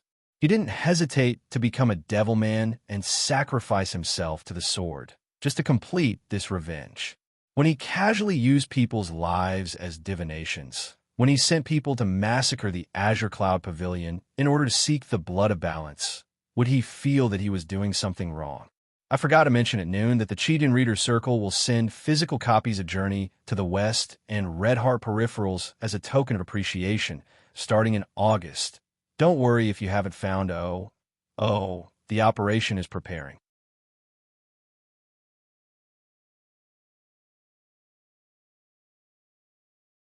Chapter 1334. Jiang Wang had considered similar questions before, and the answer had always been there. He once asked Yi Qingyu, doing the wrong thing for the right purpose. Is that right? At that time, Yi Qingyu replied, since you know it's wrong, how can it be right? It was impossible to achieve the right result with the wrong method. This was what Jiang Wang had always believed. Therefore, at least at this moment, between Ming Zhan and Shui Zhan, he was on Ubedu's side. He sat upright and looked at Ubedu. At this moment, Ubedu's expression was complicated. All sorts of emotions were mixed together. There was pain, there was reminiscence, there was determination, but there was no regret. Just like what he had told the fortune teller. Even if he could do it all over again, he would still kill his senior brother. Perhaps there was no single standard for right and wrong. Sometimes it was just two paths that extended together and collided with each other. There was only one path to continue forward. There was no love or hate. Since they had already come this far, they could only continue on, even if it meant that one of them would fall in the end. Jiang Wang thought for a moment and asked, what about astrology? Indeed, I don't know much about it. What's the difference between this and blood possession? Ubedu seemed to have the intention of saying everything he knew. He casually explained, fate is still the long river, and the living beings of the world are the fish in the river. The biggest difference in the art of astrology is that the sages of this path anchored the stars, divided the star regions, and even revolutionized the path of cultivation, allowing cultivators to cultivate without learning any supernatural powers. Everything in the river of fate was reflected in the stars. The path of fate shone with the starlight. The more cultivators who reached the outer sect, the deeper this connection became. On the other hand, the more advanced the art of astrology was, the more people would understand the starry dome. The path of the outer tower would be more stable, and it would be easier to establish the outer tower. Therefore, the art of astrology would develop together with the cultivation world, and it would have a boundless future. Thus, it was acknowledged by all parties and became orthodox. A long history had developed, and the stars had shone for eternity. Time had passed, and the years had turned to the present. The accuracy of the star divination technique even surpassed the fate divination technique. However, the difficulty of its divination was far lower than that of divination. Even if we compare it from the price of divination, a diviner who cultivates in the art of divination only has to look up at the sky of stars and the river of fate and investigate and calculate the connection between the stars and fate. There's no need for them to take the risk of leaping out of the river of fate, nor do they have to rely on killing other fish to create waves. From Ubedu's words, it was not difficult to feel that he had a very deep understanding of the art of astrology and expressed it very clearly. As for Jiang Wang, after understanding the star divination technique, he also understood why the ancient and glorious fate divination technique had actually become the dust of history. Why was it that even someone like Ubedu did not have the will to fight back? This was because the art of astrology had indeed surpassed the art of astrology in all aspects. It was also connected to the path of cultivation of the human race and complemented each other. Even the blood divination technique created by senior brother Ubedu could at most occupy a corner of the star divination technique, and it was impossible to replace it. From the life divination technique to the blood divination technique, it was a fork in the Tao. And from the art of divination to the art of astrology, it was a revolution of the Tao. The torrent of the era rolled in, and no one could stay out of it. They could only join in and could not be stopped. Any existence that stood in the way of the torrent would be destroyed by the power of new life. Even Ubedu's astonishingly talented senior brother was no exception. Just like embracing the great illusionary land, Jiang Wang would undoubtedly also choose to embrace the star divination technique. The ancient glory was only glory. Everyone who was ambitious in the former had to firmly walk towards the future. So that's how it is. Jiang Wang said sincerely, "No wonder a powerhouse like you can only accept reality. The star divination technique is indeed a way to replace the old with the new. It has too broad a future." Ubedu asked in a joking tone. "Young man, don't you want to challenge it?" Jiang Wang shook his head very straightforwardly. "No, I don't want to." Ubedu looked at him with an encouraging gaze. "You are the #1 inner palace since ancient times. Extraordinary people should do extraordinary things. Evolving fate divination technique and reversing star divination technique. What do you think? Isn't it a great undertaking?" They had already agreed before that he would not listen to dangerous things. Jiang Wang stood up decisively. "The green mountains do not change, and the green waters flow forever. Master you, we will meet again someday." "Ha!" Ubedu laughed inexplicably, but he did not stop him. He only flicked his finger. "Take this with you." A Qi Dao coin flipped in the air, drawing a clear arc and falling in front of Jiang Wang. He caught it. "This is a gift." Ubedu was still sitting on the ground. He smiled and waved his hand. Let's go, let's go." Jiang Wang held the coin and stopped in his tracks. He thought for a moment and asked, "Actually, I have a question for you. Between you and Xiang Fengqi, who is said to be invincible in the insightful truth realm, who is stronger?" It's rare for someone to ask me such a boring question.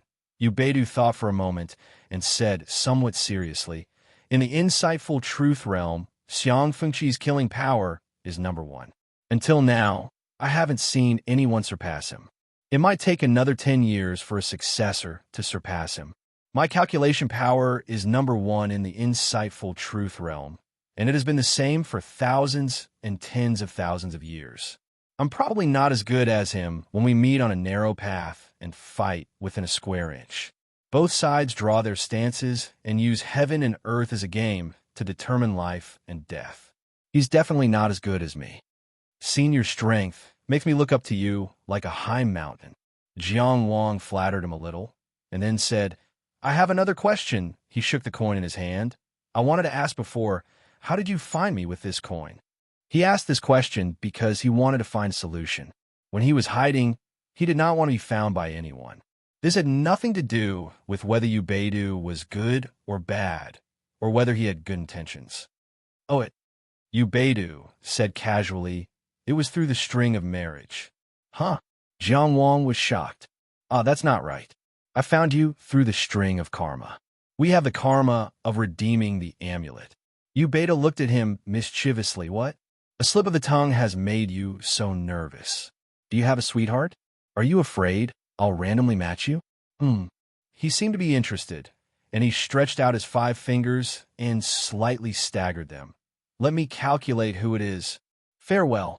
Jiang Wang cupped his hands, and the ends of his hair flung in a straight line in the air. He turned around and strode away. Involving karma was absolutely not a problem he could solve. He could only leave it for later. Moreover, Ubedu had hinted that the karma between the two sides had been cleared. He probably wouldn't look for him again. Thus, he didn't feel like continuing to stay here and be ridiculed. Still sitting on the ground, Ubedu looked at the back of the young man who hurriedly left and suddenly burst into laughter. His laughter didn't stop for a long time.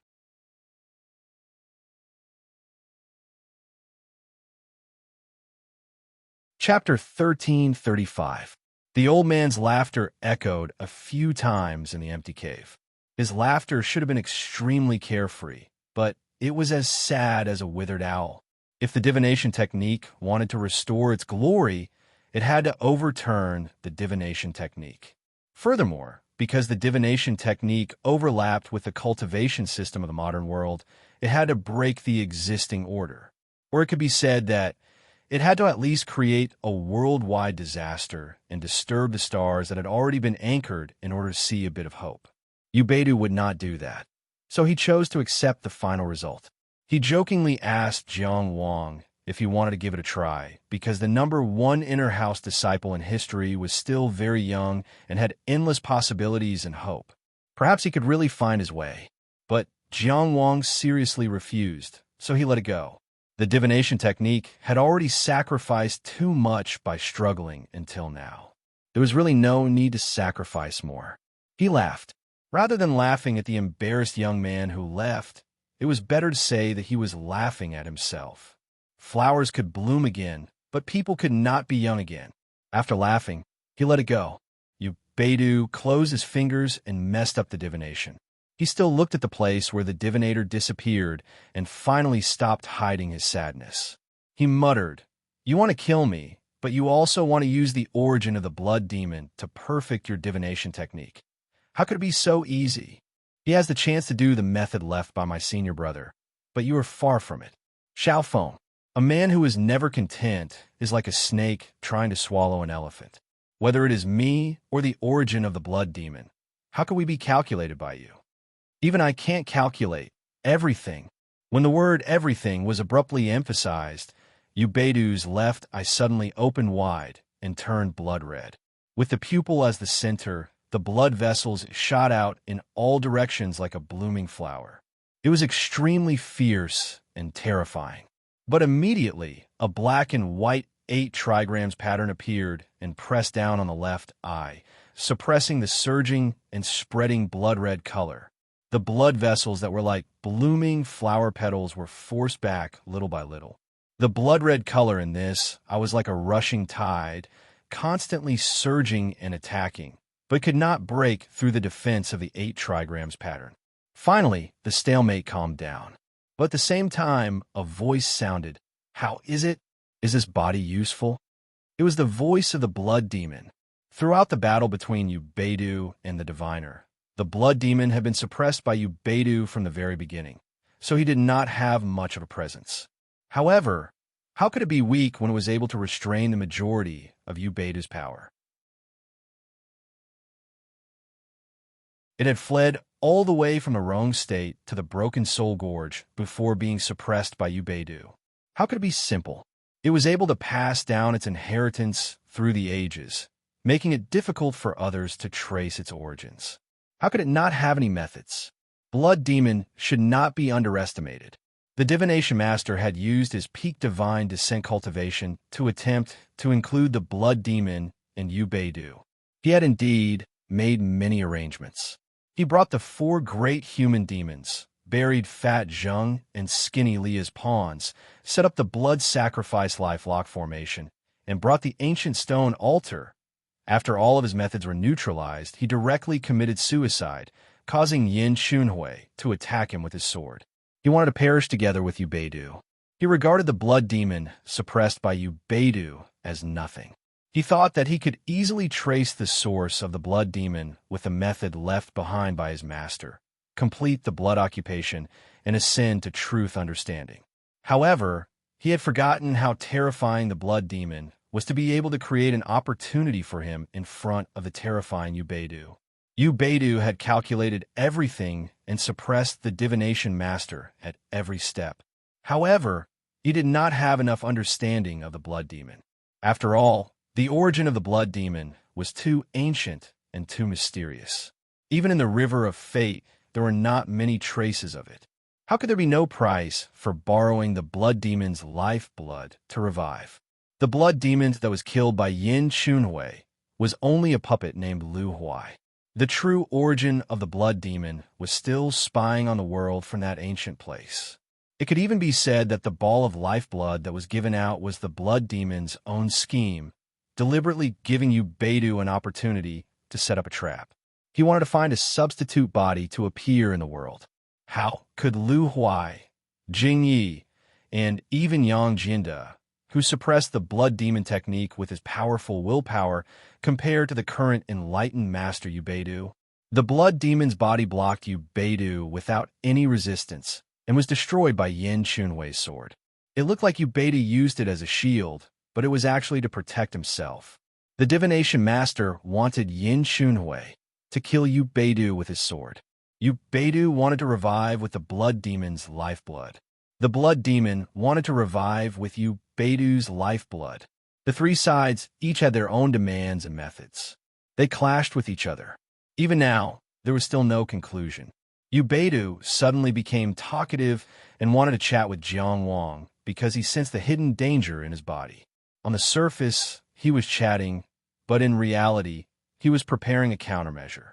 The blood demon had been hiding all along, waiting for an opportunity. As soon as Jiang Wang left, the collision occurred immediately. At this moment, Yu Beidou was still sitting upright in front of the voice that came from the depths of his left eye. He was rather calm and only said, "I feel that it's not bad.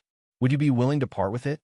The blood demon's voice said, "It's easy to part with it now, but difficult to part with it forever.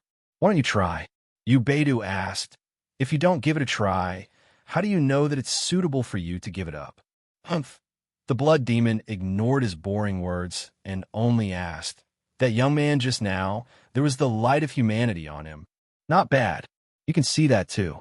Yu Beidou said sarcastically, "It seems that sleeping for so many years didn't spoil your brain." There was a bit of the light of humanity on Jiang Wang's body. It was the reward he received from the deceased sages when he won the championship at the Riverview platform. Or rather, it was a kind of recognition. With the light of humanity on him, if he was the ruler, the fate of the nation would flourish. If he was alone, he could climb to the peak. Yu Beidou still had one more move, and it was based on this bit of the light of humanity. Unfortunately, it couldn't be used in the end. Since the blood demon saw it, it was normal that it couldn't be used. "Oh," the blood demon's voice asked, "you know who I am? Guess whether I know or not." Yu Beidou asked back, "Since you know who I am, how dare you be so rude to me?" The blood demon's voice seemed to be very angry. He roared, "Even Bu Lian doesn't dare to talk to me like this. Who do you think you are?" Hey! Yu Beidou stopped him in dissatisfaction. "Why are you shouting? Don't get too immersed in the act, okay? Do you really think you're some big shot from ancient times?" The blood demon's voice laughed again. Even the light of humanity didn't illuminate him. "Do you still not understand the outcome?" Yu Beidou's face darkened. "You really did something in the river of destiny." The blood demon's voice replied, "It doesn't matter whether I did anything or not. The important thing is, can you face reality? Can you accept the outcome? Or is it that Bu Yin's death has never taught you people a lesson?" Yu Beidou said coldly, "The lesson I learned from the long river of history is that I can't let you people live." Under the 8 trigrams in his left eye, a bloody light began to flicker. The blood demon's voice said, "As expected, the only lesson people learn from history is that they can't learn anything from history. This is a bad habit that exists in the depths of your origin. Only by erasing you people can there be great peace in this world. It seems that it's easy to dream after sleeping for a long time. Then continue." Yu Beidou stretched out his left index finger and stabbed it into his left eye. Dream on. His entire left eye was pierced. The bloody light and 8 trigrams all disappeared, and only blood flowed out. In the gloomy cave, only the hole left behind by Yin Chunhui's sword attracted a ray of light. Right in front of this ray of light, an old man with white hair draped over his shoulders sat upright on the ground. His left index finger pierced into his left eye. His entire left eye was pierced, and his eyeball exploded. The bloody light and 8 trigrams all disappeared, and only blood mixed with the mucus of the eyeball flowed out. The blood demon's voice also became indistinct. Good. We have plenty of time. Until there was no sound.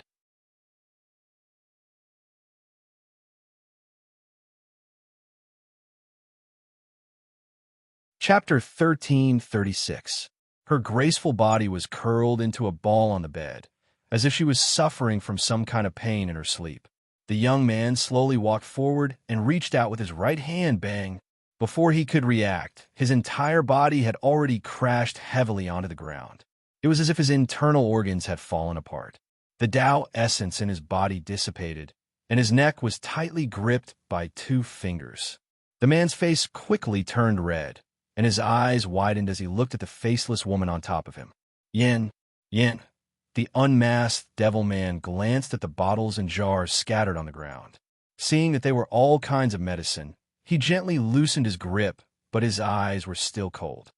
What do you want? You seem seriously injured, the young man said, his voice filled with nervousness. I want to help. Little trash.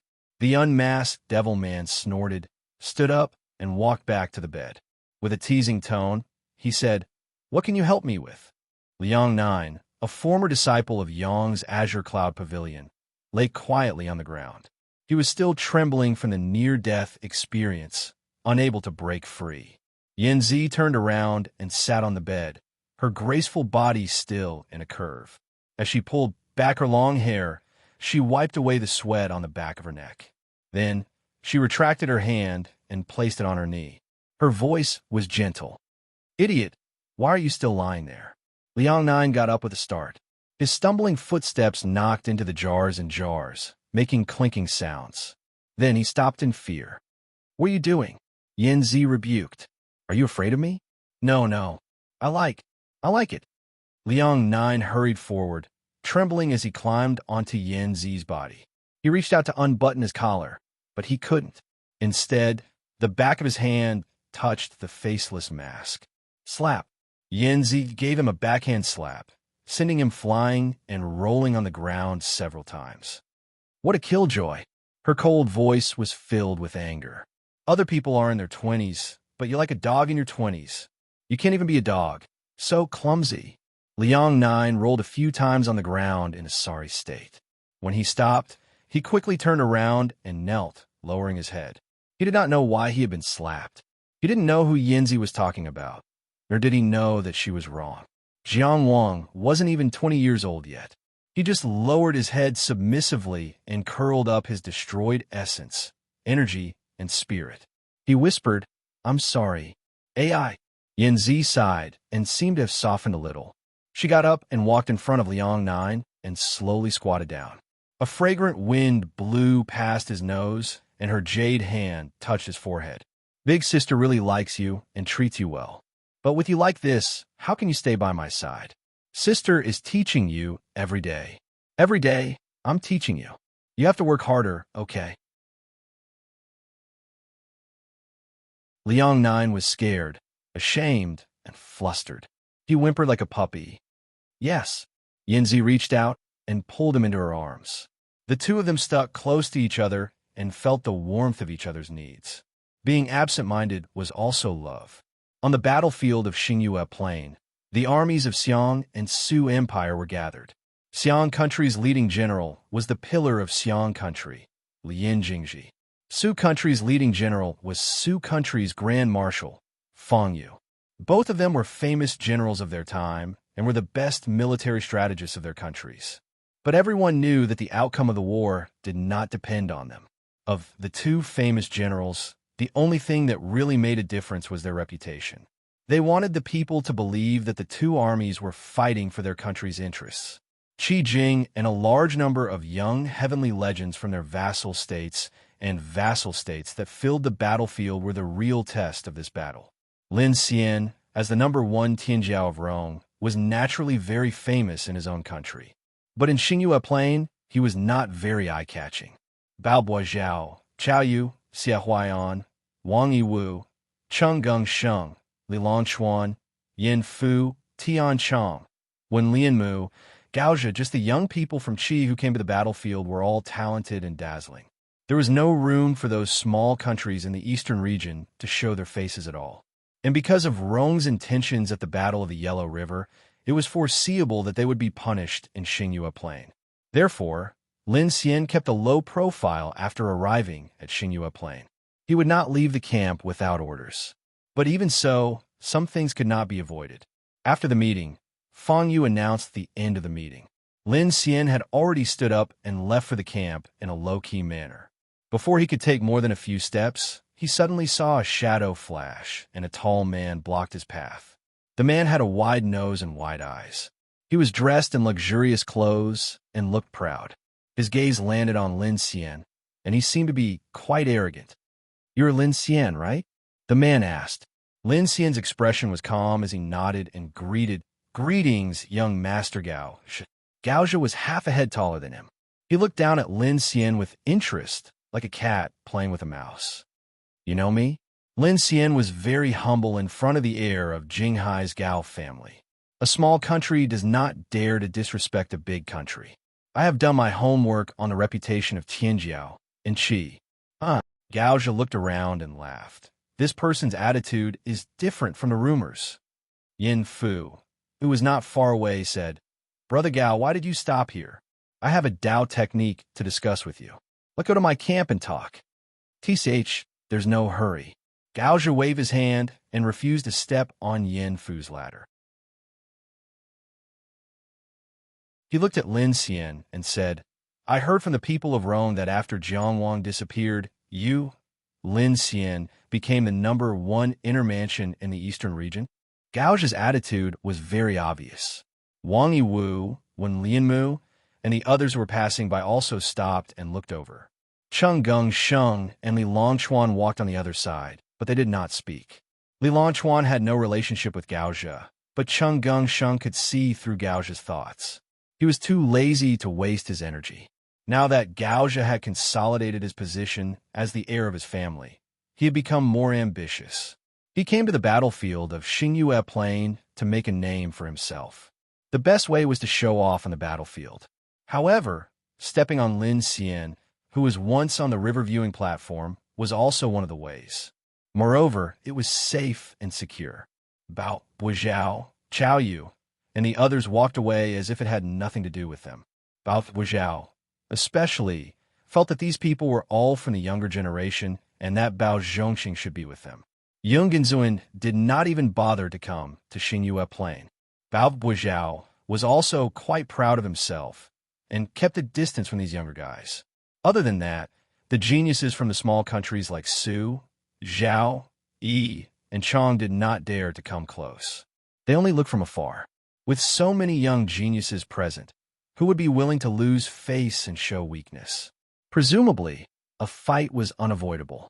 However, Lin Xian, who was blocked by Gaozha, did not even lift his eyelids. He said calmly, "I never said that." Oh, Gaozha was not surprised that Lin Xian would admit defeat.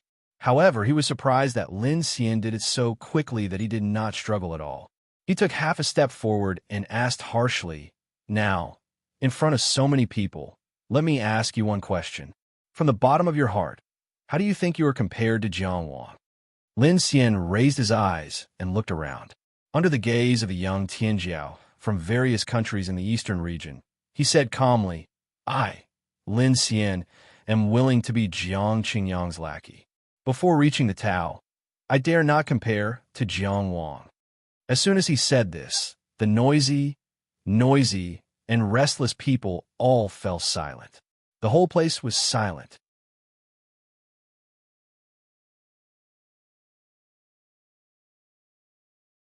Chapter 1337. Geniuses from all over the world. Which one of them wasn't ambitious? Being inferior for a day didn't mean being inferior for 1,000 days. Even if they lost on the spot, they would still think about how they would repay it in the future. This was the ambition of a youth and the pride of a genius. If one didn't have the heart to be invincible, one wouldn't be invincible. It was rare for someone to bow down to someone of the same generation and say something like, "I'm willing to be your lackey." No one thought that Lin Xian could reach the Tao manifestation realm. Therefore, when he said, before reaching the Tao manifestation, I don't dare to compare with Jiang Wang, it was almost like he had limited his life. If one were to say that Lin Xian was a weakling, then he had fought with the Xia King on the Riverview platform. From the beginning to the end, he had never taken a step back. But if one were to say that he was a tough guy, why did he admire Jiang Wang so much? He put himself too low, and Jiang Wang too high. Many people who didn't go to the Riverview platform couldn't help but reevaluate the battle of the Yellow River that had just ended. Was the Inner Mansion, which was said to be one of the top 3 in history, more exciting than they had imagined? Was Jiang Wang, the head of the Yellow River, more powerful than they had imagined? Ha ha! Gao Zhe laughed heartily. As Jiang Qingyang's good friend, I have to admit that you have a good eye. He was a person who knew his own limits. I think you didn't acquiesce to the rumors in Rome. He expressed his understanding in a condescending manner and as Jiang Wang's good friend. Lin Xian glanced at him and asked calmly, Is there anything else, young Master Gao? I'm willing to be Jiang Qingyang's lackey. In the eyes of others, it might be exaggerated or even flattering. But to him, who had witnessed the legendary battle, Jiang Wang, who had become the #1 inner mansion in history, was not an exaggeration no matter how much he admired him. That was the figure he had been chasing for his entire life. In order to regain the confidence of the people of Rome, there were indeed many voices after Jiang Wang's disappearance. It was time to wake up. Self-deception was not advisable. The weaker one was, the more they should face the gap between them. Therefore, he took advantage of this opportunity to make a public statement. He spoke from the bottom of his heart, so he was calm. He didn't feel like he was being servile. He didn't care about how others saw him. Born in a small country like the Rome Kingdom, how much discrimination and disdain had he suffered?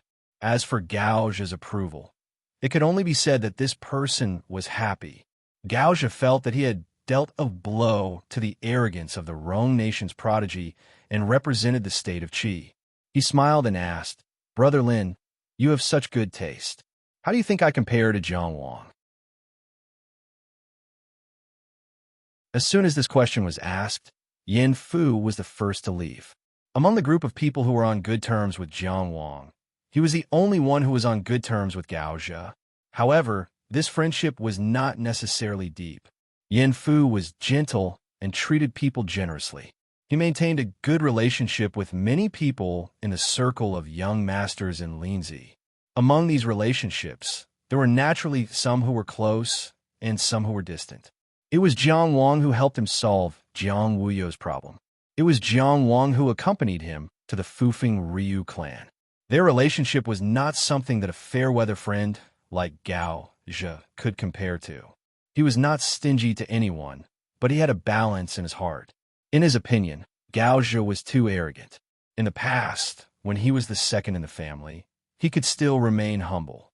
Now that he had secured his position as the heir of the family, he was a bit arrogant. Not only did he use Qi's power and Jiang Wang's name to suppress Lin Xian, but he also wanted to use this opportunity to raise his own status. This was not something that a friend should do. It was also not something that a person who was sober enough would say. He could only say that he should not be on good terms with Lin Xian. Therefore, he left to show his attitude. Hearing this, Li Longchuan raised his eyebrows. Cheng Gengsheng smiled so widely that his eyes narrowed. Lin Xian, who was standing opposite Gao Zhe and facing this problem, only smiled. He didn't say anything and just turned to leave. Gao Zhe's face suddenly turned ugly. Lin, what do you mean? Lin Xian didn't stop walking. He just left his words behind. I don't know why Jiang Qingyang has a friend like you. I also don't know what you have to compare with him. Then what do you think? Gao Zhe looked at his back and threatened. How do you compare with me?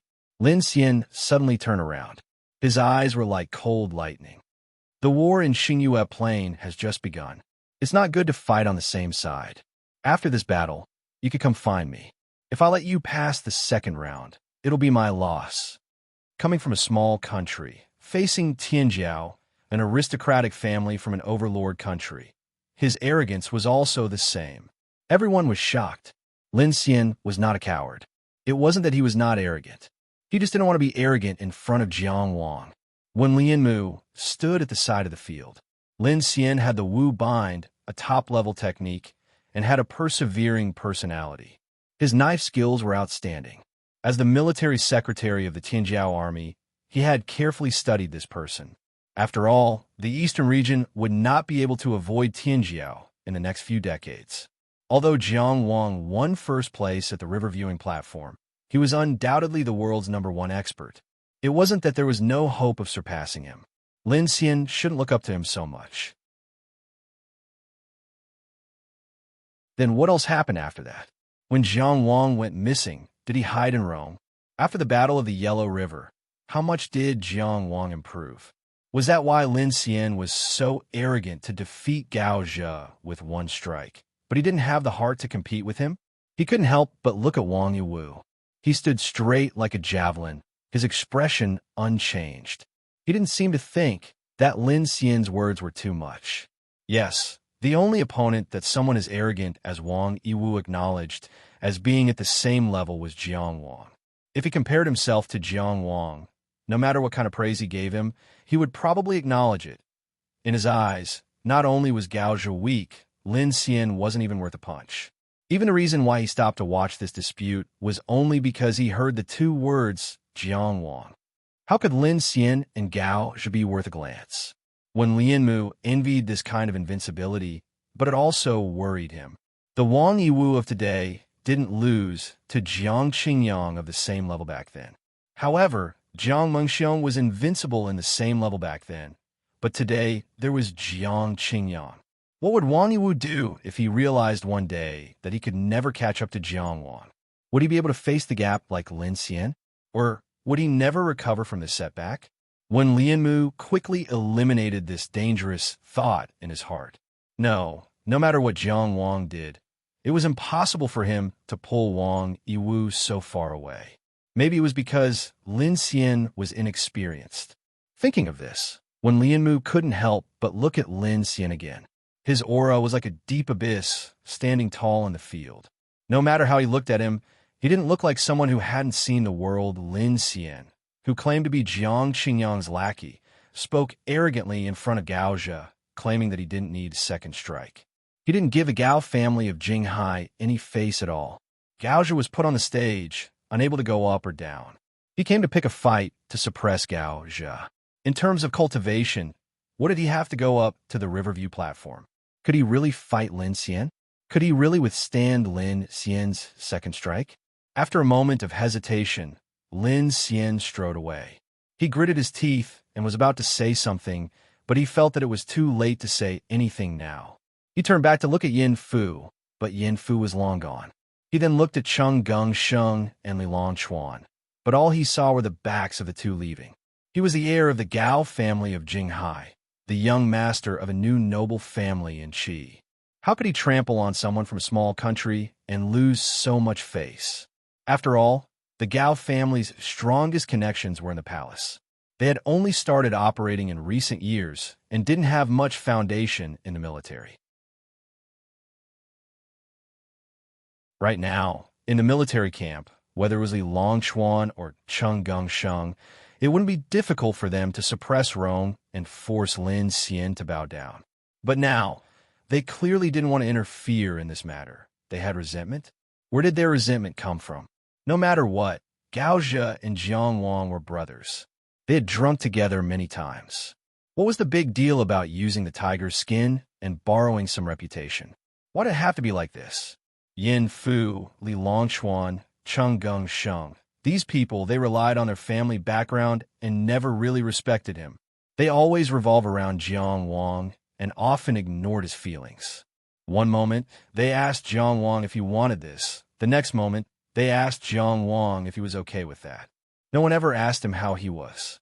When they went to brothels and ate banquets, he was always a peripheral figure, always a lackey behind a young master. It was like this in the past, and it was still like this now that he was the heir of the Gao family. He looked around and felt that everyone was laughing at him.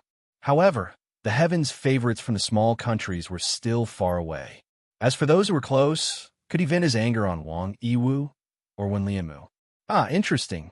In the end, he could only sneer like this and leave alone. But before that, the audience had already left. No one wanted to see his performance. You're tuning into the Warrior Lore YouTube channel. Don't forget to subscribe and join us on this journey to catch the most captivating stories.